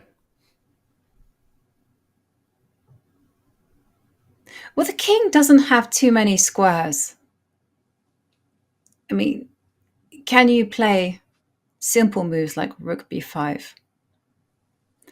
The reason I'm saying this is because I want to be playing queen b6 check. But then maybe I can drop my bishop back to d4.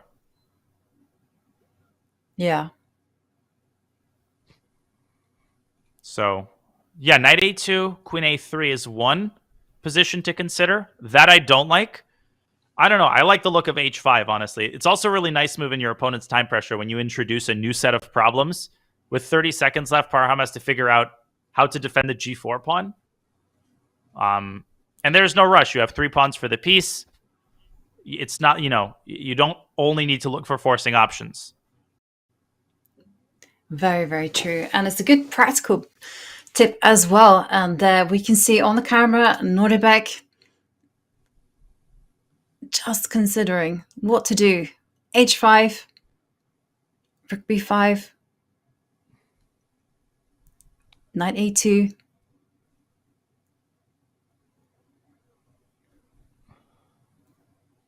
Yeah, I've been trying to make moves such as bishop b2 work. Unfortunately, not happening. I mean, they might be winning. Bishop b2, queen c5. And white has a very hard time covering that check because okay, h5 played. h5 played. And now it's decision time for Parham. How is he going to deal with the very basic threat of pawn takes pawn, just forking the knight and the bishop?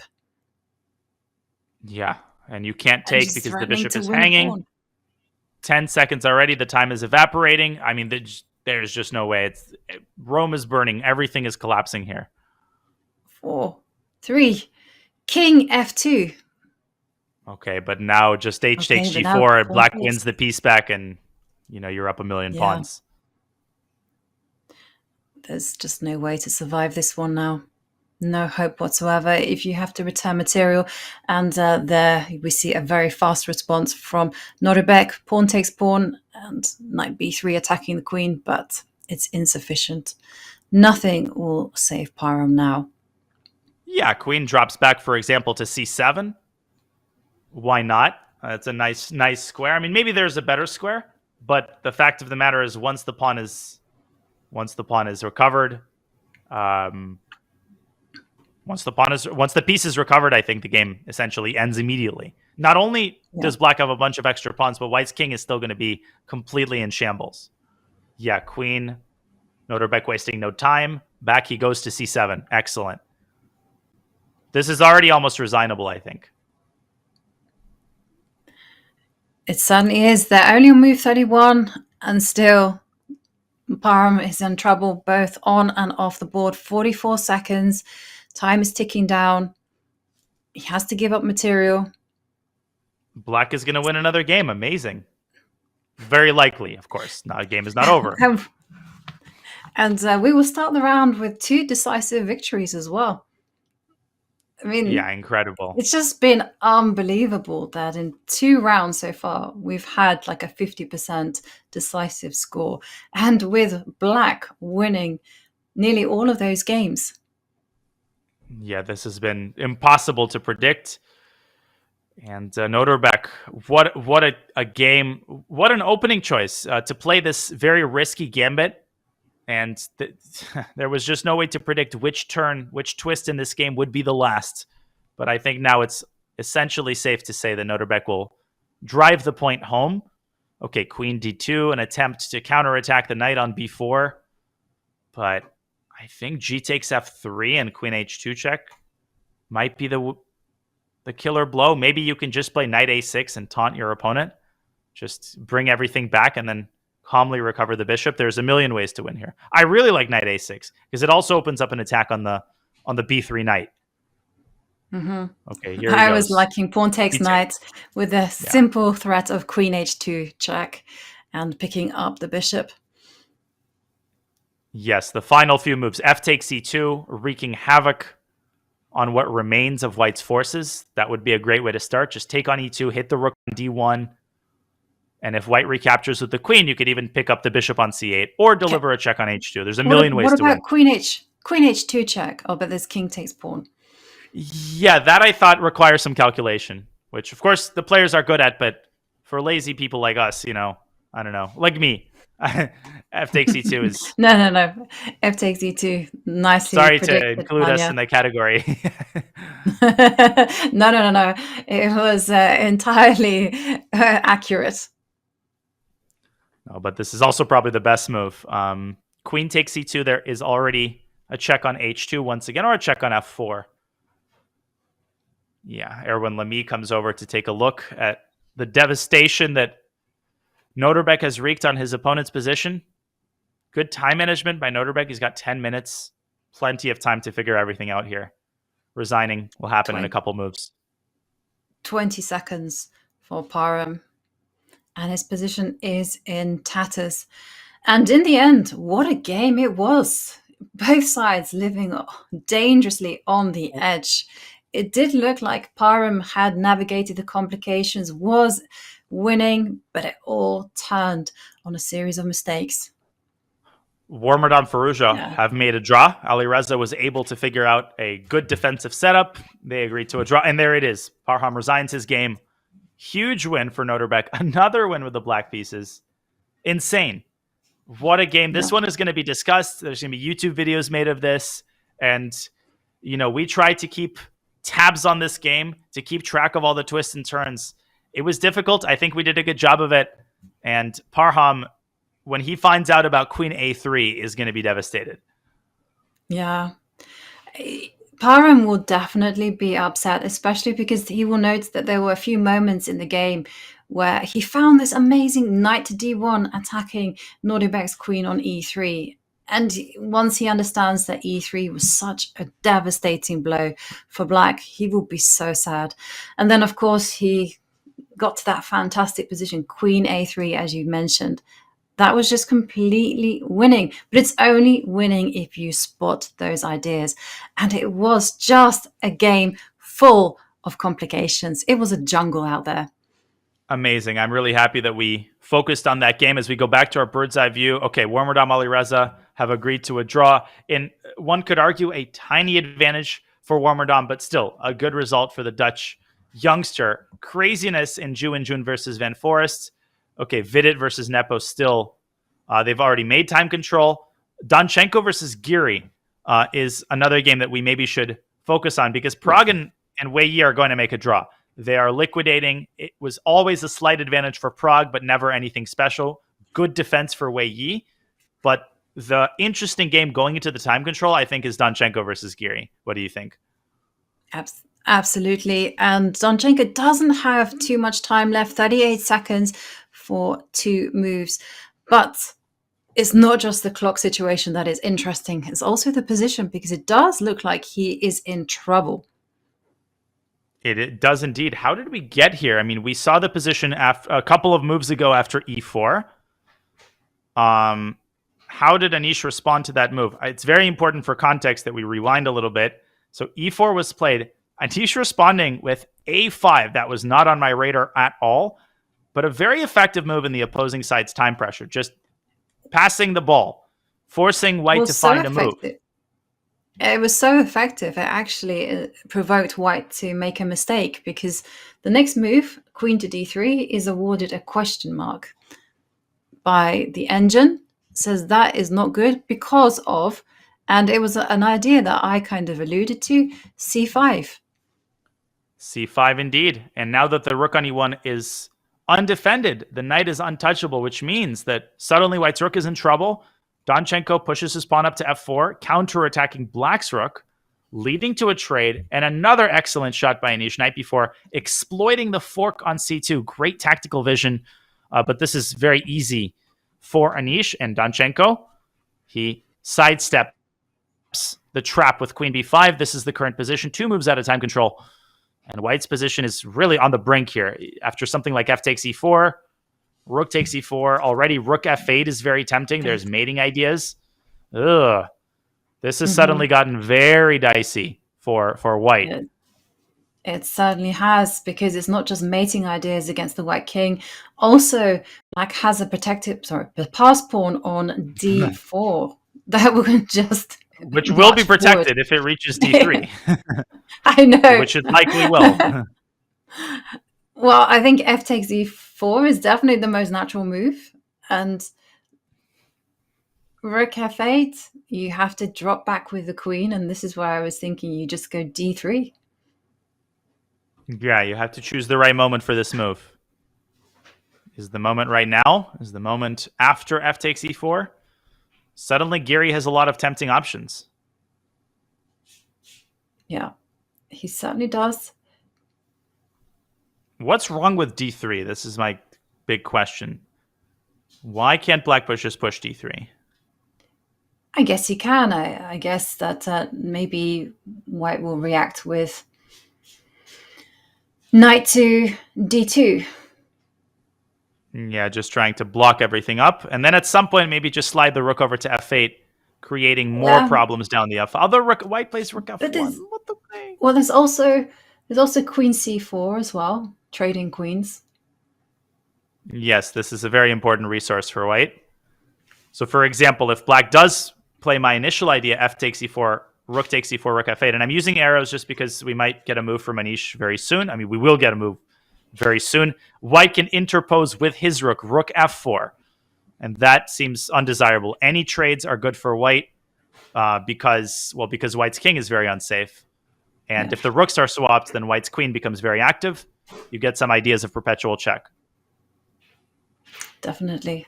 So it then begs the question, what should black be playing? I mean, is the answer rook c8, for instance?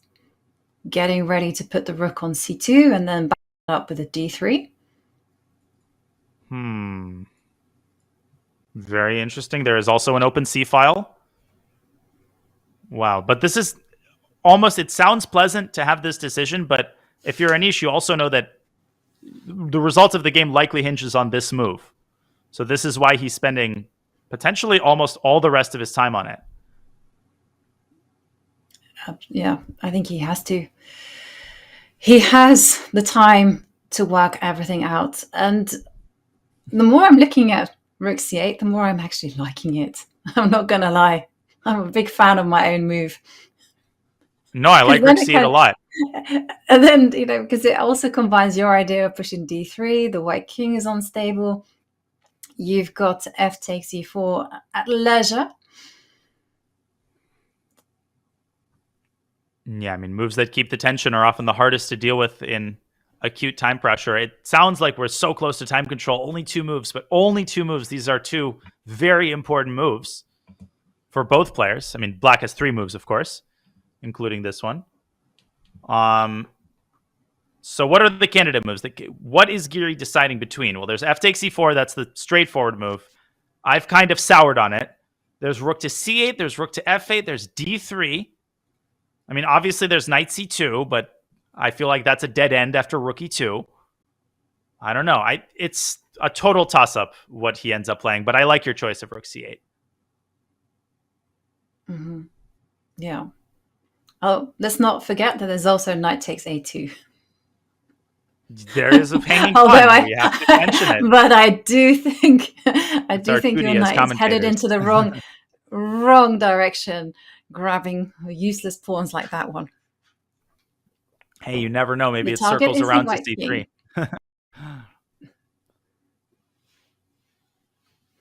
Okay, he spent 7 minutes on this move and counting. Mm-hmm.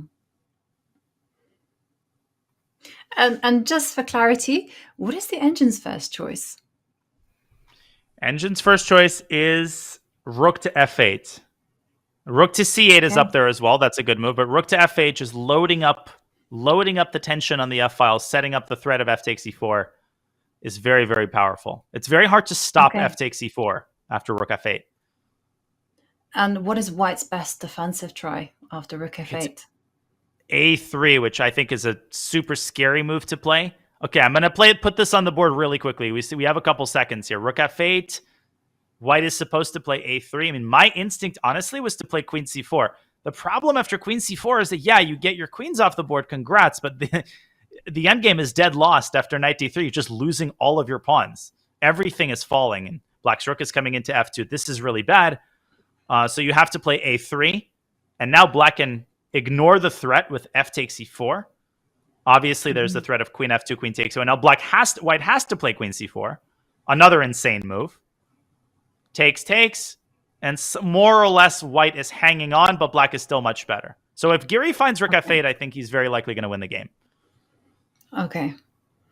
Rook f8, very classy move. And your move. Rook c8. Also very good. Okay. And what's white's best defense against this one? And bearing in mind that Donchenko has less than 30 seconds to deal with this problematic move. And then there's another move to make after this one. He's found king g1. Best move. Ooh. Or at least one of the best moves. But now f4. Ugh. f4 looks very nasty here. Much nastier than on the previous move. Yeah. Black pushes f4, destroys the king side, and Giri fakes us out a little bit. This is his 39th move. He has 2 moves to make. Yeah. f4. What can you do against f4 other than g4? And Anish is reaching for a move. Maybe d3 he wants. I mean, hard to predict. Jan has completely lost interest in his own game. He is only excited about the other time scrambles. I can't blame him. He's got a lot of time on his clock. As usual. Nepo has got like 1 hour and a half. And Anish using a lot of his time. They are on move 39. So just one more move. f4 played. Ugh, and this is the nastiest. It's a situation Peter Lecko likes to describe. Always the decision you make on move 40 seems to be the most difficult one. Your king side is collapsing. It's unclear what to do. I mean, do you go g4? Do you take that? 30 seconds on the clock. And the most important decision, can Donchenko hold his position together? I don't think so. I think Anish is going to take this one. It's really, it's a tough decision. And what is incidentally the best move? I would be instinctively playing g4 just to keep the king closed, but allow black to get a pawn to f3. The queen can come into f4, and 3 seconds, 2 seconds. He's taken on f4. He takes it. Ooh. Okay, but yeah, and again, of course, the best move is queen takes b6, but come on. Queen takes b6, really just laughing in the face of danger, allowing f3. That's completely unfindable. I guess the idea was to shuttle the queen over to f6. Okay, Donchenko clearly needed to go to the bathroom. Anisha's going to recapture this pawn, and he's going to be winning. Yeah. Yeah. I mean, just winning. Rook f8. Black's position is just overwhelming. White's king is in tatters. Queen takes f4. The rook is coming to c2. And it's not just that. There's also d3 in the air. There's so many checks that the queen can give to the king, who can pick up material. He's just spoiled for choice. Van Forest has mated Ju and June. We got to go to Ju and June's game. Oh. Van Forest has delivered mate. Van Forest has delivered checkmate. Oh my gosh. Oh, Ju and June blooded mate. Oh, but it was already... Oh, no. Okay, it was bad. The situation was very, very bad, but she accelerated her path to defeat in this position there on the small board. Let's make it into a big board. This was a crazy time scramble. Jordan Van Forest handled it very, very well.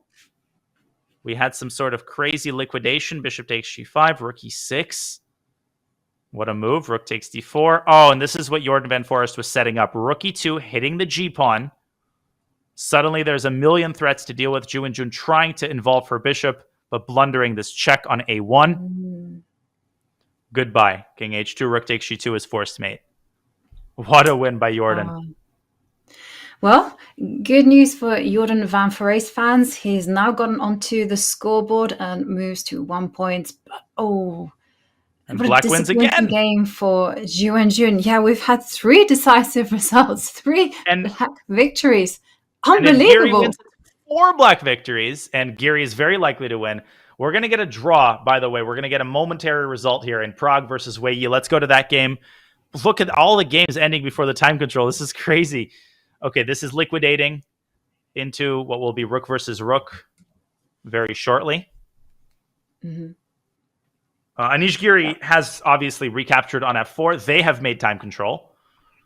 And so it looks like we will only have, after this game inevitably ends in a draw, only 2 games.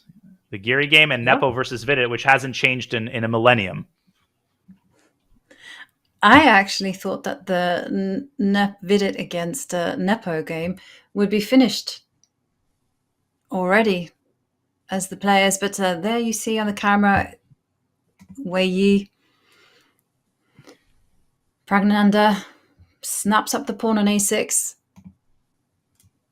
Yeah, handshake is coming in this game. d5, a4, for example, is just going to liquidate Black's final pawn. And a draw for will be incoming. I actually thought that he would play king to c4. But okay, we're expecting pawn takes pawn. Yeah, I mean, Black could, in some cases, maybe win White's b pawn, but it's not going to matter because White's going to get an obvious Philidor position. Both players are fully aware of the inevitable result of the game, a trade on a4, and that's it. We're going to get a handshake momentarily. Yeah. Maybe the king was there. There you go. Handshake and a peaceful outcome for Praggnanandhaa and Wei Yi. Praggnanandhaa drawing all his games so far. But once again, Pragg might have drawn all his games, but they've been far from boring draws. I mean, they've been full of excitement, a lot of tension. This game was especially intriguing because Pragg gave up a pawn in order to secure some compensation. But in the end, Wei Yi just played very accurately, and it was a fair result. Yeah, there's nothing wrong with being solid, and it's just the start of the event. This was a high-level game. It was a good attempt by Pragg. It felt like he had some chances in the endgame, but Wei Yi, I don't think, really gave him anything concrete. It was a justified, fair result. Yes, and there we can see the ongoing game between Vidit and Nepomniachtchi, but we've just hit time control. And I think it's the perfect time for us to take a quick break, but don't go anywhere because more action to come.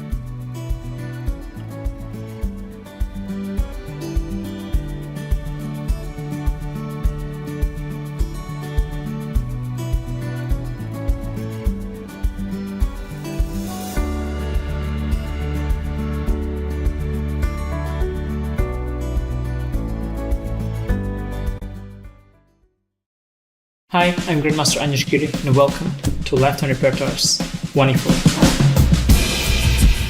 The so-called Latvian gambit is horrible. f5, knight takes e5. This is not how chess is played. He played too many moves with pawns and the queen, and didn't develop his light pieces. And with knight e4, this is a very important trick to remember. Many people fall for it, actually. Knight to b5, brilliant idea. ab and queen g7, and after rook f8, bishop h6, queen c5 and f3, and surprisingly, queen f2 is almost checkmate, but it's not. If your opponent wants to be solid, we go for the aggressive for the kill. If your opponent wants us to go for the kill, we play simple chess. And just use the fact that we have more space in the center, clear-cut plans, and nothing to worry about.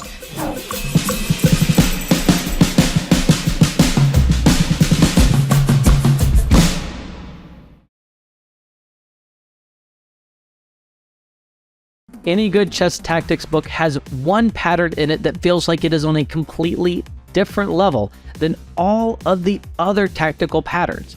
Bearing the vivid and accurate moniker, the windmill, This pattern features an amazing sequence of repeated discovered checks that can be used to win a nearly unlimited amount of material. The most famous windmill is definitely the one played by Mexican prodigy Carlos Torre against former world champion Emmanuel Lasker. But Bobby Fischer's game of the century also features a windmill. Here's another one that I really like. White starts with a rook sacrifice that leads to a combination of bishop and rook checks that simply consume Black's forces. The Lafong is a dirty, dirty trick that will probably only work at bullet, but you have to pull it off at least once in your life. When you sense that your opponent is pre-moving g6 and bishop g7 to start the game, you can play d4 and bishop h6 to try to win the bishop on g7. Shakes, guys. No one is watching. Oh, they all missed that. I see the tilt. I can feel the tilt.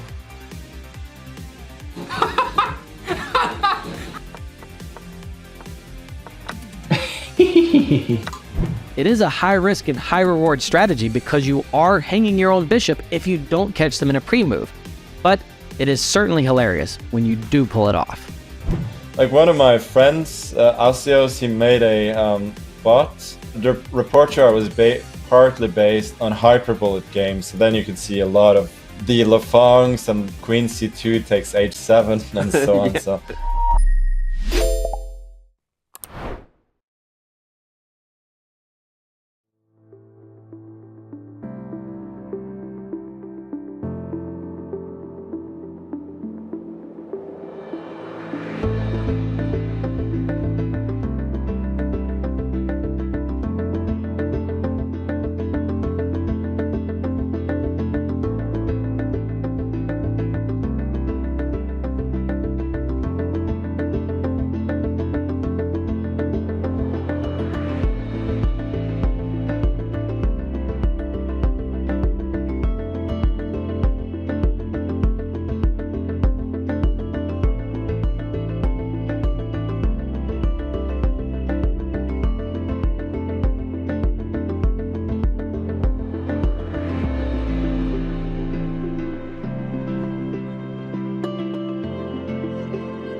Welcome back.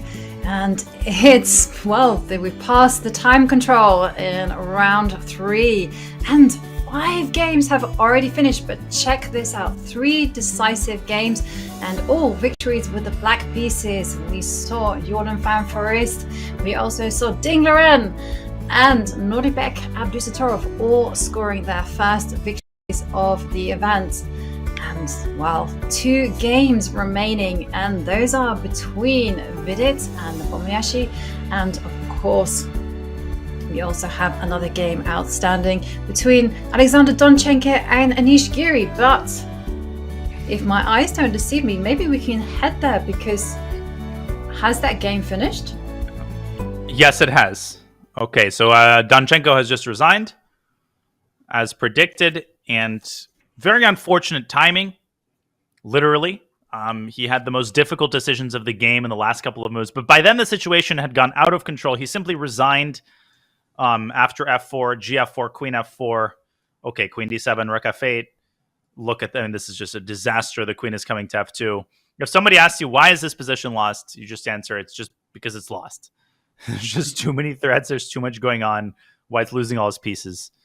And a sad way to end for Donchenko, and a great opening choice by Giri. And the King's Indian, it was just the right decision to make.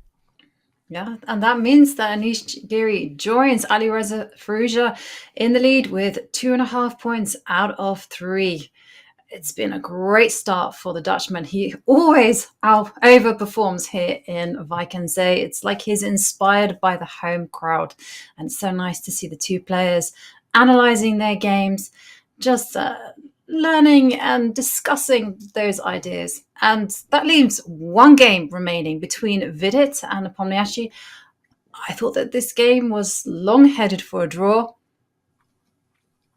But Vidit, yeah, that's the irony. You thought this was the first to conclude, but it's the last to conclude.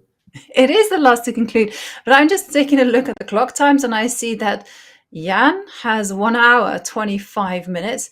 Vidit, get this, 20 minutes left on the clock. Yeah, I mean, Jan, they've basically had this type of endgame / structure for a very long time. Jan has been circling his king around. I mean, I can just very quickly rewind to move. This is 10 moves ago. You might think I just went back 1 move, but I actually went back 11 moves. And the last 11 moves have just literally been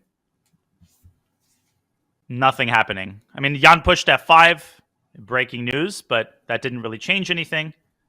Okay, they're repeating moves. I think Jan... Okay, is he going to go for a draw? Is he going to keep trying? Hard to say. This is a dead draw. I don't really see any serious attempts for him. I don't see any ways to complicate the game, but he's going to give it a fair shake before he goes for the draw. Mm-hmm. And yesterday, he was really trying against Zhu Wanjun. And in fact, he overpushed and had to defend the draw, even though he wasn't really in trouble. But it was just wondering whether that is playing through his mind. They are on move 55. So there's more time added on move 60, right? No extra time on move 60. Oh, There's that's it. been a Okay. change in the time control. Yeah, there is no third time control. Thank God. Yeah, but there we see Nepomniachtchi. Well, he has 1.5 hours to ponder over whether he wants to play for a win. But I mean, let's have a look at potential ideas for him to play. The problem, though, is can he allow a knight to jump to e5? Like, if you step your king to c7 or something, and the knight could potentially jump into e5. I like this for black. I think he wants knight e5 to happen, and he tried to provoke this earlier, and Vidit wouldn't bite. Because here, after takes, at least you get some imbalance, and the knight is stronger than the bishop. So black could try a bunch of things. Black could try b5 or c5. Black could try to get the king back to e6. I'm sure this is still a draw, but for Vidit, the question is, why change the status quo? If Jan is not achieving anything with the position as it currently is, why even risk it? I think, okay, it's very hard to tell by Jan's reactions, but he might be about to complete the repetition. We'll He see. might be able to. But the idea of knight e5 might not be very powerful now. But say, for instance, white doesn't change the balance for now, but moves the king to d3. The black king can't go wandering too far away from the center.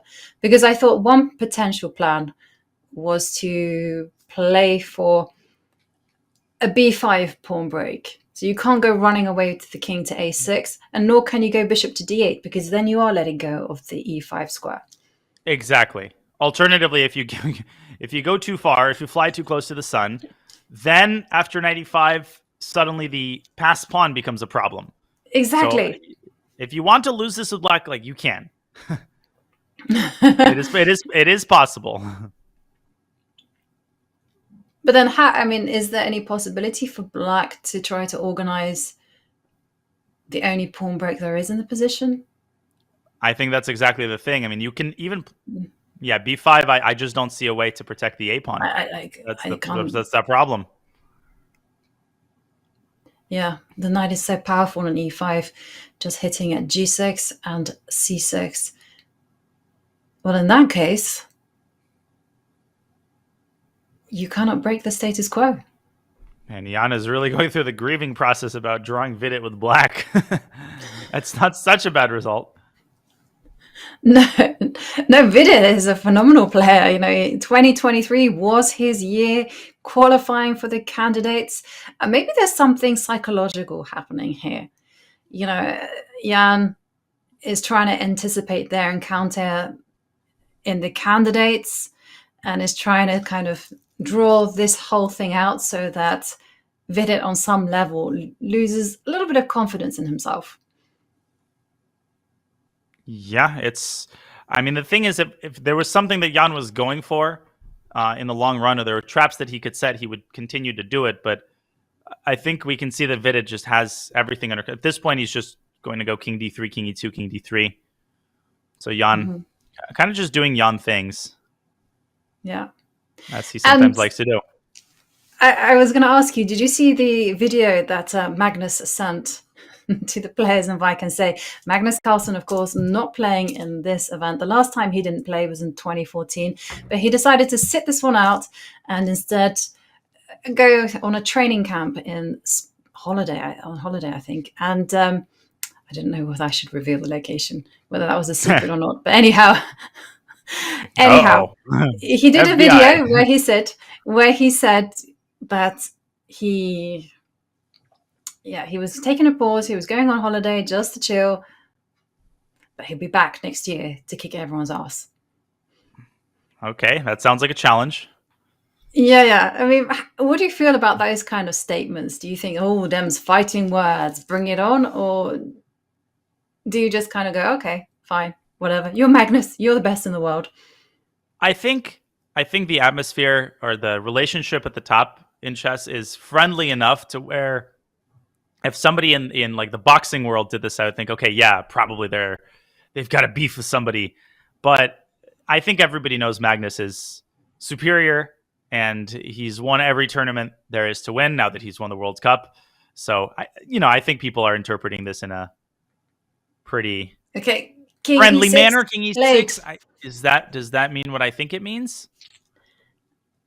Well, Jan is looking eye contact. Yeah, but it's like, give me the handshake. He's going to play king d3 and then repeat it 3 times. We have Yilmaz, who is playing in the challenges, looking, and the arbiter is going to be called handshake. Yeah, draw. That is a draw. So that means all 7 games have finished here in the Masters. That was fast. It was fast, wasn't it? Yeah. That was really fast. 4 decisive results, 3 draws, fighting chess throughout. Wow, what an unbelievable day of chess. Incredible. I mean, all of the action happened before the time control in every game. And, in Maksudlu Abdusattorov, things started heating up on move 3. And we had a lot of sharp openings today. That's kind of what tends to happen. You get shorter games. And I'm not complaining. The action was packed into the span of like 2 hours, but it was absolutely fascinating all around. I I loved this round. This was a really interesting round. Great openings, great play. Black winning all the games as usual. Yeah, it's been an amazing round, hasn't it? For me, the highlight has to be the game between Maksudlu against Nodibek Abdusattorov, because that one was a scrap. Mistakes were made. The game wasn't perfect, but it was full of wild tactics. And Rook E3, that is going to go into the puzzle books. Yeah, that game is going to make the rounds. It's going to make the YouTube recaps. And kudos to Nodibek. I mean, obviously it was a very topsy-turvy game. He was losing for a brief moment, but a very well-deserved victory. And the intrigue continues to rise. I mean, this is a very unpredictable tournament where crazy things continue to happen. Tomorrow's round is going to be a big one. It will be an absolute big one. And we can check out today's results. And there we can see there were victories for Jordan van Foreest, who bounced into the scoreboard with his win against Zhu Wenjun. Also victory for Anish Giri, who now moves into tied first alongside Alireza, Firouzja. And Ding Liren, reigning world champion, completes his comeback with a victory over Gukesh.